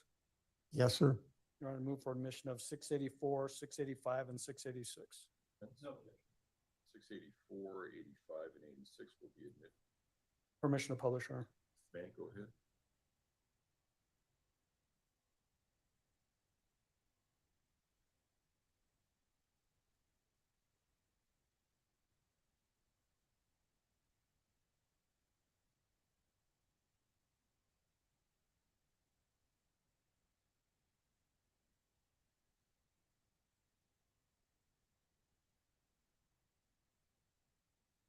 Okay, so we've got 684 on the screen there. Is this just basically that same southeast corner of Gannon's bedroom with those same blood stain markers on the walls. Yes, sir. And then if we move on to 685. What is 685? That is the photo taken in darkness after the application of the blue star. Does this photo, as we're projecting it on the screen, is it brighter than what's actually printed out in people's 685 in that binder in front of you? Yes, very much so. What does this tell us when we see this sort of, I mean, to me, it looks like a constellation in the night sky or something. What does this tell us? Blue star is a chemical that's used as a searching tool for diluted blood. And it is a presumptive indicator of blood. Blue star will react with non-blood, but it's designed to go react primarily or to react and show the presence of diluted blood. So let me ask you a question, just to clarify really where I want to go with this, and that is, this looks like more than 54 marker potentials. Why are we seeing more in this than we see when we look at the overall normally lit photographs with the markers stuck to the wall? Because the blood The drip. bright blue color from the blue star would indicate areas of possibly diluted blood being present on scene on both the walls and the baseboard and the floor. No way to tell for sure whether that, all of those spots would be blood though, correct? Correct, not without sampling and good luck. Okay. And if we could go on to 686. Is this the overlay of Wow. 684 and 685? Yes, sir. Again, is this brighter than what's printed out in people's 686 in the binder in front of you? Yes, sir. Why do we not see, I'm looking at the floor with that bigger blood stain on the concrete there. Why is that part not blue, even though that's blood?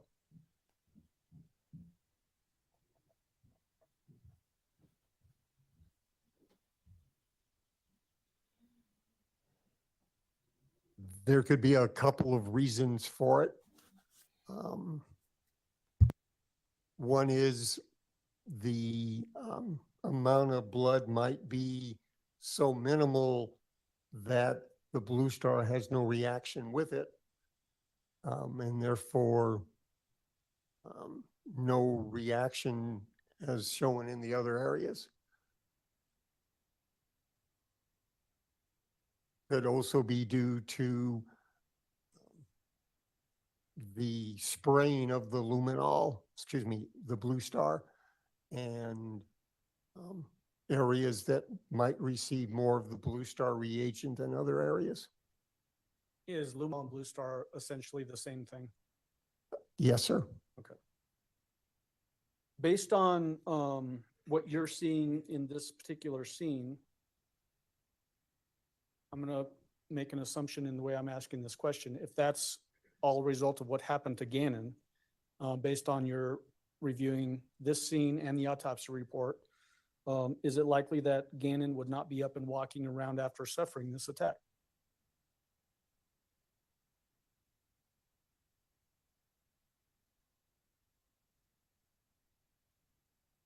From bloodstain pattern analysis, I can say that with it being Gannon's blood, he's on or near the floor for at least one, or in some cases, a minimum of 2 impact events, spatter producing events. But I'm not able to He fought back. opine on his mobility in relation to that. Well, you reviewed the autopsy report, correct? Yes, sir. There's 4 blunt force trauma injuries to the head, right? Yes, sir. There's also the gunshot to the left chin slash jawline. Yes, sir. In that autopsy report, it has trajectory of the bullet through the head area of Gannon, Yes, sir. including potentially, according to the doctor, that it severed the spinal column. Yes, sir. So can you not make a likelihood determination based on that information in conjunction with your scene?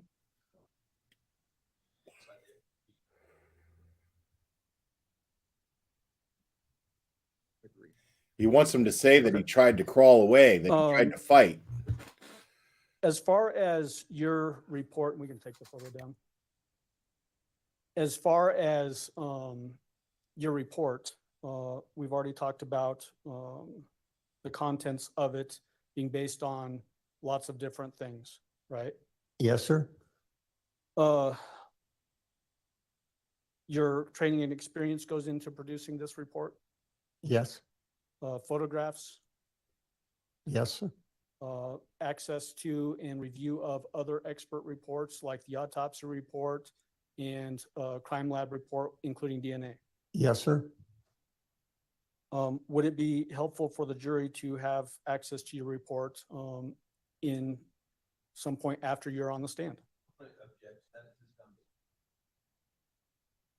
Sustained. Your Honor, at this time, I would move for admission of People's Exhibit 682, which is his report, and that would be pursuant to CRE 1006. Report actually going into evidence, Your Honor.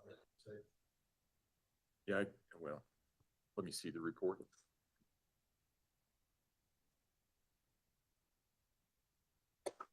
Thank you. And just to be clear, Blue Star is what I posted there in the chat, not the ointment that Cherry uses for warts.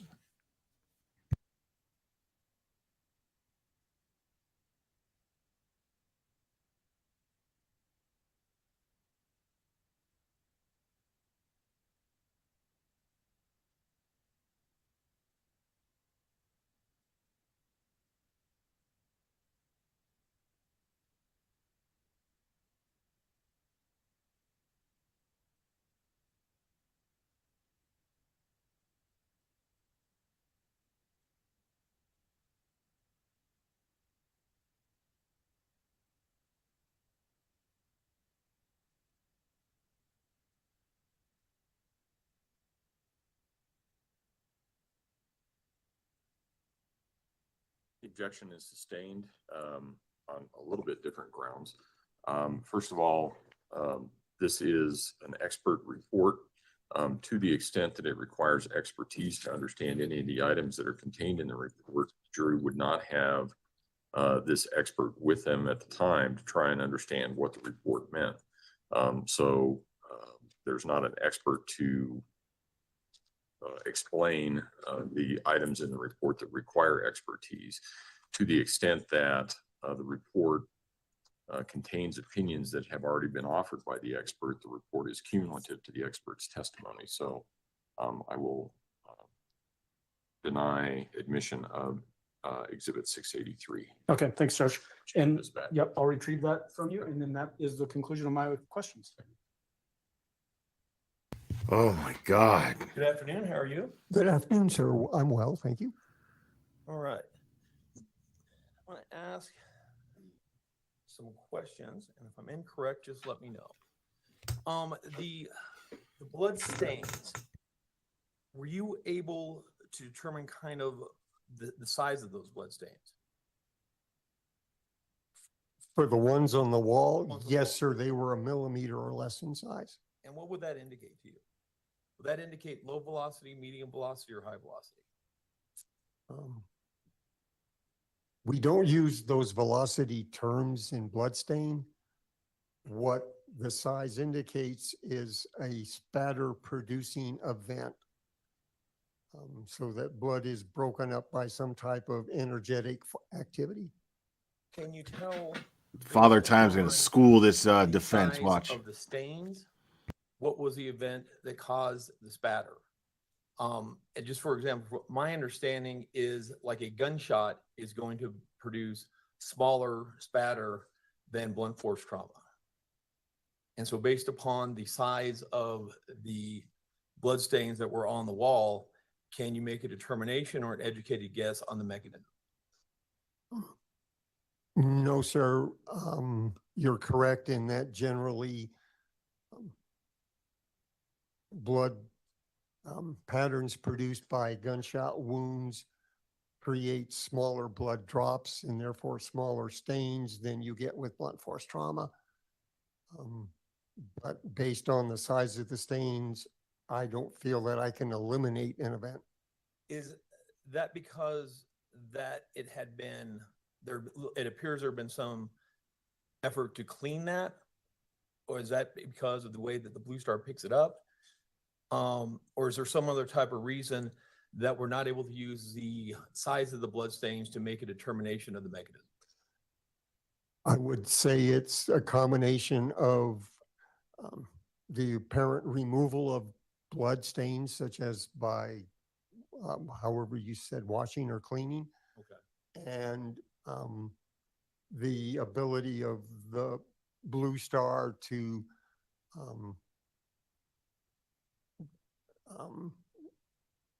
indicate the presence of diluted blood whose stains may be too small to actually see.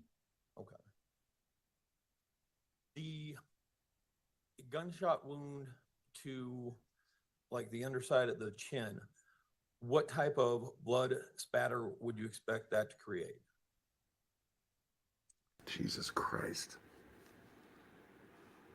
The term that we apply to blood associated with gunshot entrance wounds is called the backspatter.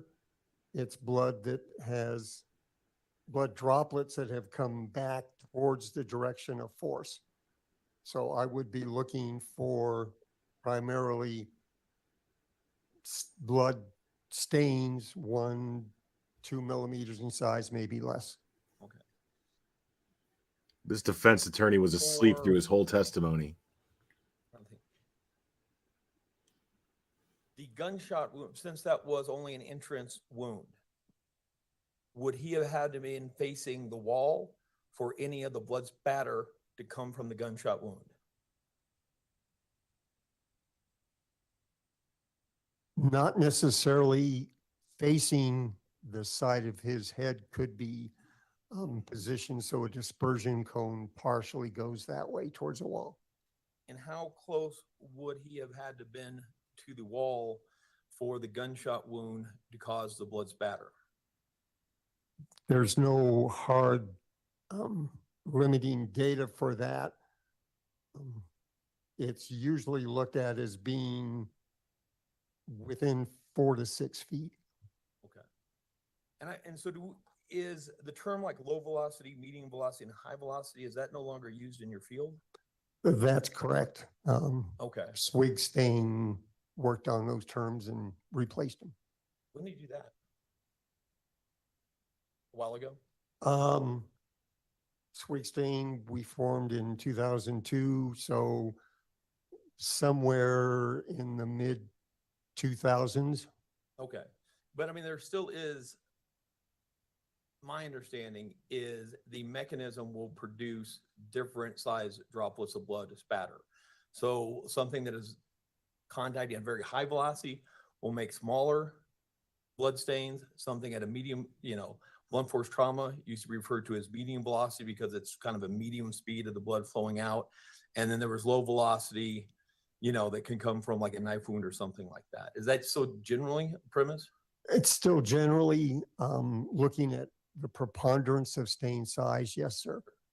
Are you able to make a determination based upon the size of any of the blood spatter that was on either one of the walls, whether they were caused by a sharp object like a knife wound or whether they were caused by something that'd be more akin to what we would call medium velocity in the old days of blunt force trauma? I'm not able to. Can you tell how many events took place to cause that blood spatter? A minimum of 2. based on the dispersion of the blood and the direction blood drops have traveled. So the minimum is the best I can offer. Can you offer a maximum? No, sir. Could it have been many? 10? Again, I can't put a number to it, sir. Okay. Yeah, it would make sense that Gannon's head is towards the wall because he's trying to get away. He's trying to defend You himself. talked that some of them had to occur below the bed based upon where the spatter was. There's anything indicating that any of them would have had to occur above the bed? I think it's possible. Yes, sir. Anything that you saw that would indicate one more than the other? No, sir, not given the potential for cleanup. You reviewed the autopsy? Excuse me? You reviewed the autopsy in this case? The report, yes, sir. You're aware there were also 2 projectiles, bullet projectiles found in the pellet case? When Gannon was recovered? I'm not remembering it independently, sir. Okay. You didn't see anything in that room that would indicate an object that had been struck by a bullet? Correct, I did not. And lastly, you're not just here out of the goodness of your heart. No, sir. You're getting paid by the district attorney's office. Yes, sir. How much are you getting paid? Our company rate is $295 an hour. And do you know how many hours you put in on this? I don't remember the billing hours I did for my on-scene analysis and the report. It's more hours than I billed. Okay. All right. Thank you, sir. No further questions. Redirect. So we got a discount? Tell. You were asked about different sizes of these, the potential for different sizes by Mr. Tellini. You testified previously, though, that each one of these was 1 millimeter or less. Is that right? Yes, sir. Did the fact that this area appeared to have been cleaned up impair your ability to find bigger and smaller size blood stains on this wall? That's possible, yes. You were asked about the number of events and you said minimum of 2, but you could not give a maximum. That's correct. In reference to that, you obviously saw the autopsy report. Yes, sir. So could it have included enough events to include 4 blunt force trauma injuries, 18 stab wounds, and 1 gunshot wound? Can it go that high?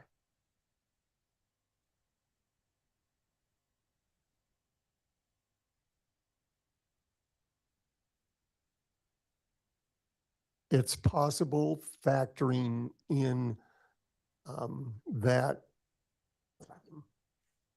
incised wounds such as were reported for Gannon's hands and arms, they can act as blood sources as well to produce spatter stains. Meaning, let me break in there. Do you mean that an arm might be moving and causing blood to fly off the arm? Yes, sir. Okay, that's all I have. Do any of the jurors have any questions for Mr. Griffin?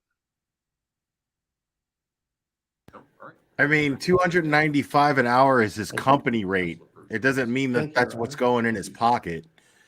I mean, there's expenses to consider, testing and equipment, and there's all kinds of things. I mean, and it's his company rate. So there's Ladies and gentlemen, we other will take our employees that afternoon are getting recess. If I can have everyone that back in the need to jury get room at, paid. say 3:25, we should be able to start time at that point. Again, don't discuss the case among yourselves. Don't discuss the case with anyone else. Please remember the instructions that I gave you about leaving the jury room. You don't want to cause Mr. Combs to tear out his hair for obvious reasons, you can see. So with that, we will take our break. All rise for the jury, please.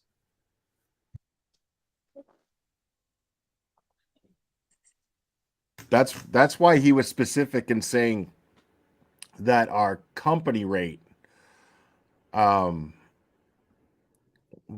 that the company rate was at $295 an hour, because I mean, he's not obligated to talk about how much he gets paid.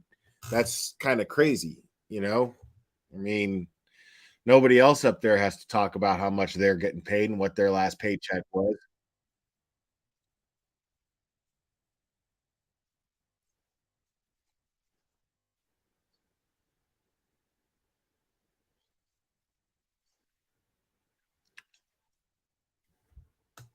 Sorry, I'm making sure that there's nothing else going on here. I don't think there is. So we're just waiting on, yeah, we're waiting on them to come back from the final afternoon break. So we got about 2 more hours of this. So they're done with that witness. I realize, I mean, yeah, we had to we had to try to find humor at the beginning of that testimony, only because like let's just be honest, man. What in the hell? Okay. Oh.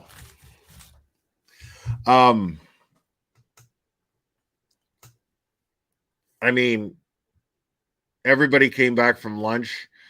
Like, I'm not gonna lie, like I was fighting to stay awake just because I just had like the biggest, fattest cheeseburger. And I was so full, and I'm tired as it is. So yeah. But the thing is that dude's testimony is super important because he's a blood spatter expert. If you guys ever watched Dexter, that was Dexter's job. And it was actually great for the storyline of of that show, to be a serial killer whose job was to work for the police department and investigate blood spatter. Especially if he knows how to cover that up. But in this case, it's real important to see, like, to give an idea, because the idea isn't at this point, like, it's some of it is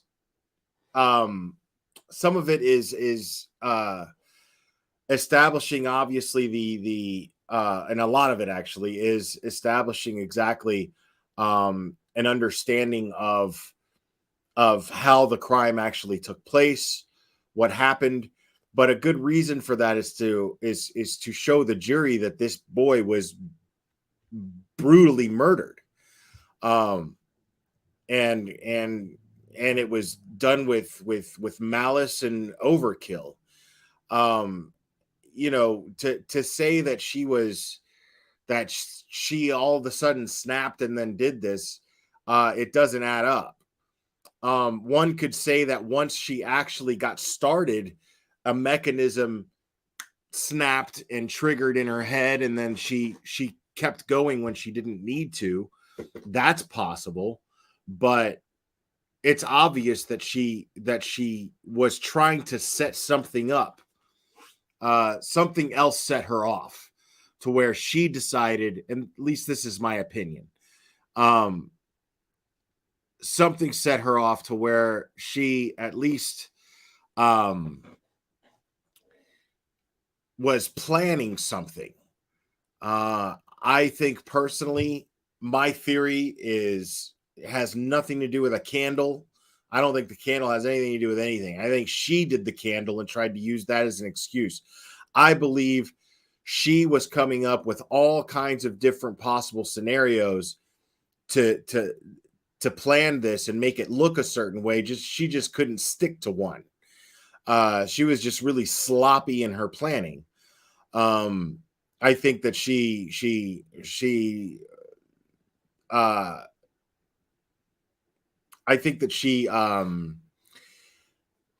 planted the Swisher Sweet cigars in his backpack to make it look like he was experimenting with drugs. I think that she sent the text to Al from Gannon's phone asking about bath salts. And I think that the motive there was to make it seem as though he was either whatever turned out to be more convenient when the time came, but either a suicide from depression or a murder by a phantom friend, that lived down the street, and was like, oh man, you ever do bath salts? We should do bath salts. And nobody does bath salts. I've never even heard of anyone doing bath salts except for the zombie thing that happened in Miami. That's the only incident that I've ever heard of. I'm not saying they didn't happen beyond that or besides that, but I truly think that, I'm just saying that that's the only time that I heard about bath salts and somebody going insane because they got high on bath salts. And I don't even know exactly what bath salts are. I'm not sure if they're literally bath salts and then you can get high off them. Like kids were eating Tide Pods or some shit like that. Like it was some sort of trend. But I know that in Miami, some dude ate bath salts and decided to chew someone's face off. Like that's a true story that happened. I saw the pictures. It's terrible. But an 11-year-old experimenting with bath salts and someone of Gannon's nature, whose favorite things were Mario and Sonic, and the color blue and coding. Those things are not consistent with an 11-year-old who's experimenting with substances to get high. They're just not. Those things are consistent with an adult who's getting high, if I'm being honest, but not a kid. Not a kid. Like if there's an adult whose favorite things in the world are Sonic and Mario, he's probably doing drugs. But a kid, that's just him being a kid.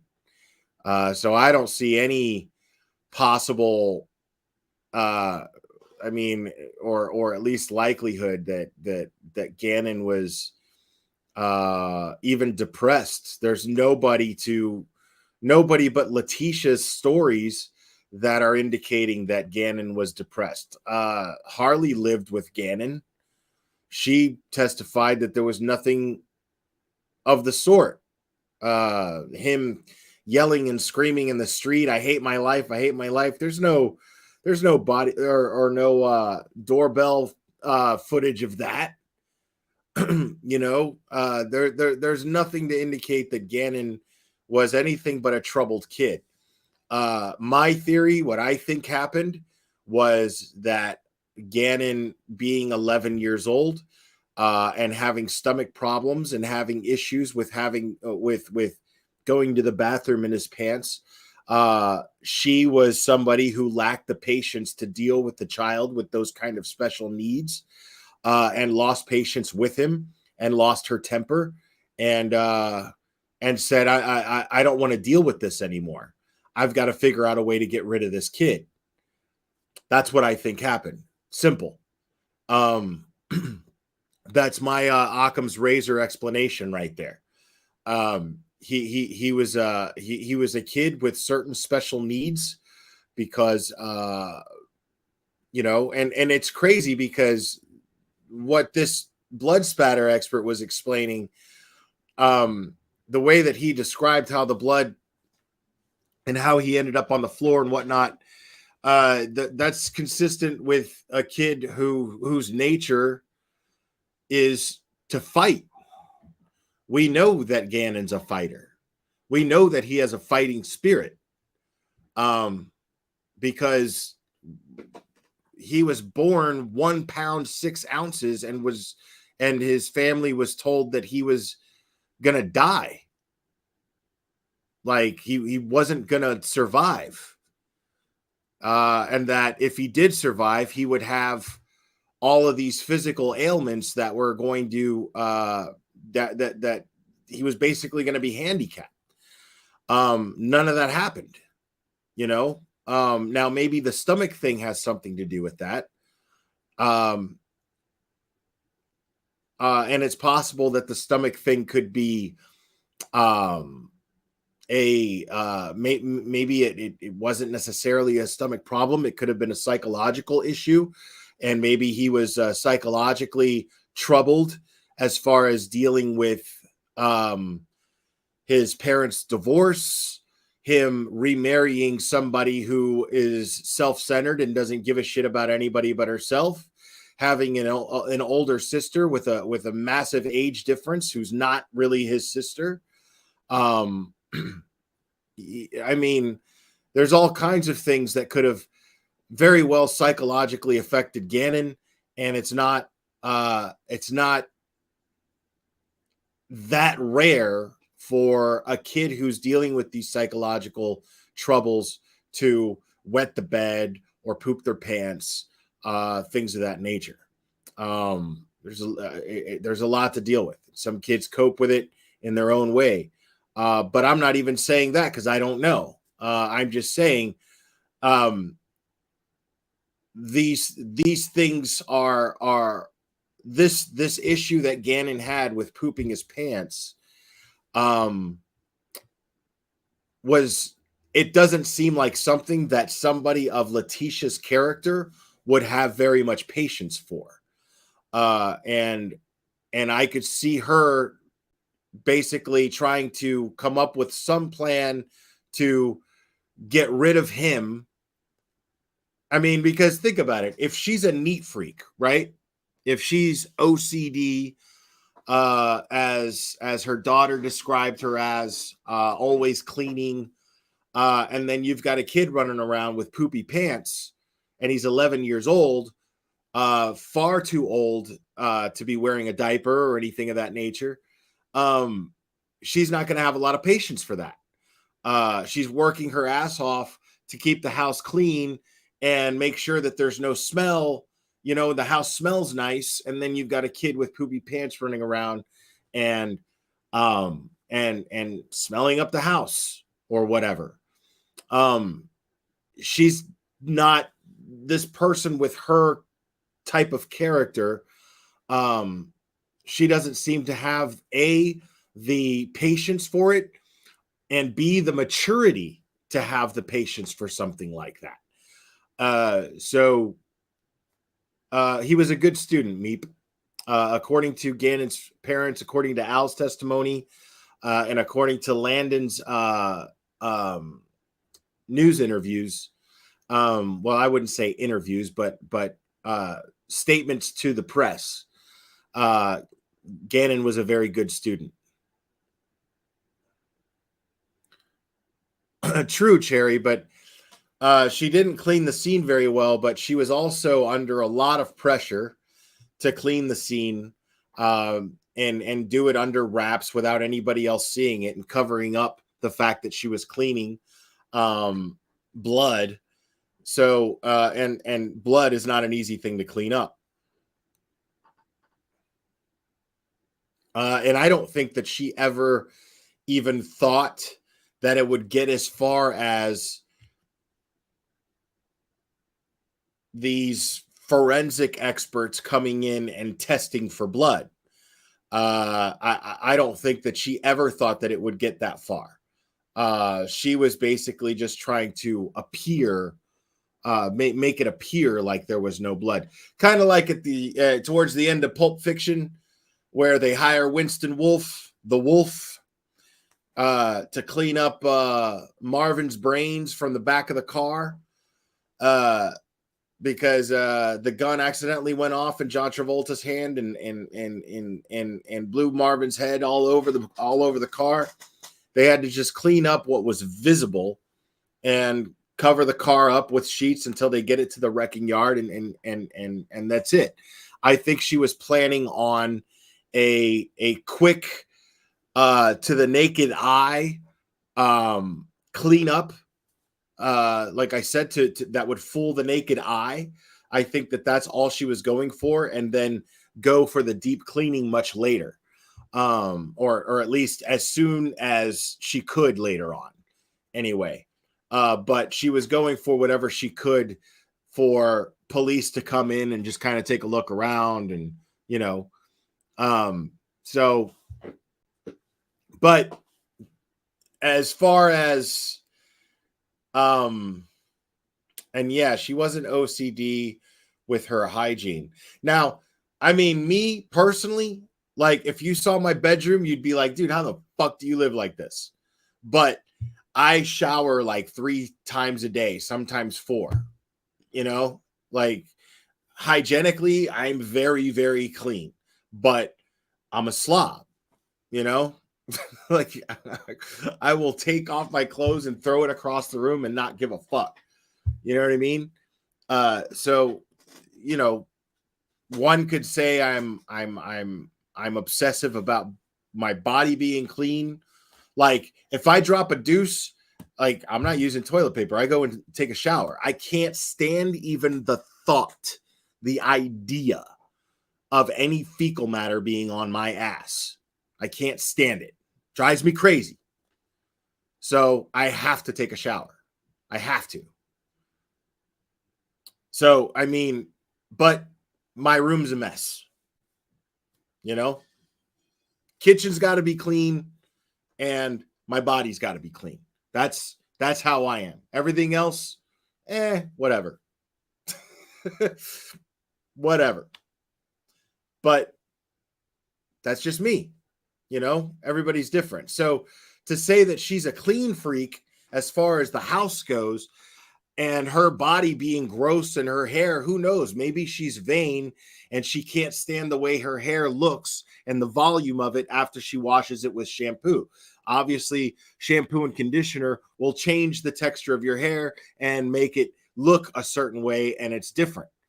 You know what I mean? And maybe that's why she prefers to have that greasy ass fucking hair for God knows whatever reason. I'm just giving her the benefit of the doubt. I don't know. But who knows? Who knows?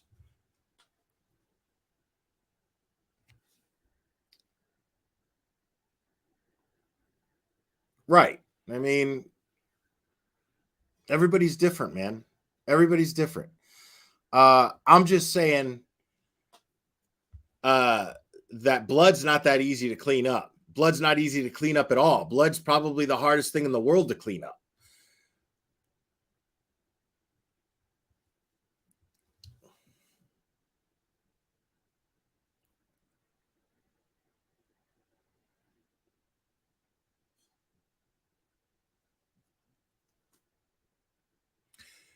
I mean, pet hair? Does pet hair worry me? No. I live with 4 dogs. Like, I can't stand it getting in my food, but I'm careful about that. I take precautions to make sure that hair does not get in my food. That's one thing I can't stand. If I find a hair, I don't care if you just shampooed the fuck out of your hair for like 2 hours. If I find one of those hairs in my food, I throw the food away. I can't eat it. Can't stand it. Team Brittany, I did take a shower during that time. Yes, I did. As a matter of fact, I took 2. I took 2 showers today so far. So,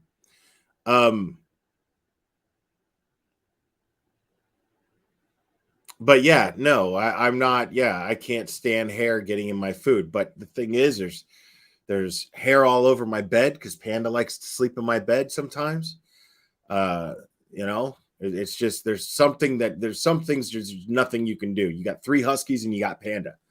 Like that's not gonna like hair's gonna get everywhere. Dog hair is gonna get everywhere. Cat hair too. And it doesn't bother me as long as it doesn't get in my food.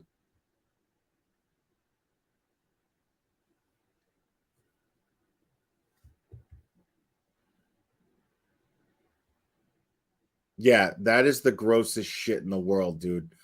I can't stand like if I'm eating like rice, like because I love like I don't know, like wild rice, yellow rice. Like I love that shit. But like if somebody else makes it and I'm eating it and then I'm like, what? And I do one of these, I'm like, nope, that's it for that. I'm gagging. I can't do it. Can't do it. I'm just grossed out.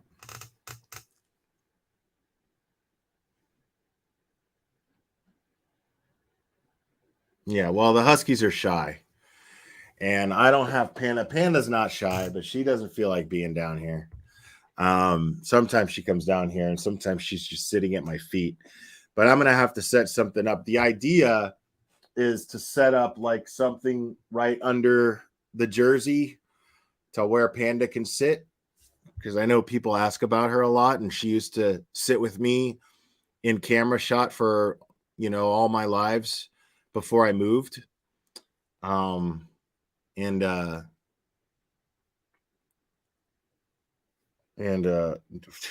she hates me for being mean to you. That's not true, Cherry. She congratulates me. Panda actually waits on me hand and foot after I'm mean to Cherry. It's totally a thing.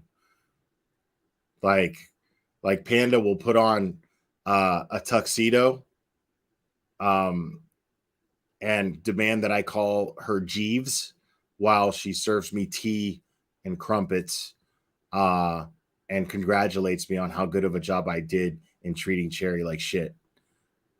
That's what happens all day long. Just so you know.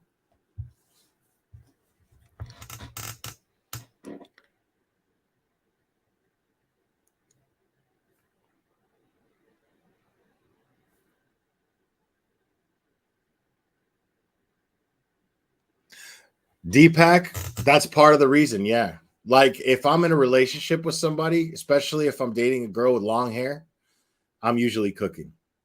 Like for that reason.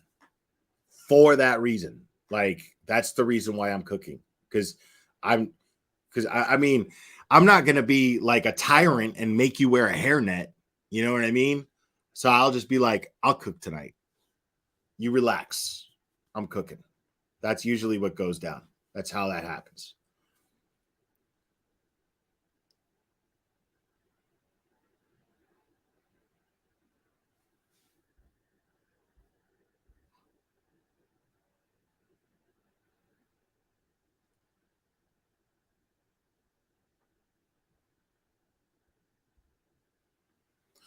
I'm also weird about feet.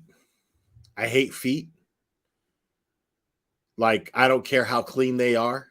I don't want them anywhere near where my face is going to be. Like, if we're in a relationship or not even in a relationship, much less if we're not in a relationship, am I going to have patience for that shit? If I catch your feet on my pillow, you got to go. Don't ever let me catch your feet on my pillow. It's disgusting. Like, I don't understand that shit.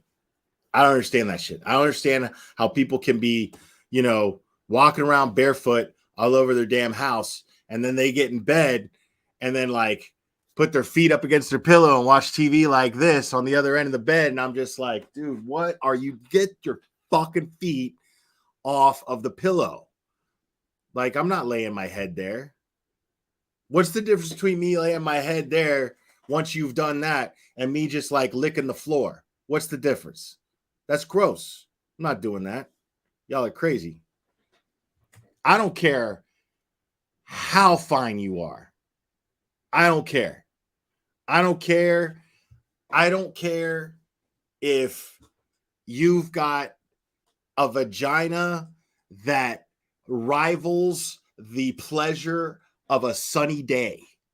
It is not, if it has feet connected to it that touch my pillow, it's gone. I'm out. Done. Gone. No feet on my pillow ever. It's not even a joke. Like, y'all think I'm joking. Y'all think that like if you put feet on my pillow, it's like a ha ha ha ha. I know you don't like feet. No, it's over. We're done. That's dumping grounds right there. Done. Feet on my pillow. Fuck is wrong with you? What do you think? Who do you think you are? Feet on my pillow.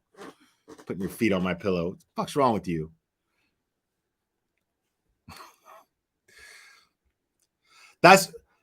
I meant it, Lex Lux. That's what I'm saying is, I don't know, Judge Brooks, the judge, not Judge Brooks, but the judge in that case, man, yeah, she get a feet rub. She'll get a foot rub. I mean, I'm washing my hands and sanitizing afterwards like crazy, but she gets a foot rub. After, I mean, think about that. Having to deal with that dude all day at work. You're dealing with the likes of Daryl Brooks in your courtroom all day. Yeah, she gets a foot rub for sure. Absolutely. Absolutely. I might have to wear some latex gloves, you know, some surgical gloves or something, but she gets a foot rub. Absolutely.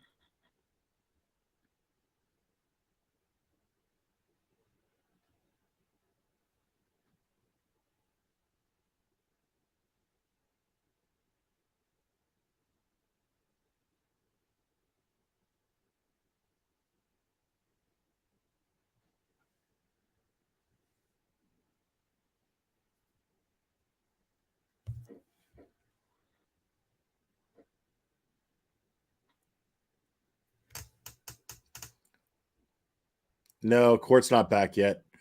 I'm looking forward for court to be coming back. Because I'm curious what the next witness is going to be. I hope it's not another blood spatter expert. And I hope it's not somebody who fucking drove a wagon to work that day. Because I was like, seriously, like I was like trying, fight, and sleep while that dude was testifying. And it sucks. I feel bad because that dude, you could tell he's got a lot of experience. He knows what he's talking about. And what he was talking about was extremely important to the case. But I was just like, dude, please, come on, man. Like, you lost me at pizza. I don't know what the fuck you're talking about. No, I can see it, dude. Look, see? I can see it. I can tell when it's back and when it's not. Y'all can't see what I can see. No, I don't like my own feet.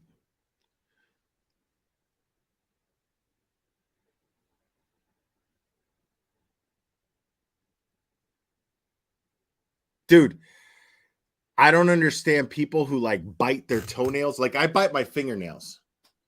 I do, but I sanitize my hands all the time. See? But I bite my fingernails, but there's people who bite their toenails and I don't understand that. I'm like, that's the most disgusting shit I've ever seen in my life, dude. Like, why don't you just wear a pair of underwear all day and just put it on your head? That's weird. Why would it's gross? I don't understand.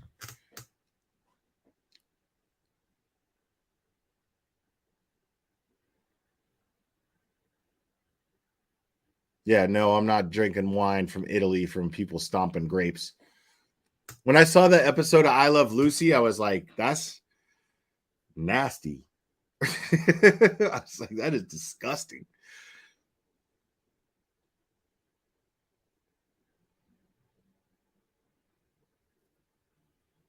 Who the hell is KJ and the Ray? I don't know who that is.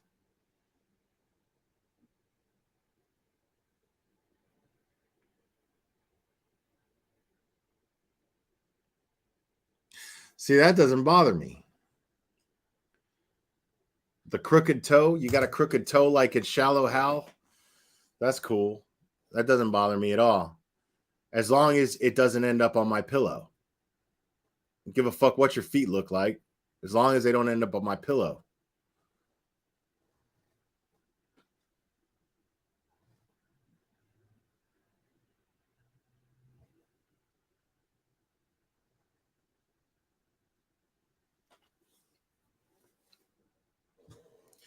Dude, Shallow Hal is such a funny movie. The Farrelly brothers are hilarious.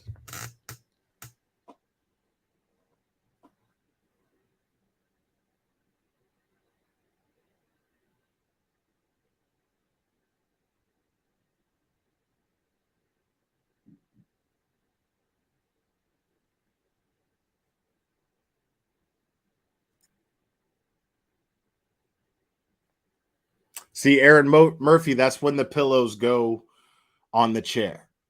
Okay? Pillows go on the chair. There's precautions that can be taken. Okay, for certain things. Just saying.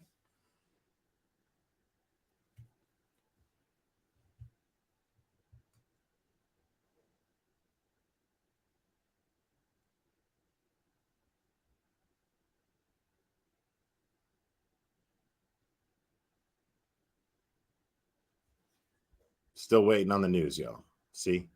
Still waiting on court to come back.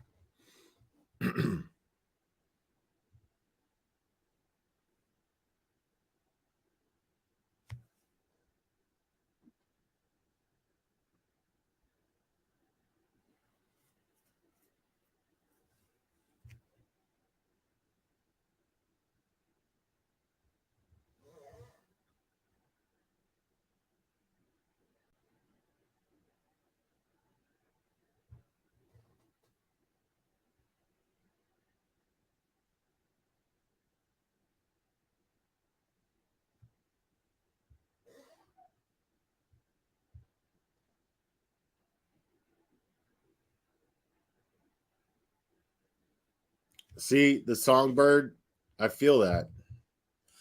You don't know where people have been, dude. You don't know how many days people have been wearing the same clothes in a row. You don't know what kind of environment their clothes are in, even after they come out of the washer and dryer. You don't know how dirty their house is. You don't know nothing. I'm not that, I'm not that like obsessive, but I don't blame somebody for it. It's not back yet, but we'll keep it up like this just in case when they bring it back.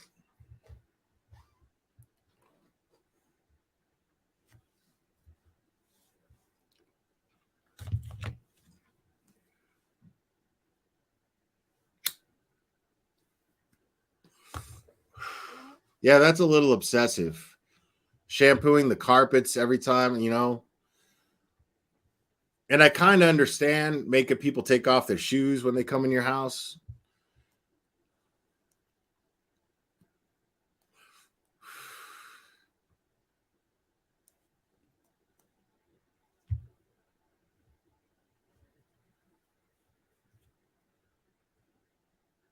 Yeah, for sure, Calamity Jade. Yeah, if you work at an ER and you just go jump into bed with your scrubs on, no.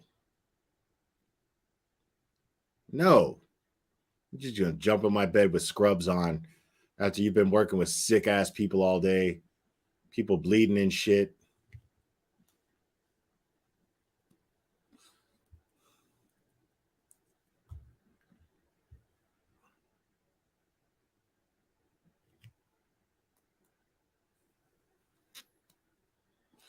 Like,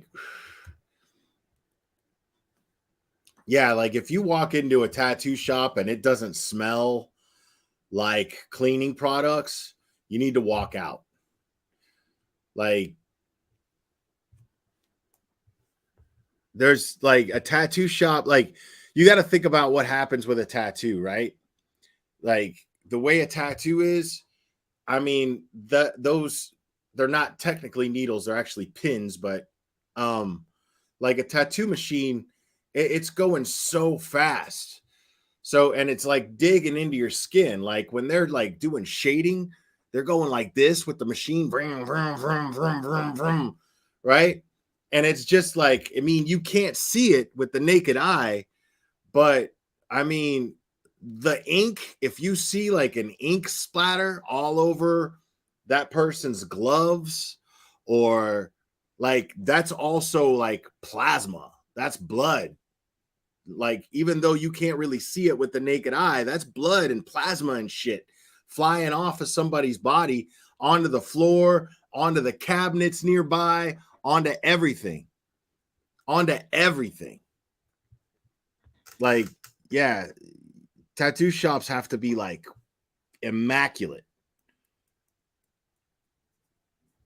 And there's like no, like, at least not when I was working for a tattoo shop. There was no like health department coming in to inspect. Like that never happened. Yo, 9 News is slipping. Okay, so there's an FBI guy on stand. Listen, I'm not streaming it the way that these other channels are streaming it. I'm telling you that right now. Because it messes with my sound. It's a pain. I got to rely on 9 News here to be on top of their game. And since they're slipping, I guess I'm slipping too. And I'll live with that. And that's fine.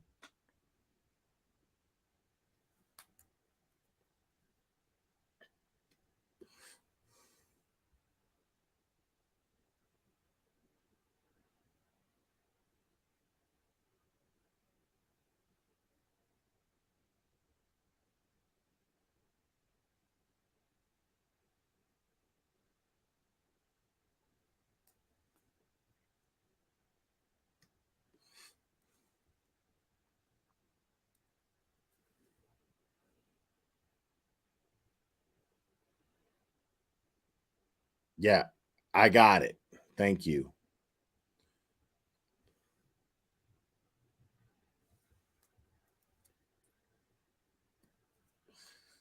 And plus, like, I lost the link. I got to dig through my emails for the link. I'm just not doing all that.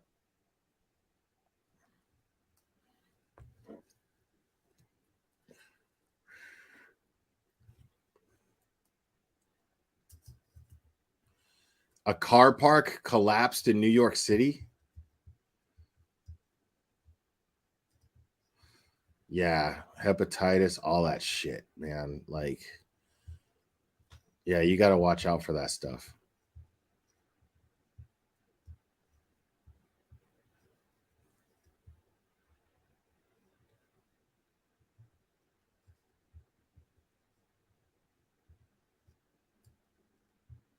Oh my God, there's people. Oh my God, really?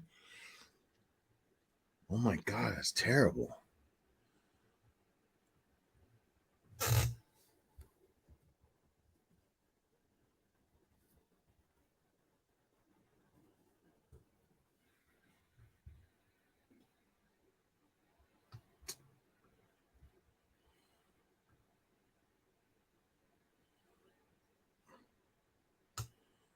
Yeah, it says here, one dead and some believed trapped after a multi-story car park collapses in New York City. What? How does that even happen?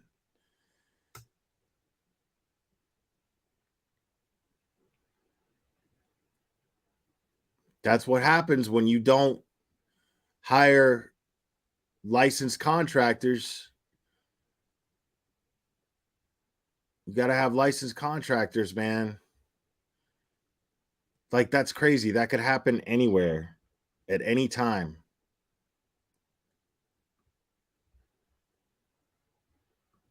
Yo, what is happening here, bro? I don't know why 9 News is slipping.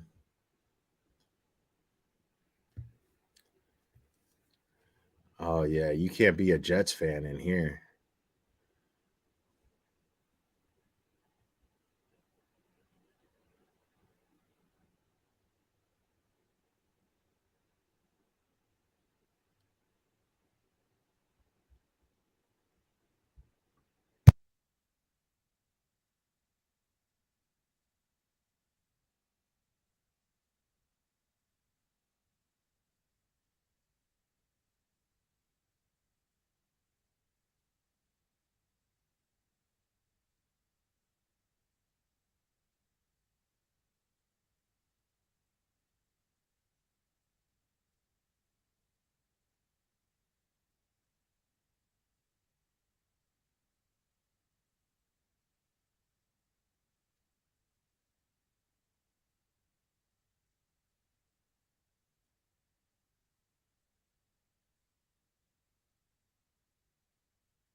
All right, some dude named John Price took the stand.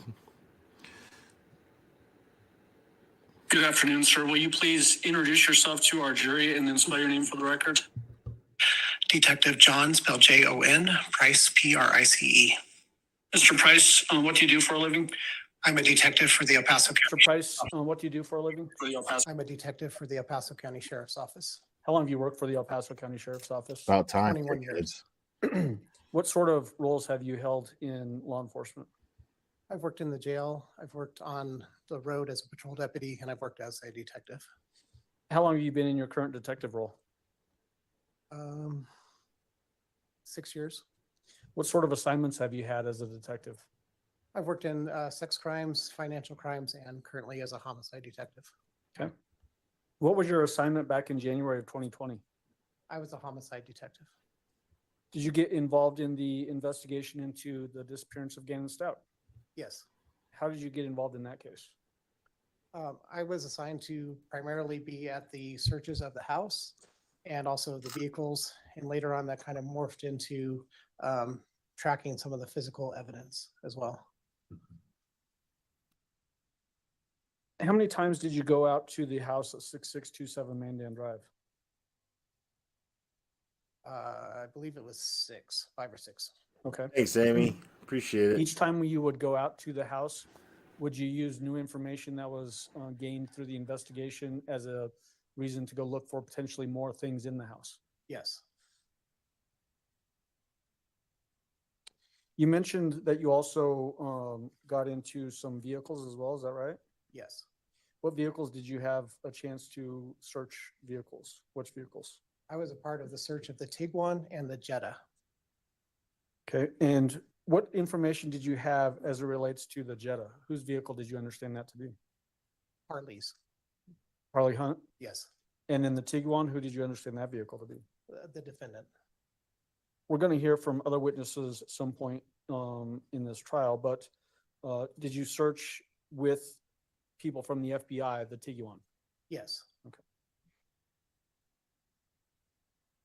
Let's talk about the Jetta first. Was that search conducted on January 31st, 2020? Yes. I'm going to approach with People's Exhibits 709 and 710. You may, go ahead.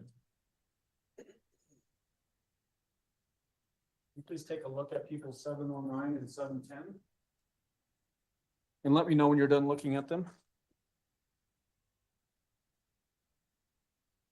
Do you recognize those items? Yes. How do you recognize them? They are labeled as being identification documents belonging to Harley Hunt and Letitia Stauk, which were collected from the Jetta, and they have my markings on them. So did you actually collect those items from that Jetta on January 31st, 2020? Yes. You should have, I don't know if you want to wear gloves for those items or not. We're going to open those up. If you want to wear gloves, go ahead and do that. And there should be some scissors there. Yeah, we Let's never got start into what with, they found in the car, but there's 709. nothing in the affidavit about it. So we know that they seized the cars, but they never said like what they found in the cars. And remember that affidavit that we're aware of, that's not the official affidavit. That was released to the public, but there was another one that came out later. Well, it didn't come out, but so we don't know what evidence they actually have. We know some evidence they have, but we don't know the full amount of evidence that they actually have. So you've got the items out of People 709 now? Yes. Do you recognize those items specifically? Yes. Are they in the same condition today or roughly the same condition today as when you collected them back on January 31st? Yes. At this time, I'd move for admission of People's Exhibit 709. Exhibit 709 will be admitted. Go ahead. What documents do we have in People 709? And just explain that to the jury, please. 709 has Harley Hunt's passport. It has her social security card, has a passport photo, and a South Carolina school document pertaining to Harley Hunt. Okay. Are you familiar with passports? Yes. Are you familiar with how sometimes passports will get stamps in them if you visit foreign countries. Yes. Can you look through Harley Hunt's passport and tell us if there are any stamps in there for any visits to foreign countries?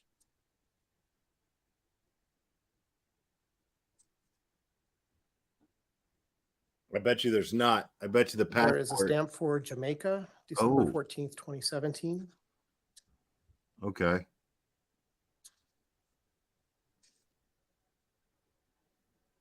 And that's the only stamp I see. And that's it. Okay.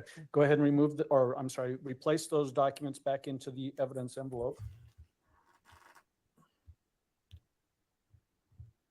And then I'm going to get those off your desk there.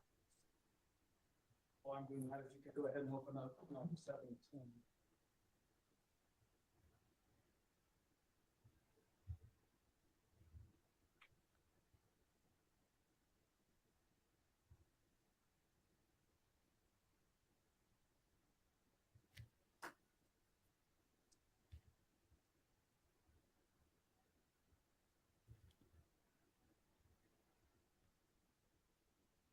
So preliminary questions, do you recognize the documents that you've pulled out of the envelope that we have marked with an evidence sticker 710?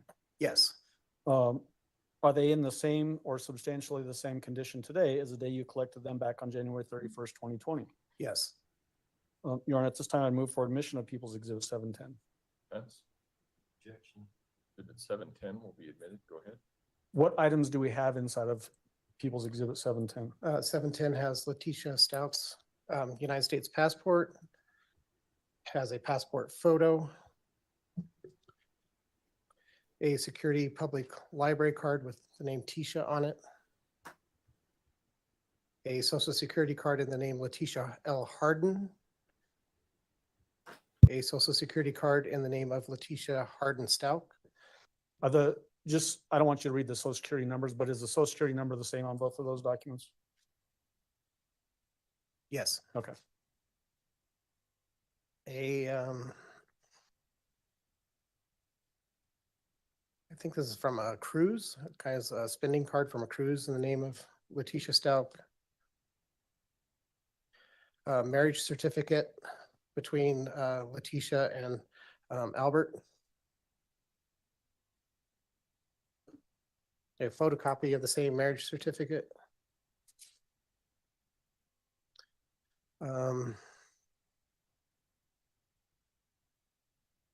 This is a printout of an email. No, that's okay. Photocopies of a South Carolina driver's license and the 2 social security cards. What are the names on those documents of that photocopy? Letitia Stout and Letitia Harden, respectively. And a photocopy of the passport. What's the name on the passport? Letitia Stout. Are there, in any of those documents that we just looked at, any documents with any other names for a first name and then Stout? Any Taylor Stout or anything like that? No. Okay. And you're opening up a secondary envelope that was contained in the evidence envelope? Yes. Okay.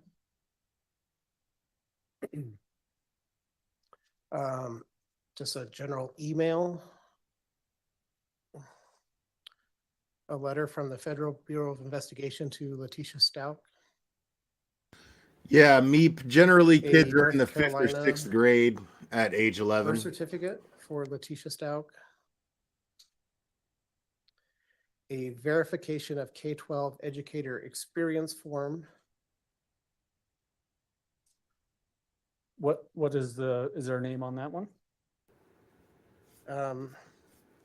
It's difficult to read. Yeah, but middle It's school Horry starts at County 6th grade. Schools. So middle Is it school is Horry County 6th Schools? to So 8th it's- grade. Yeah, Yep. that does have the name Letitia Stout on it. Okay.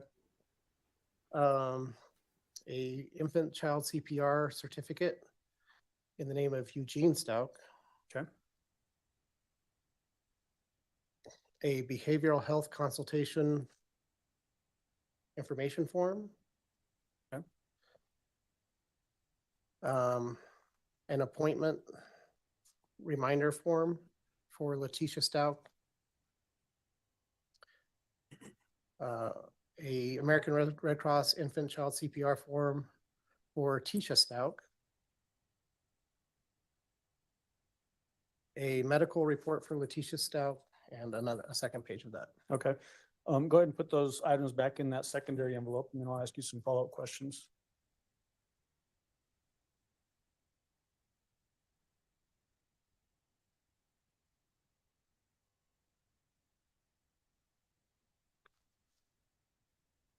Do that later. Okay.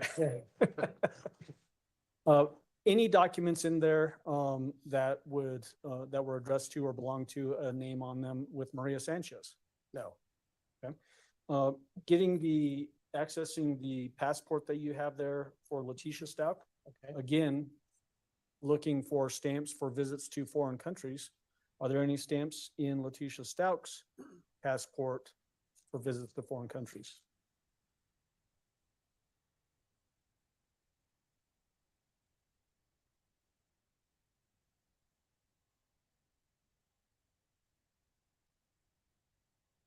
There's a stamp dated October 22nd, 2017. I can't read it. It says Department of Homeland Security, US. So I Okay. think that's probably a re-entry stamp perhaps. Okay. A Jamaica stamp, December 14th, 2017.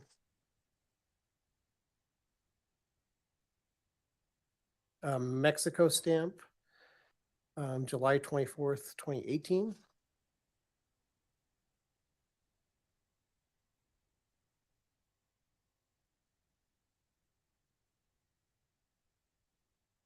And that appears to be all the stamps. So are there any stamps in there from Australia? No, Are there any stamps in there for Colombia? no. You can go ahead and set that to the side. And then as it relates to the Tiguan, I mentioned that we're going to get into a more extensive search through some FBI agents later on in this trial. But did you do a search of that particular vehicle on February 1st of 2020? Yes. Or may I approach with People's Exhibit 325? You may.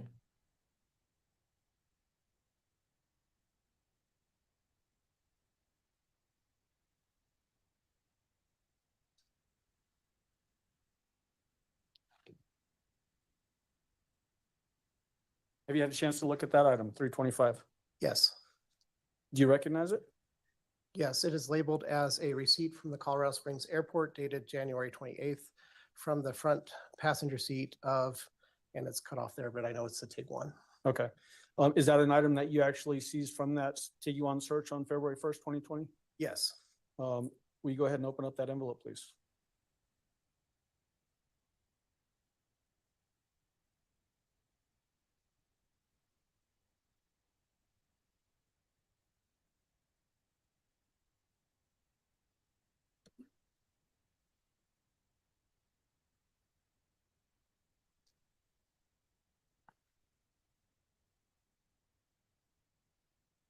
Do you recognize the item that's inside of People's Exhibit 325? Yes. Is it in fact that parking receipt from the Colorado Springs Airport? Yes. Is it in the same or substantially the same condition today as the day that you recovered it? Yes. All right, move for admission of 325. No objection. All right, exhibit 325 will be admitted. Is there printing on that, automated printing from the Colorado Springs Airport? Yes. Are you familiar with the parking arrangements at the Colorado Springs Airport? Yes. Have you gone there both professionally and personally? Yes. Okay. So to obtain that type of a receipt from the Colorado Springs Airport, what do you have to do? When you enter in a vehicle, you get a parking voucher ticket. And then as you exit, you would pay for the amount of time that you've been parked in that parking lot. And you would get a receipt like this as you exited. Does it stamp on their time stamps to understand when somebody potentially entered or exited that parking area? Yes, the entry time is January 28th, 2020 at 8:30 a.m. And the exit time is January 28th, 2020 at 7:02 p.m. That type of evidence, parking receipts from an airport like that where there's stamping time stamps on there, does that help determine movement of Yes. somebody? Yes. Okay. And is that why this particular item was seized in this investigation? Yes. Were there other things that you collected from vehicles that ended up not necessarily being helpful to the investigation? Sure. Things like dirt samples or vegetation samples from the undercarriage, that kind of thing? Yes. Did that lead to any sort of investigative leads that allowed you to pursue what might have happened with Gannon? They did not lead very far, no. Okay.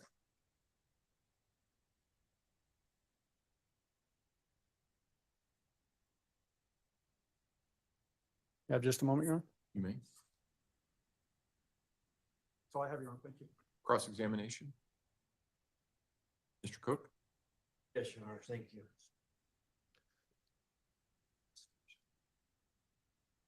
Detective Price, hi. How Good are you? afternoon. My name is Will Cook, and I'm representing along with Mr. Tellini, Letitia Stalk. This guy still can't get his fucking own client's name right. Do you remember writing a report on February the 18th of 2020, and you requested a laboratory examination of quite a few different items? Yes. Okay.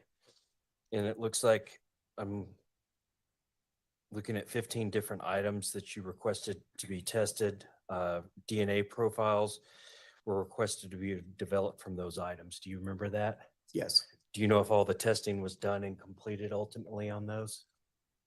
I believe sometimes the lab omits certain items based on their own judgment of the best use of resources. So I'm not sure if every single item was eventually tested, but I know certainly many of them were. But if I'm telling you, I'm looking at this report where you requested 15 items be tested, you have no reason to believe that you didn't follow through with that and actually order those items be tested. I did. I ordered those to be tested. Do the labs, the scientist or the phlebotomist or the serologist or the DNA analyst, do they have the ability to reject a request for a test? Can they say, I'm going to override you, detective, I'm not testing this, and this is why? Or I'm sorry, They do have discretion as to what they test. okay. Do they usually get back and say, hey, I don't think we need to test this, detective, and this is why, and y'all agree? Sometimes. Or were they just unilaterally not test something? It depends on the circumstance, specific. Okay. Yeah. So in this investigation, this was a huge investigation, correct? Yes. You've had several, there's been several other deputies that have come up and testified that this was the biggest one they'd ever seen. It was quite large, yes. This between the search and the multi-state nature of this investigation, this is the biggest thing by far they had ever been involved in. That's a fair statement, sure. Okay.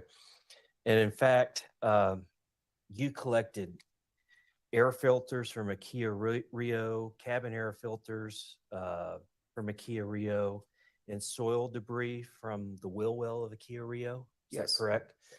And ultimately, the soil debris was sent up to a scientist or an expert in Fort Collins, and they couldn't make heads or tails of anything, correct? Correct. Okay. What specifically are you looking for, though, when you're collecting soil debris from the wheel well of a car? At the point that those items were collected, we had not yet located Gannon.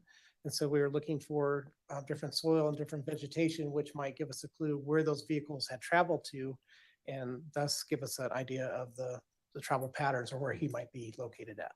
Okay. At that time, did you believe that the Kia Rio had been used to dispose of Gannon's body, or did law enforcement believe that? It was a possibility. It was a possibility. Okay.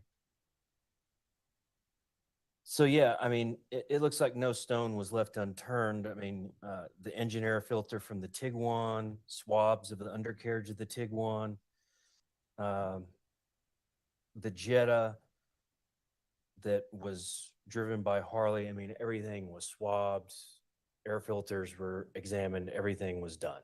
It was a very thorough investigation.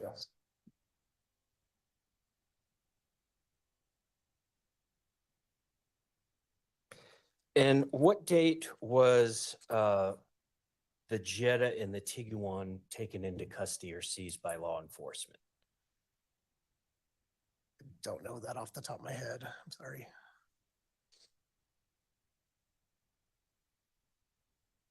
if I told you those vehicles were seized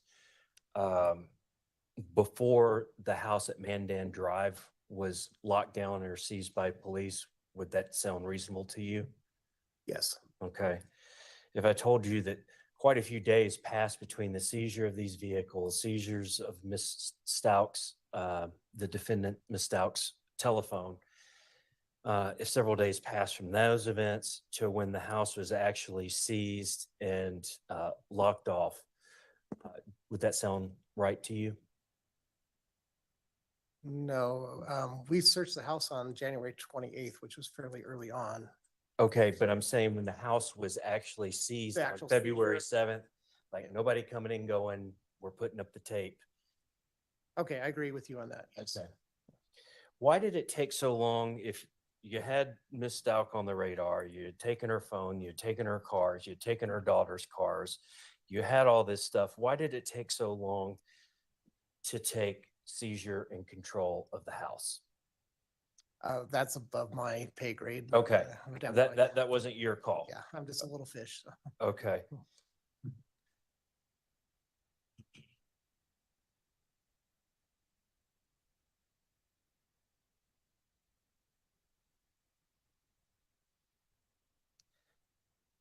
I even saw in one of the vehicles, there were insects collected from the vehicle to have them tested to figure out where that car had been. Is that correct? Yes. Okay.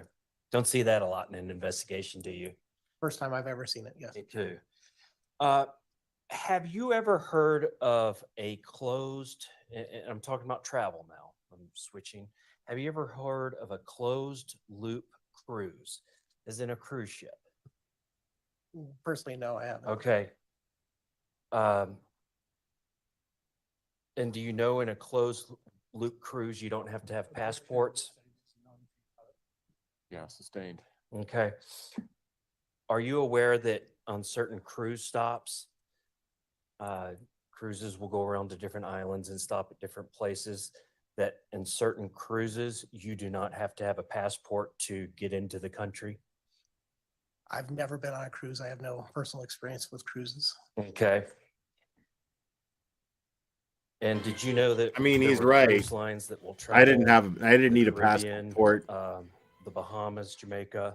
Judge objection. He's already said he doesn't know anything about cruises. Yeah. I can, Sustained. If he doesn't know anything about cruises, he doesn't know anything about cruises. Yeah, like leave it, bro. The judge hates this fucking defense attorney. I mean, like, I didn't need a passport, and I went to Jamaica, or I went to St. Martin, I went to Puerto Rico.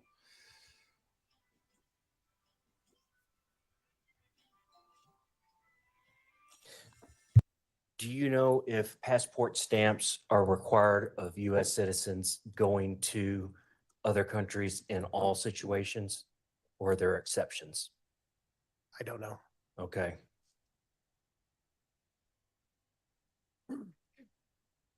And again, you don't have any idea about closed or loop cruises. No, I don't.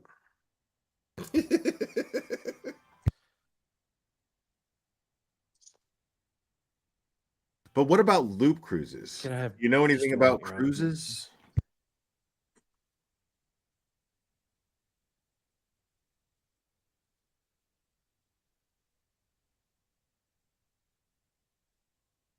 That's all I have. Thank you, Detective. Have a good day. You too, sir. You right? Riveting cross-examination there. Do any of the jurors have any questions for Detective Price? No? All right. Thank you, sir. You may step down. Before he leaves, Judge, can we have him put the items back in the, Yeah. evidence? I think that's probably a pretty good idea. Thank you, Detective. And just so that the record is clear, what you have there is one exhibit, but it also has an envelope in it that has different documents in that envelope. There was two exhibits. One of the exhibits did have a secondary envelope in it, and that's why I was making that record about pulling that secondary envelope out. So we just need to make sure that secondary envelope gets back to the exhibit that it's supposed to be in.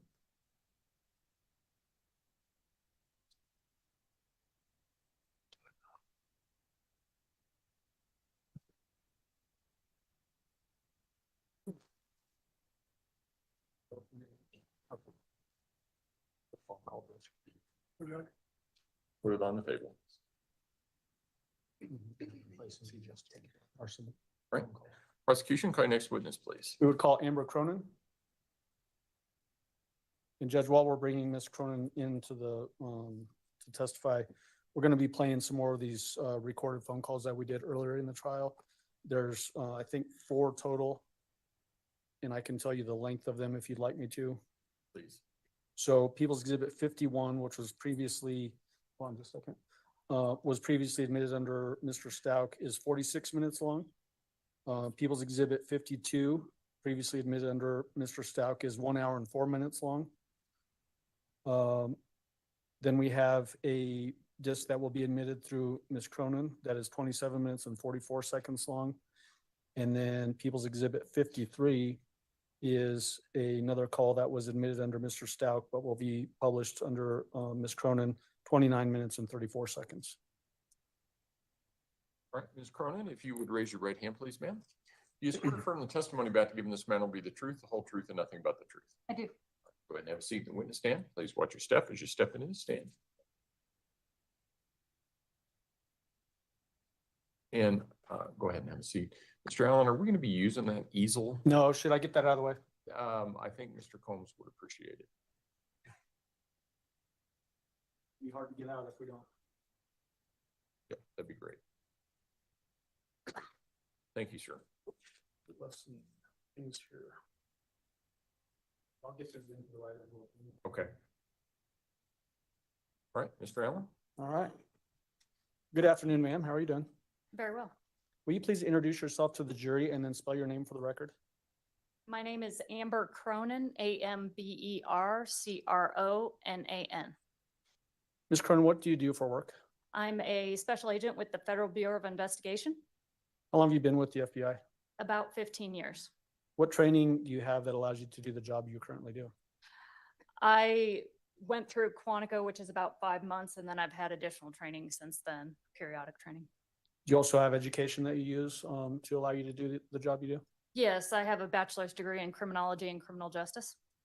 Did you also serve in the military? Yes, I did. Did that help? Does that help you in the job you do as well? Yes. What was your job in the military? I was a military intelligence analyst for 6.5 years. Okay. What role do you currently serve with the FBI? I know you said special agent, but what does that mean?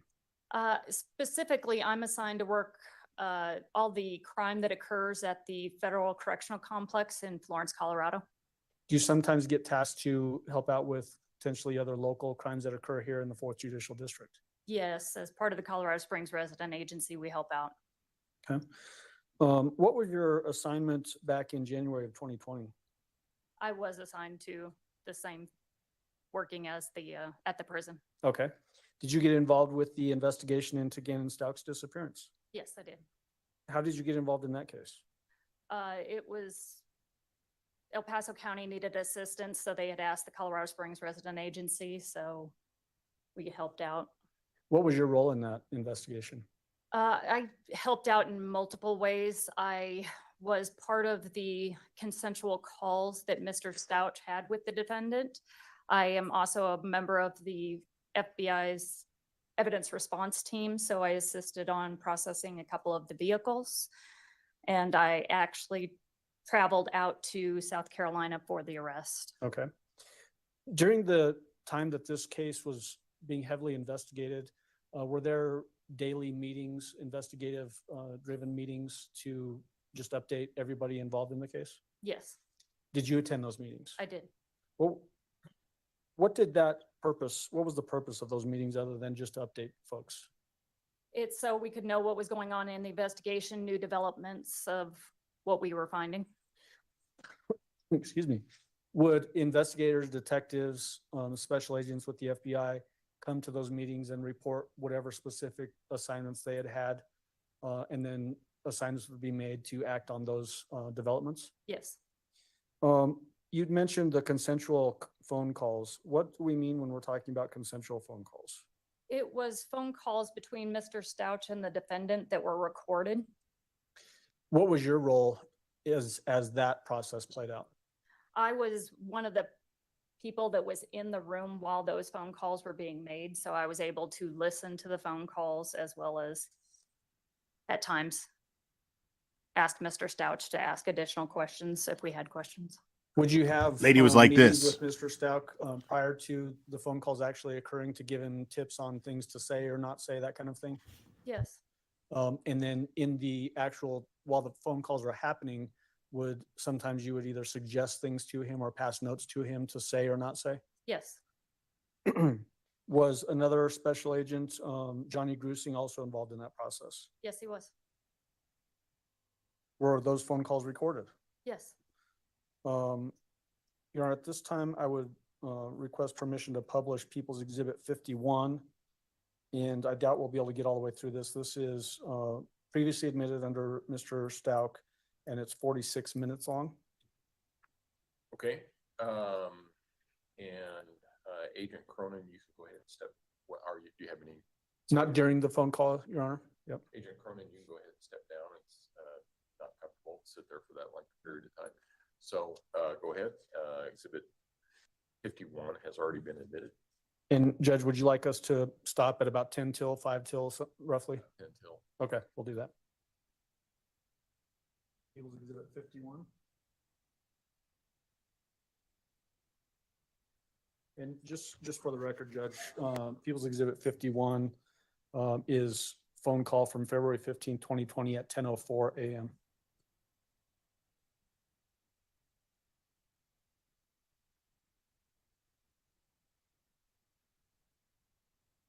Yeah, I think we need the screen to be able to see what she needs to click on, Judge. Oh, so this has video with it? No, there's no video, but like the other ones, the player actually pops up on that screen. Oh, I got it. Okay.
I don't even know what number to call her on. I told her to call.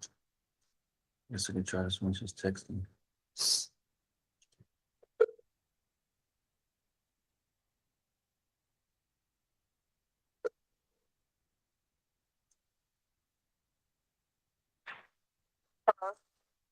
Hey.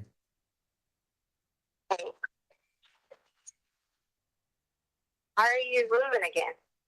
Why do you think? I mean, it's like a week by week thing. I told you that. You do what? I'm like week by week in these hotels. Why can't you live in the house? I don't know. I can't even like go in without an escort at this point, so. So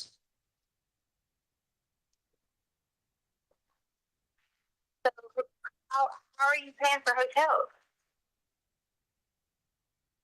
I just paid a little bit week by week, and Uncle Jeff paid for this past week, so I told you that already. That By yourself? yes, Did you spend last night by yourself? yes. Why? Who else would I be with? Should have been with you, Albert. You think I wasn't lonely on freaking Valentine's Day?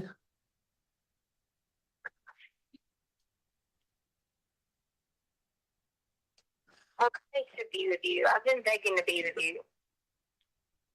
We can talk about that, but I want to talk about whatever you got. You're talking about on this iCloud. No, I logged back. I got into my iCloud finally because I only had partial whatever, and I couldn't do a backup. And I finally got the backup done, and there was like a ton of messages came through on my phone, and there's this text message that they should have saw on my phone because it came through on February 5th, and it's like basically almost like a retarded person or something. But it says the boy or money or no boy. And I tried to get help. I sent it to the tip line to see if they can check. I've been trying to call all morning to get help, but no one. Hey, I can't hear you. I said no one helps me because I'm a bad person. Wow. I But mean, what- Can you hear me? Yeah, I can hear you now. But what? I mean, that's all it said. No money, no boy, or something like that. I'm saying there's a bunch of voicemails. Like I had 30 some voicemails, and a lot of them were bull crap and threats and stuff. So I went through all of them, and like literally all I saw was the first message that said that, and it freaked me out. And I had someone to look up the number to try to see where it was at, and it said that it originated from Washington. So it weren't one of those like fake things. It was an actual number from Washington. Like I had someone track the number where it was at now, and it went to Roy. It was right outside of Roy Elementary. Where's that at? I don't know if this is like people scoring with me. I don't know, but I was trying to reach out to you as soon as I seen it, so that they should have solved this on my February 5th. Yeah, I don't know. I know they're like laser focused on finding Gannon right now, and that's kind of the priority right now. I mean, But that was why I was saying that. That is about Gannon. Why are you trying to make it seem like I wasn't? I'm not trying to make it seem like nothing. I mean, I did you tell them about what we talked about yesterday about Quincy Brown and all that? I sent it in, yes. Did that same thing that they keep posting online because no one was writing back on the numbers that they gave. Well, I guarantee you they're out looking for that dude now because he is freaking. You know how I get all worried about Mike and Landon and all that shit back home. And I looked him up, and he's a freaking, oh my God, sex offender. He's a bad dude, Tisha. If he's got my son, and I'm freaking, you know how I was about Mike, and he had some criminal stuff, but this is a whole nother level. So I'm sure they're out looking for him now. So. Did you give them the information? Yeah, you said you did. I mean. Yeah, I know, I did. Right, you said you were talking to Bethel, right? I sent it to message to her, but she never wrote back. So I had that Kate somebody's number, the other lady that was with her that day. So I sent it to her because I was like, between her and her, someone would read the messages. Okay, yeah. I haven't got it. Mark hasn't reached out to me this morning, but I'm sure that I mean, based on this dude being as freaking horrible as he is, I'm sure they're out there looking for him. Dude, I mean, can you remember anything else about Quincy Brown other than I know you said you saw his ID? I mean, they had the bike or the SUV, right, with the bike rack. I mean, anything close to an address at all that would help them? Now that you have more. If you would let me come be with you and help, I will walk everybody through everything. But you're refusing that and not standing up for me to do that. No, actually I am. I'm trying to get this relevant information that you're providing to them. So that is standing up for you.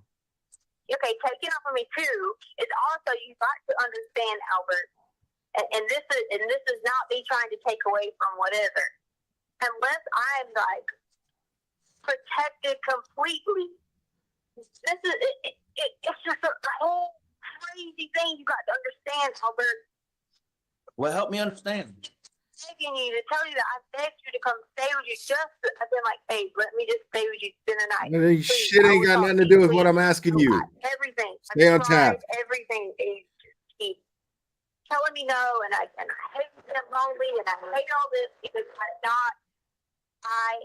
I'm not a bad person. I'm innocent. I agreed to even take a lie detector test for you. Well, I mean, that's not for me. I'm not going to give you a lie detector test. Well, I mean, Nobody give a fuck about a lie detector test. Stop it. It's not. I said for you to believe me. but who are you? Have you talked to them about this lie detector test, or you just told me about it? I got recalled from a big time attorney. I got Jose Baez law firm willing to come and meet me. That's how much they know. But you ain't got no money. You know who the Baez law firm is? You know I don't pay attention to that shit. You know who they represented? No, tell me. A lot of big time names. Yeah, Casey And Anthony. and like People magazine. And the only people are reason like, you're "This interested in Casey Anthony is not because she was where guilty things and are you know going. it, and she It's got not away the with it. direction I think. And so if you don't want to be on my team to be like against them fucking everything, then these people will put it out there. What that? What are they? What are they gonna? Ain't gonna do it. What are they gonna put out there? What? That you're gonna take a lie detector? No, yeah, I will for you. I would do it for you. Well, let's do it then. Then let's do it. Let's do it now. I mean, call the FBI or call whoever and tell You them see you're how ready today. manipulative she is? Like, I don't know who to call you. she didn't say Casey Anthony because she knew me. that The would only be a person reference I to know- somebody who listen, was guilty you- and got I away with it. sent you a number. I think, what was She her name stopped from the herself. FBI? Amber, maybe? I sent you an email. You look back on your email, you got a contact. And she, when she called me that one time, she reached out and said, anything you need, any way we can help, anything we can do to help find Gannon. And I think that would qualify as something that would help. Okay? What will qualify? You're talking about this lie detector test. That will help find Gannon by me taking a life test and I've already told you. If you're, I said I listen, think for listen, you.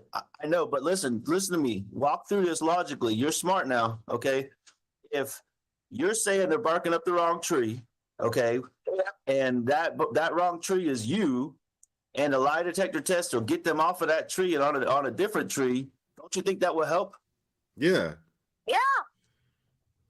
I mean, it'll, back to what we talked about yesterday, it'll show your innocence. It'll show you didn't do it. It'll show you don't even need immunity. It'll eliminate Okay, you. you don't, so I mean, can find who it'll really prove did all it. those things. You have to because lie detector tests are not permissible in court.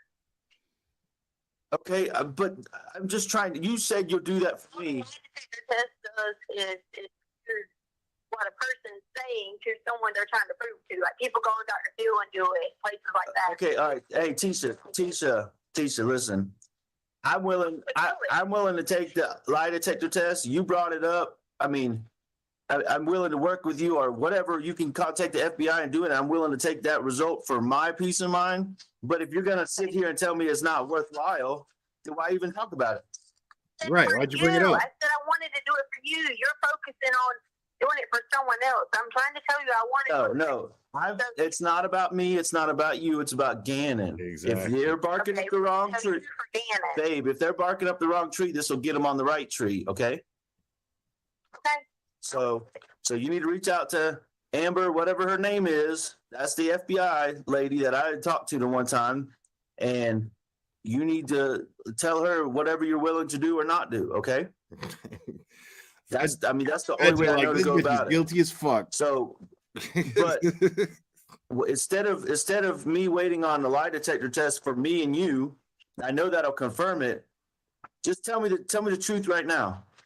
You won't even help me get the freaking ID so I can go to a doctor's office, and you want me to just keep going over and over and over the same thing. Yeah, she said yes, I do, because You kick me off a TRICARE or something? I can't kick you off a TRICARE. That only happens anyways. You're trying to spin this in a different direction. We're talking about Gannon. Just trying to go see the doctor. That's it. You could go to the doctor any day of the week. I can't kick you off a TRICARE.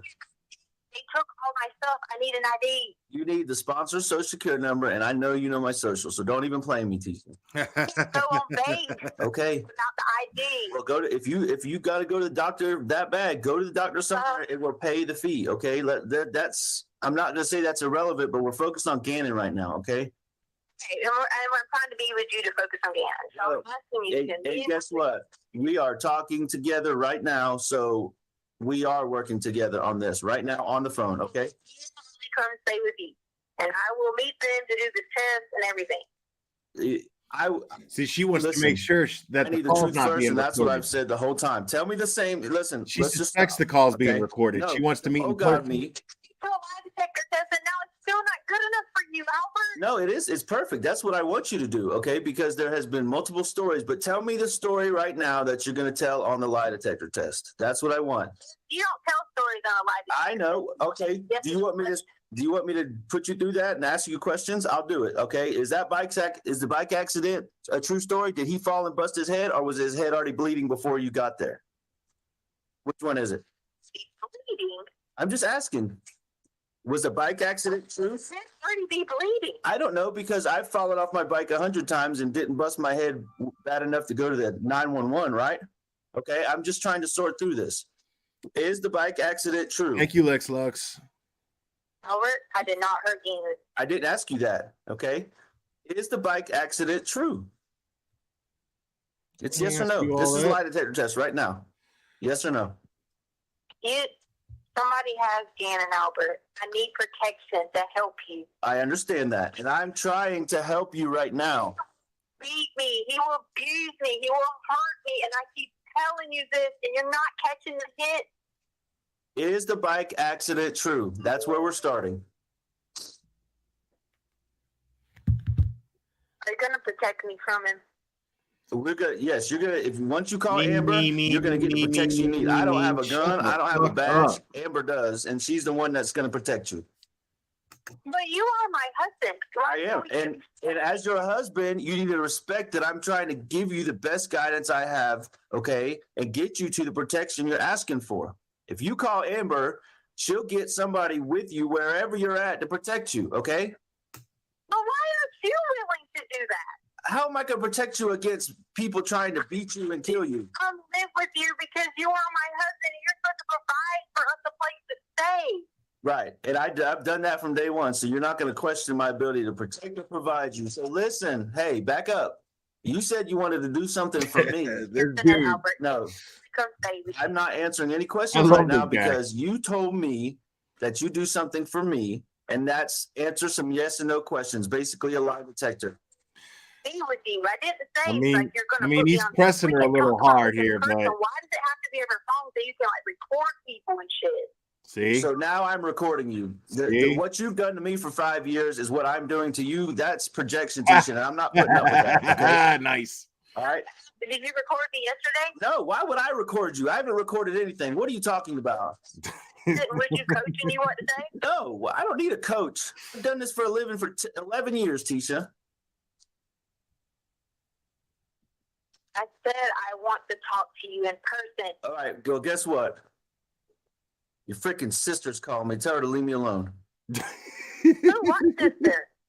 Amy, whatever her name is. Thank you, Lex Lux. She shouldn't be calling you. Don't even talk to them. Well, I've been getting calls and texts from all your people, and I'm sick of it. Listen, you know what? If meeting is what it takes to get to the truth, I'll meet with you. But you need to answer some questions first. That is your way of proving to me that a meeting is worthwhile. Okay?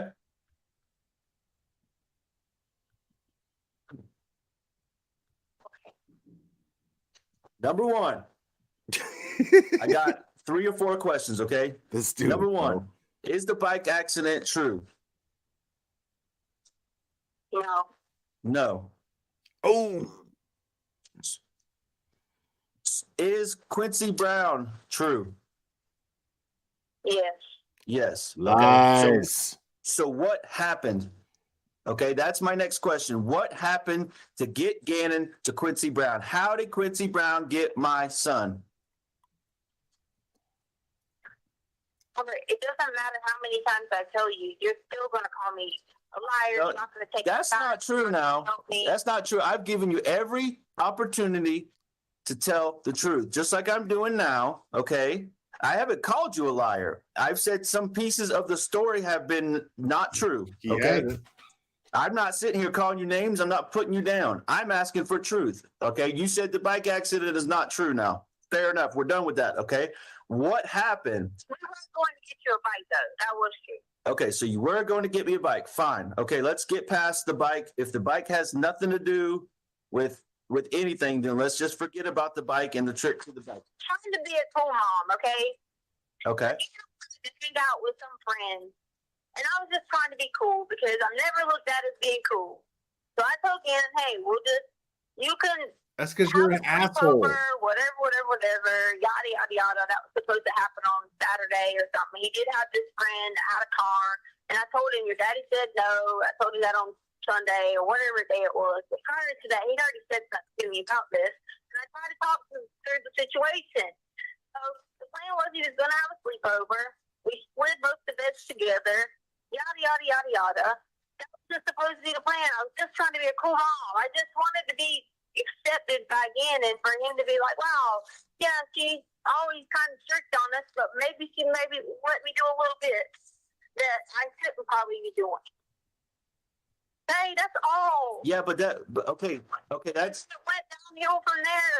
I'm telling you. okay, I didn't okay. do anything to Gannon. Okay, so All these people, listen to me. I'm sorry, I'm listening. Tired of all these people putting all this stupid stuff about blood and all this bullcrap. If there's any blood in the house, it's because of Gannon. Gannon bleeds all the time. Okay. There's no massacre occurred in our home. It's not what people are Except putting for the in their head. massacre It's that was nothing found like where that. the bed used to be. Okay? It's nothing. I'm sick of hearing people say, well, if he hurt his foot, he couldn't be walking. Oh my God. It was just blood from his foot. That's it.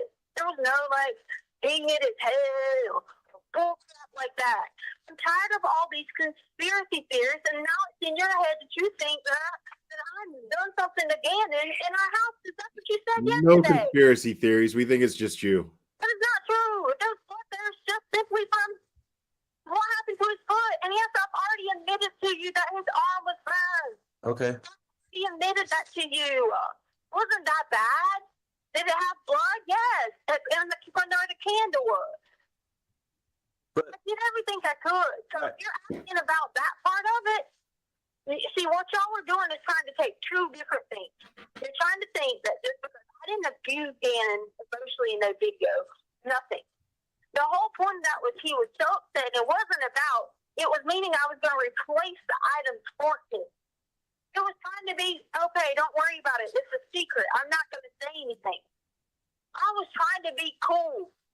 Okay? Maybe if I let my guard down for trying to be cool, I let him stay up 30 minutes late that night, trying to be cool. Just trying to be like, we'll start working on, hey, you stand up 30 minutes later than Lena. So any of that you got from some mind that people were trying to say I was abusing him on some video shit, it was not. Gannon was upset because I was sitting there holding him and everybody saying something about whatever. I assessed the situation. It wasn't a lot of tons and tons of blood. We got it up. It was on his wall a little bit. I mean, it was not even a lot. So you cleaned his wall up? He did. Oh, okay. There was blood on the things we cleaned up stuff. It was nothing. It was from his arms and his foot. That's all. You a damn lie. There was nobody said it did. You a damn lie. Story. Gannon's head was hit. He was doing this. No. Albert, if he would have been in that situation, I get on the phone and I call 911. I'm not stupid. Do you think I'd much rather be sitting here with someone saying that I was being irresponsible or whatever than someone accusing me of hurting a child? Do you think that? That's the way I panic at the sight of blood? Yes, I freaked out. I'm like, oh my God, stop peeling it. He peeled it and peeled it and peeled it. Bitch, If I please. yell at him for peeling it, it's going to look like I'm You not beat him, here. shot him, You stabbed don't him. understand. Okay. Everybody the true story, but what they're doing is they're coming in there and trying to say just because some lady who thinks she's hot shit that's been talking to you apparently, she posts online all this bullshit. Who? What lady? I don't know, trivia somebody. Who? She's fucking stupid. I haven't talked to nobody. Okay, well, she's online saying she's talking to you and Landon, and you and Landon was saying there was blood all over Gannon's room. Blood everywhere in the house. Blood on the stairs. Who is this now? That is not true. If it was anything, it was from the foot, and I stepped not outside. I stepped in it on the carpet when I freaking took the carpet up that we walk outside on. But nobody cares that that's how it happened. That's where blood came from. It was not puddles. If we cleaned it up and smeared it, sorry. What freaking lady are you talking to? What? The beds were already put together because I had told Gannon he could have a sleepover. The beds were pushed together. I had pushed them together because I had told him Sunday he could have a sleepover. I didn't know that his stomach was going to go to start hurting. Wow. I had already said he was doing his box. But who was the sleepover with? Was it Braden? He just asked me, could he have a sleepover even though it was a school night? After we were going to hike. And the reason I said yes is we were sitting there talking about the whole coach thing. He was talking to me about the sisters, and all he had was sisters. Said yes, just because I felt so bad, because here we are both in an emotional moment. I'm upset about Kobe. He's upset about him having girls, yada, yada, yada. I agree. Sorry. I usually don't agree to things. I was trying to be like, okay, maybe this is a good chance, but maybe bend the rules just a little bit. So yes, said Gannon, you can have sleepover. Gannon pushed his beds together. Yada, yada, yada. I don't know what happened, why he didn't go ask about the sleepover. I don't know what happened wherever. I don't know. He didn't ever come say such and such, didn't say whatever. I just know his stomach was hurting. So I assumed he didn't want to be in the sleepover with the boy, whoever the boy was. Why? He didn't tell me. Hold on. Why? So you were going to let it, let me back up. I was going to let the boy, but he said his brother had a car. Right. Okay, fine. But he's never pushed the beds together for a sleepover before. Where did that come from? What do you mean? I do. No, Yeah, why is he pushing beds together for a sleepover? Albert, we pushed the beds together because he had all the things lined up around the room in little cardboard box things. They were all lined up around the room, and we pushed the beds together. That was it. I mean, me pushing the beds together is not a crime. I'm not saying it was. It's just weird because to my knowledge, he's never done that. He was building I guess he was going to build a fort. I don't know. Okay. Just for Sunday, they got pushed back. I mean, it was nothing. Okay. All right. So that is the only reason. That is the only reason when they got pushed back that he would have had normal. That he would have peeled his arm after it happened on Sunday. What kind of fort you building when you're pushing beds together? That's not a fort. Your friend That's is no a fort. neighbor that knows Not all this pushing beds bullshit. together for To a give you fort. the video footage of running out when the daggone fire was going on, and you will see. Oh, was I being whatever? Was I fussing? Was I doing anything but being loving to children? Right. I told everybody, oh, it's okay. We're gonna fix it. Nobody was yelling at anybody. Nobody was angry with anybody. Nobody was hurting anybody. Nobody was doing anything wrong. But It wasn't even that. I was scared. But back up to something you said that that really struck me, Tisha. You said it went downhill. What do you mean? How did it go downhill? And then how did this Quincy Brown freaking dude get involved? The story about Quincy. He told No, but tell me the part about how did it go downhill? That's what I need to know. You said it went downhill fast and it got out of control, and maybe you freaked out, whatever. But I never said anything about getting out of control. Now you're putting words in my mouth. I never said okay, you said it went downhill, Tisha. I said it went downhill, meaning Gannon was supposed to have a sleepover. His stomach started hurting. That's why we didn't get to have a sleepover. That's what it means. It means that. Okay. Went I down got to you. meaning I got you. he stayed up late. All right. So listen. See how when I talk to you, do you see how you already put me as if I'm some criminal? No. I haven't criminalized you at all. I'm asking you questions. That's what you wanted me to do, and I'm asking you questions. For real. I mean, really? Come on, Albert. That is not you saying to me, gosh, how many times have you left out of town? My wife has took care of everything. That's not you doing that. That's not you taking my side. It's you picking up on Hey, I can't hear you. building the box. I said, you're saying something about us putting beds together when the child was building a box because you thought this was a box for his son. It's a problem if He's I get not worried about involved, and if nobody's it's a beds topic being I do it the together. wrong way. No, I I'm do it just, the right way. I'm just trying to figure out, Everything. Tisha, babe, listen, okay? I mean, I'm worried to death about Gannon's safety, where he's at, all these things. I mean, yesterday, what you told me the bike story is not true now, okay? But you also said he had a hit. You know how I feel. You want me to be honest with you? You know how I feel. I feel like if I just tell you something like that, it's what you want to hear. That's honestly how you make me feel. You make me feel if I just tell you there's some truck, because I even sit there and listen to you go, okay, there was an accident. Okay, this is what someone you to say, or you're No. because that is not Albert. No. Yes, There. actually, yes, it is. No. You know, as a recruiter, I did the same shit for 11 years, having to dig into people's past and everything, okay? And to get the truth. And you said, all right, listen, you told me, you keep telling me what I just want to hear. I just want to hear the truth, Tisha, okay? All right, you told, no, hold on, yesterday, no, listen, yesterday, and we passed this point, but you said there was a bike accident with a head injury. So is it just the bike accident that's not true? Or is it the head injury also that's not true? No, there's no head injury or bike accident.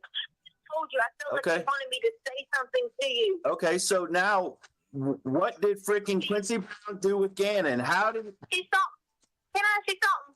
Do you think first of all, I want you to put this in perspective. Okay. Do you think I even know my way around Colorado, first off? Yeah, we've been here a year now. You go all over the place. Okay, Colorado Springs, right? You've been, Mary doesn't yes. know how to go to, And we've been all over up there around the outlets, and we've been up there to Denver a bunch. Yes, I think you know a little bit about Colorado, so don't play me on that, Tisha. I wasn't even going there. Do you see how I said that just to see you jump at me? Do you see how I said that? Well, good. You got me. You got me jumping, all right? My son's out there missing with Quincy Brown, and you got me jumping. You win, all right? What's the next question? Listen to me. Can you listen to me? Yeah, sure. All right. We'll pause it here, and just for record purposes, I think the time spent is 29 minutes and 45 seconds. Damn. All right, ladies and gentlemen, we will take our evening recess. If we can have everyone back in the jury room ready to go at 9 o'clock in the morning, we should be able to start on time. Again, don't discuss the case among yourselves. Don't discuss the case with anyone else. With that, have a good evening. We'll see you in the morning. All right, for the jury, please. Lies, lies, lies.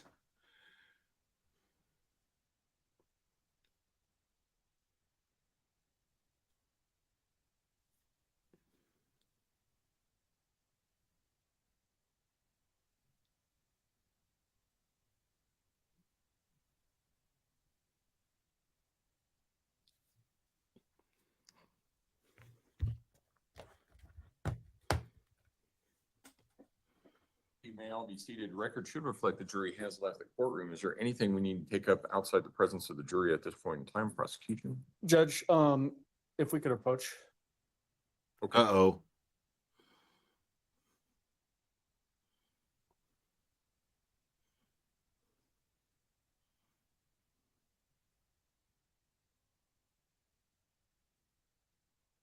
Yo, this dude's got a knapsack.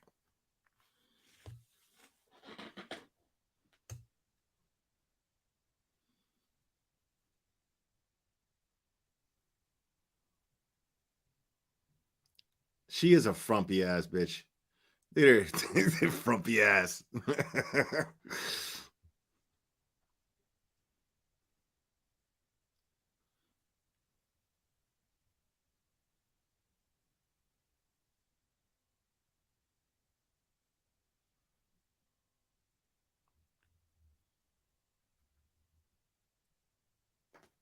That dude's totally got a knapsack.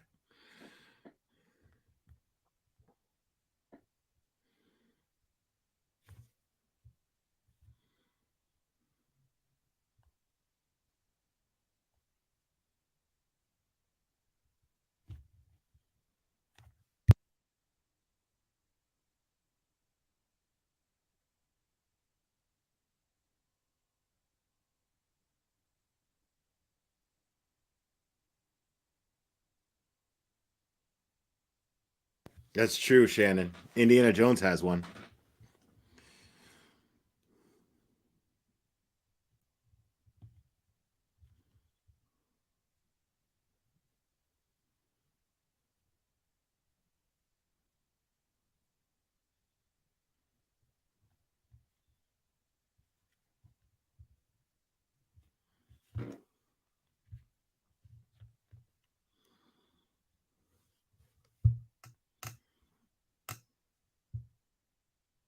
Okay. Court will be in recess then. We'll see everybody in the morning. Thank you. All right.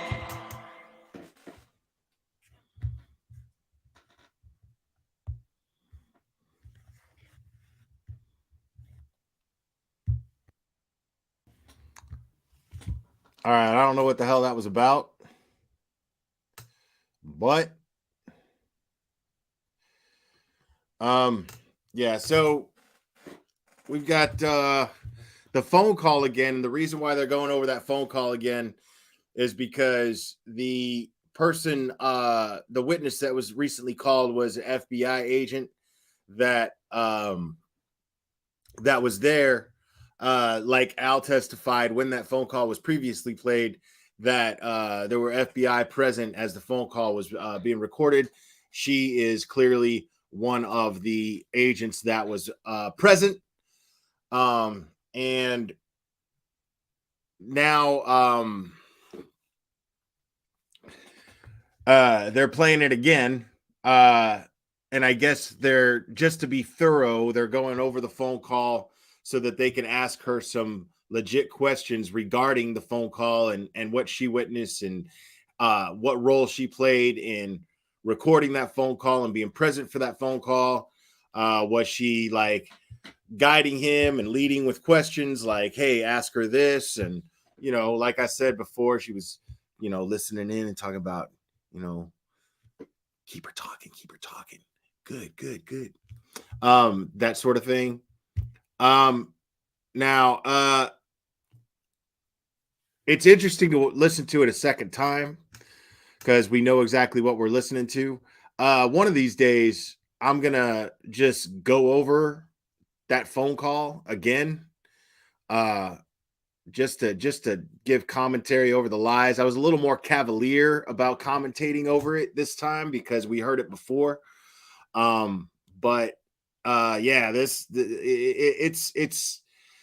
pretty infuriating to listen to her because she's going to lie and lie and lie and lie no matter what. And she's going to be stubborn in continuing to lie. And it doesn't matter how much you corner her. As soon as you do corner her, then she makes it about it being an attack against her. Classic manipulation tactic. And a lot of people are like, well, Al's a saint. Okay. I mean, he is. I'm not going to deny that. I'm going to say he's got a lot more patience than I do. But see, I could smell a liar like that a mile away. Like, I would have never let the relationship go that far, man. I just could not. I mean, after the whole, you know, faking a pregnancy thing, that would have been it for me. That would have been it. Now, I don't know what his religious beliefs are or whatnot and what his thing is on staying married, but I mean, even though he's already divorced from Landon, but I don't know how he had the patience to stay with her for as long as he did. Because I mean, yeah, I couldn't do it. There's just no way I could deal with somebody like that. I just don't understand it. It makes no sense to me. But I hate that he's going through this. I hate that Landon's going through this.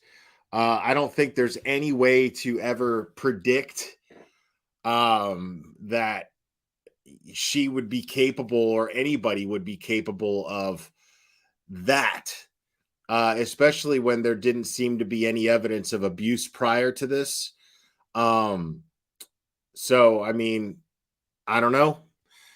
Maybe she was just really good at hiding being abusive. I don't know. I don't know.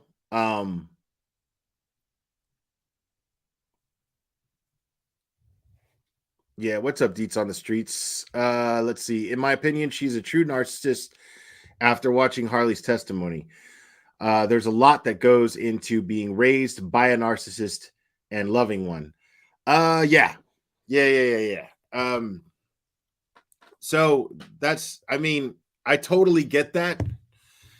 I just, man, I don't, but see, I'm also probably safe to say that I'm significantly older than Al.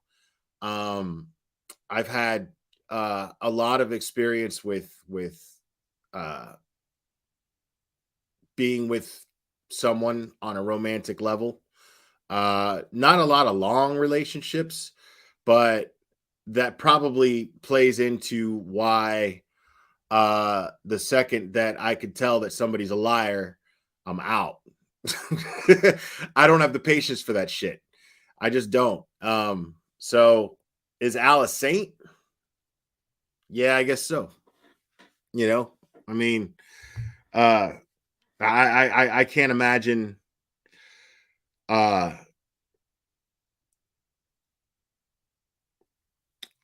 I think I am older. I mean, I don't know. I'd say Al's probably in his 30s. How old is Al? Does anybody know?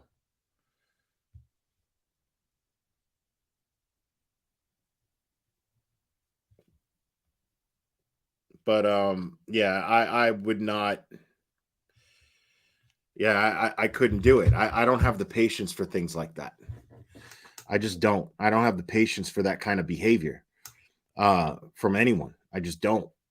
A kid, yeah, because that's what kids do. Kids lie. They, and you just try to teach them not to. You know what I mean? Try to explain and teach them why it's wrong to lie and why nobody respects or likes or wants to be around a liar because you can't trust anything that they say. Like liars are unlikable people, especially when they're obvious liars, especially when all they seem to do ever is lie.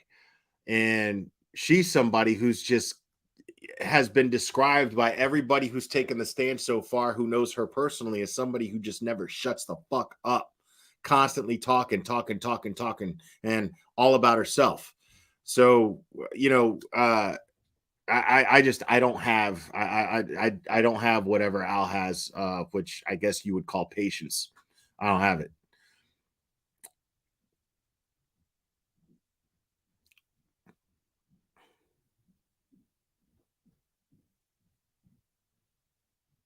Yeah. I mean, that's the thing is like, I mean, did he rush into that marriage or, I mean, I don't know. I'm not, I don't want to really try to pick apart the nature of his relationship with Letitia because I don't really think that it's relevant, especially at this point. I was never interested in trying to find out what was going on with Al and what was going on with Landon and the dynamic between Landon and Letitia. I didn't want to dig into that too deeply. That wasn't where my mind went when I would see the posts 3 years ago from Letitia talking about Landon and trash talking Landon. I just saw a woman who was jealous of her husband's ex and was trashy. That's what I saw. Even before I was willing to even publicly say that I thought she was guilty of doing something to Gannon. I wasn't willing to say that because I didn't have any evidence to dictate that. All I saw was somebody acting like an asshole on Facebook, and that was it. But I wasn't ready to be like, oh my God, she's an asshole, so she must have murdered an 11-year-old. I know a lot of assholes who aren't capable of murder, much less to an 11-year-old kid. So to me, that doesn't necessarily mean that somebody is a murderer. Everybody, I love that shit too, man. And that's pure sarcasm if you couldn't tell. But whenever I see these cases and they come up and then all of a sudden the first thing people go to is their social media and they start searching their social media and going, oh my God, look at this. And then they start reading way too deep into something and they're just like, look how creepy that is. Like, I just can't get on board with that. I cannot get on board with that because I'm just like, that doesn't mean anything. That is your perception of the situation. I mean, that's the equivalent of like earlier you had that very elderly man who was a blood spatter expert who took the stand, and we had just come back from lunch. I was all punchy and tired and full, and I was making jokes about how old the guy was. you know, and then let's say all of a sudden somebody starts trash talking me, and then they start looking at that and going, oh my God, the Glairs are cold-blooded in the middle of the testimony of a blood spatter expert in the trial of a woman who murdered an 11-year-old. The Glairer doesn't care. He doesn't care about children. You know, that's where people go. And it's like, so I just refuse to do that. I need evidence. I need to look at the evidence. I need to hear the testimony from experts. I need to hear the testimony of people who the sworn testimony of people who personally knew these people before I start making any judgments on anything. It wasn't until she was actually arrested where I was publicly going, yeah. Yeah, I'm pretty confident she did it. But I was not comfortable with doing that until that point. I just wasn't. But it's interesting though, because whatever that is in her that feels the need to constantly lie, whether it's narcissism, whatever the fuck you people want to call it, whatever that is that makes her feel the need to lie the way that she does all the time, goes into it plays into her capability of murdering Gannon, but it also doesn't make her a murderer. You know what I mean? The evidence does. All of the lying that we know now that she's done to try to cover it up and try to avoid any responsibility. All of her lack of any interest in finding Gannon and making it all about her, that's definitely a sign. But it's interesting because she could have just been a shitty step parent. You know, sometimes people get married and they just accept the fact that their significant other has their own kids, and then they just tolerate those kids, and they don't really care if anything happens to them. It happens all the time. You know, you hear stories about people growing up in a household where they had a step parent and the step parent didn't give them the time of day. I had a stepfather, didn't give a shit, or at least didn't know how, you know, and we did not get along, you know, and I thought he was a horrible person when I was a teenager. But once I grew up and I look back and I think about him, I'm like, it was just a guy who never had his own kids, never knew how to deal with kids, didn't know, he wasn't ready for it. He had no idea what he was getting into. All of a sudden you're going to marry a woman who's got 2 teenagers, and one of them has all of these emotional issues, and he just came from the foster care system back to his home. That's a lot for somebody who doesn't have kids to have to deal with. They don't know how to handle that. But you don't think about that when you're a kid. When you're a kid, you're just like, oh my God, you know, this person's a horrible person. Me. You know what I mean? But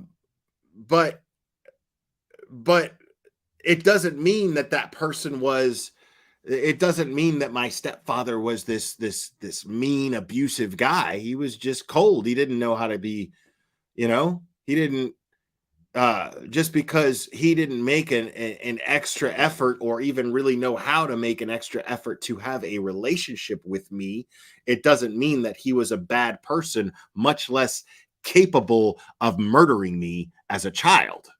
See what I'm saying? So we can't judge people just because, you know, because they have Facebook posts that seem selfish and narcissistic. It doesn't necessarily mean that they're murderers. But now, oh, don't be sad to hear that. I mean, it is what it is. I'm saying, like, a lot of people grow up. I don't think anybody's home life was perfect growing up. You know what I mean? I'm saying, so, like, you could always pick apart somebody's life if there's enough of it out there for you to pick apart. You know what I mean? And people are most likely to do that because they don't want to sit there and think about the flaws in their own life. So it's a lot easier for them to look at somebody else's life and pick apart the flaws in theirs. That's just what people normally do, you know? So that's one of the main reasons why I just won't jump to the conclusion that somebody is a murderer when I'm looking at these cases. I just refuse to do that. I'm not going to do that. And in Letitia's case, it turned out to be that she was a murderer. Sure. But I mean, how many people out there are assholes and selfish and narcissistic who aren't murderers? You know what I mean?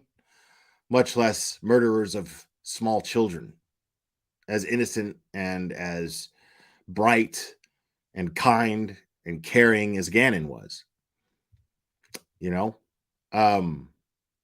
So this is why we have to look at the evidence. And I'm just going to touch on this a little bit. I might actually do a whole nother live stream and throw this bit in there, but I couldn't help it. I'm going to go ahead and actually play this because I just have to revel in this. I posted this on Twitter and I posted it in my community as well.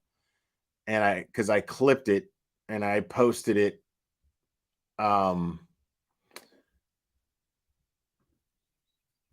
And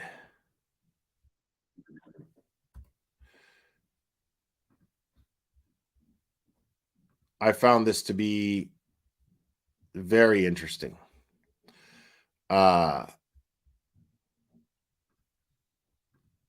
Reporting is actually a misdemeanor crime, which you would be served a summons. And so she would never been arrested and placed into custody. If there was enough information for a felony attempt to influence, that is a very low bond and generally something that people are out on extremely quickly. But okay. So basically what's going on here is you have the defense attorney asking, this is a testimony that took place earlier today, and this is a lieutenant with the El Paso County Sheriff's Department who was at the interview for Letitia, and he's the one that actually snatched the phone from her hand. Okay.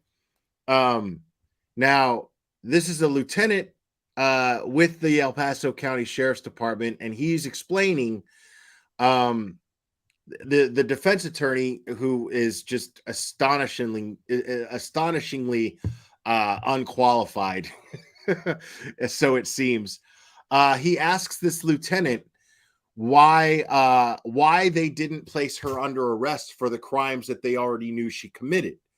And he's explaining what those crimes are and why she wasn't placed under arrest. I mean, if you knew she was guilty of these crimes, and he's trying to make him out to seem incompetent, like he wasn't doing his job and like he was railroading Letitia. And that wasn't the case at all. If you pay attention closely, this is what he says. Attempt to influence, this would have qualified, and it is a felony offense. She could have had a bond set much higher if it was a attempt to influence as part of a high-profile murder investigation. You could have asked for a higher bond, correct? Again, I believe that at this point in time, you're making an assumption that on January 29th, we were able to prove or have more than a suspicion that Gannon was murdered by his stepmother. So I think that's reaching. All right. Can I have just a second, Your Honor? You may go ahead. That's all I have. Oops. Redirect. I got to watch that one more time. Assumption that on higher bond. You need to that is answer on to. Let's watch a little further back. Your interview on January 29th, and but after that, but before the house was seized on February 7th, correct? Yes. Okay. Okay. He's all stoked about shutting down this Also, there's lieutenant. allegations and evidence that has come in that actually Miss Stout after January 29th. And I love that we're we're in the third week in, and this dude still can't even pronounce his own client's name. It's the third week. We pointed this out on the first day. He could not, in his opening arguments, he could not pronounce her name. And it is now the third week, and he still can't pronounce his own client's name. After the interview and the phone seizure, transported Gannon's body to Florida and dumped it in a swampy area. That happened after January 29th, but before February 7th, the house being seized, correct? And you also have to consider, because what he's going for here is really funny to me. He's going for, he's trying, like, because you could tell that he prepared for this. Like, dude was like, dude, once I get up there, just wait, man. I'm gonna be like, I'm gonna create this scenario that he can't back out of, and I'm gonna prove that they could have avoided, by placing her under arrest. They could have avoided her moving Gannon's body and disposing of Gannon's body in Florida. Okay. Not sure exactly when that occurred, but again, I would have to actually go back to reports to see the exact timeline. I apologize, I'm not able to give a more clear answer on that. If you're telling me that is what your understanding is, I could agree to that likely being the case. If she had been arrested on January 29th at the police station when the phone was seized, then she would have been in custody and not had the opportunity the first week of February to dispose of Gannon's body in Florida, correct? I can't make that. Yeah, exactly. First of all, how the fuck can he answer that? Second of all, what difference does it make? They recovered Gannon's body. What difference does it make? Whether they recovered it in Colorado or they recovered it in Florida, that's a moot point. They got Gannon's body. It's done. That determination, especially within our jurisdiction, a false reporting is actually a misdemeanor crime, which you would be served a summons, and so she would never been arrested and placed into custody. If there was enough information for a felony attempt to influence, that is a very low bond and generally something that people are out on extremely quickly. But attempt to influence. Okay, so right there. So right there. She would have gotten out on bond, even if the bond was set high. I mean, who's to say she wouldn't have gotten the bond? I mean, who's to say that? Who's to say she wouldn't have gotten the bond? So it's ridiculous for this defense attorney to sit here and say she would have never been able to move the body to Florida. How do you know that? What do you mean? There was nothing that would have, neither one of those charges would have definitively kept her in jail, is the entire point. Even though he's trying to make it out to be like she would have been in jail under, this is an attorney, by the way, who clearly doesn't know the law. Qualified, and it is a felony offense. And she could have had a bond set much higher if it was an attempt to influence as part of a high-profile murder investigation. You could have asked for a higher bond, correct? Again, I believe that at this point in time, you're making an assumption that on January 29th, we were able to prove or have more than a suspicion that Gannon was murdered by his stepmother. So I think that's reaching. All right. Can I have just a second, Your Honor? You may go ahead. That's all I have. Thank you. Redirect. That's all I have, Your Honor. That's all I have, Your Honor. Yeah, dude. So that right there, all of this time, Battery Betty, since Savannah, Georgia, was criticizing Chief Hadley of the Chatham County Police Department. She was criticizing Chief Hadley, saying she broke the law because she lied to police, put her in handcuffs, without doing any research as to whether it's a misdemeanor, whether it's a felony, how much bond could be asked for, whether she could even get approved for bond. She didn't do any of this research.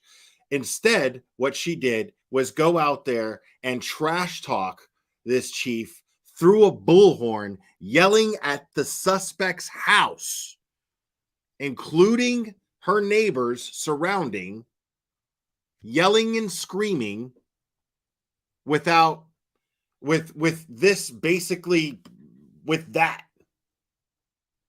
where this lieutenant right now basically proves this is why we don't do that. We want her for a murder. Period. We're not going to waste we're not going to waste the resources on slapping handcuffs on somebody. I mean, I don't even get what your point is here. Basically, is what this guy was telling the defense attorney. He was like, I don't know what you're trying to get at here, dude. He's like, she would have walked. There was the risk of her walking. That's why we don't just go slapping handcuffs on people and throwing them behind bars on silly little petty crimes when we want them for a murder, the murder of a child. Anybody who, I don't even know the law, dude.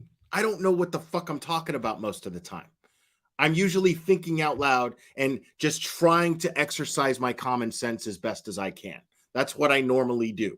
And usually my common sense will come to a conclusion like this. Well, based on the cases that I follow, they don't arrest people with little petty crimes when they're investigating them for a capital murder case.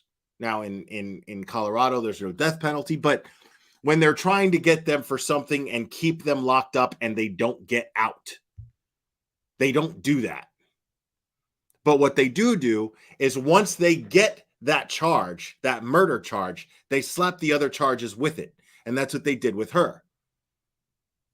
So those same charges that he's sitting there saying, well, what you could have done, you could have arrested her then for those charges that you charged. That's exactly how the law works. That's how investigations work, period.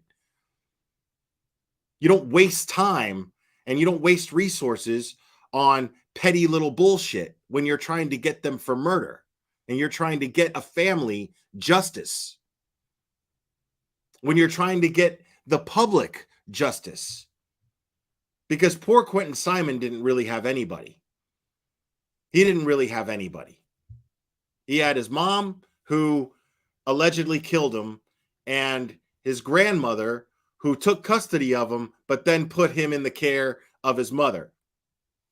So it would have not done anything. Law enforcement, it takes time for them to build a case. It takes time and it takes a lot of manpower. It takes money. It takes resources. Those resources cost money. Investigations take time. I mean, that's the thing. It's like, dude, I mean, if you've seen any movie where they did it in The Departed. Remember Leonardo DiCaprio was all undercover, and Mark Wahlberg and Martin Sheen were the only two guys that even knew he was a cop. And he was working for the head of the Boston mob, right? The head of the Boston Irish mob, right? Jack Nicholson. And he's scared out of his mind. And he's like, why don't you just go in there and arrest him? I watched this guy murder somebody. I watched him murder somebody. Like, why can't you just go and arrest him already so I can just get out of this horrible nightmare of a situation? Because looking over my shoulder every second. And Martin Sheen tells him, we're building a case. You know how it works. He didn't say, we're building a case and this is how it works, and starts explaining to him. He's like, dude, you're a fucking cop. You went to the police academy. You understand how it works. You know how this works. We're building a case. That means that they can go in front of a grand jury and go boom, boom, boom, boom, boom, boom, boom, so that there's no chance of them getting out. So they could bury them under the fucking jail. That's what they do.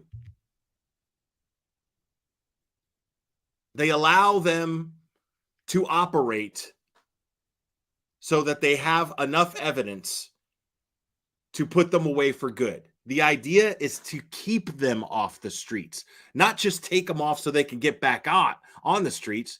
The idea is to take them off the streets and keep them off the streets. People like that. Somebody capable of murdering an 11-year-old boy, you don't want to just take them off the street and slap them on the wrist and be like, we're coming after you. No. You want to allow them to make mistakes and build evidence, right? And all that time, right? Since they didn't have a body yet, before they even had a body, they still arrested her before they had Gannon's body. What do you think? They're just going to arrest her on suspicion? No, because she's going to walk. So what they did was they allowed her to sit there and talk to Al on the phone and lie, so that once they arrest her, and she may or may not, but if she does plead not guilty like she did, there will be a trial like there is right now, and they could play that phone call and that evidence and present all the blood evidence. They've barely even talked about Gannon's body being discovered. They talked to, there were 3 people that I can remember offhand that actually were there on the stand to talk about Gannon's body being discovered. That was the people who actually discovered it, who were the bridge inspectors. It's 2 people, 2 guys. And then there was Letitia's brother, Dakota, who was like, that suitcase and how heavy it was, it made me suspicious, even though he didn't even see the body. So there was barely anything in regards to the body itself. So far in this trial, there's barely been anything in regards to this body. Most of it is the evidence that they already collected, that they took the time to collect. And the reason why they arrested her prior to finding Gannon's body is because they felt like they had enough to convict her in a court of law, which is taking place right now. That is what they were doing.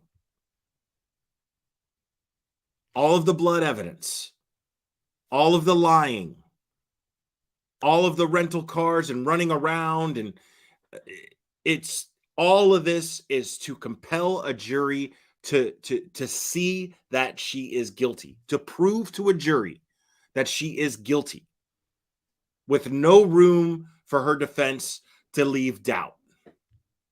And that's exactly what they're doing right now. And thank goodness she's got a public defender and not Jose Baez. Thank goodness, who's totally incompetent. Because I'm trying to defend this guy. I really am. Because the thing is the case against Letitia is so strong that there's not much of a defense that they can use. So the idea that she is that she was insane and that she suffers from a mental health disorder that is almost never diagnosed, even though it's reaching, it's the best they got. It's not their choice that she pled not guilty. They're not the ones that went to her and been like, you know what? You can beat this. That's not what happened. She's like, I'm not responsible. I'm not responsible. So it's your job to defend me.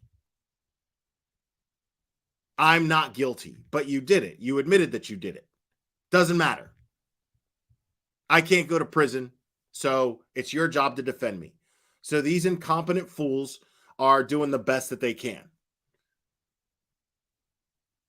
I mean, but they can't even remember her name. They can't even remember her name.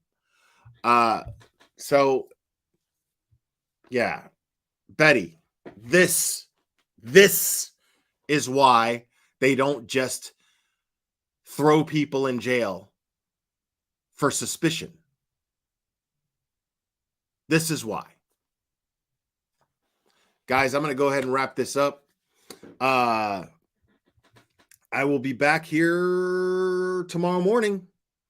I will see you guys then. Thanks for joining me. I really appreciate all your help. And I think that glitch with YouTube is gone. It's over with. So hit the like for me if you can. I would really appreciate it. And I will hang out with you guys tomorrow. I love you very much. We will do this again very soon, my friends.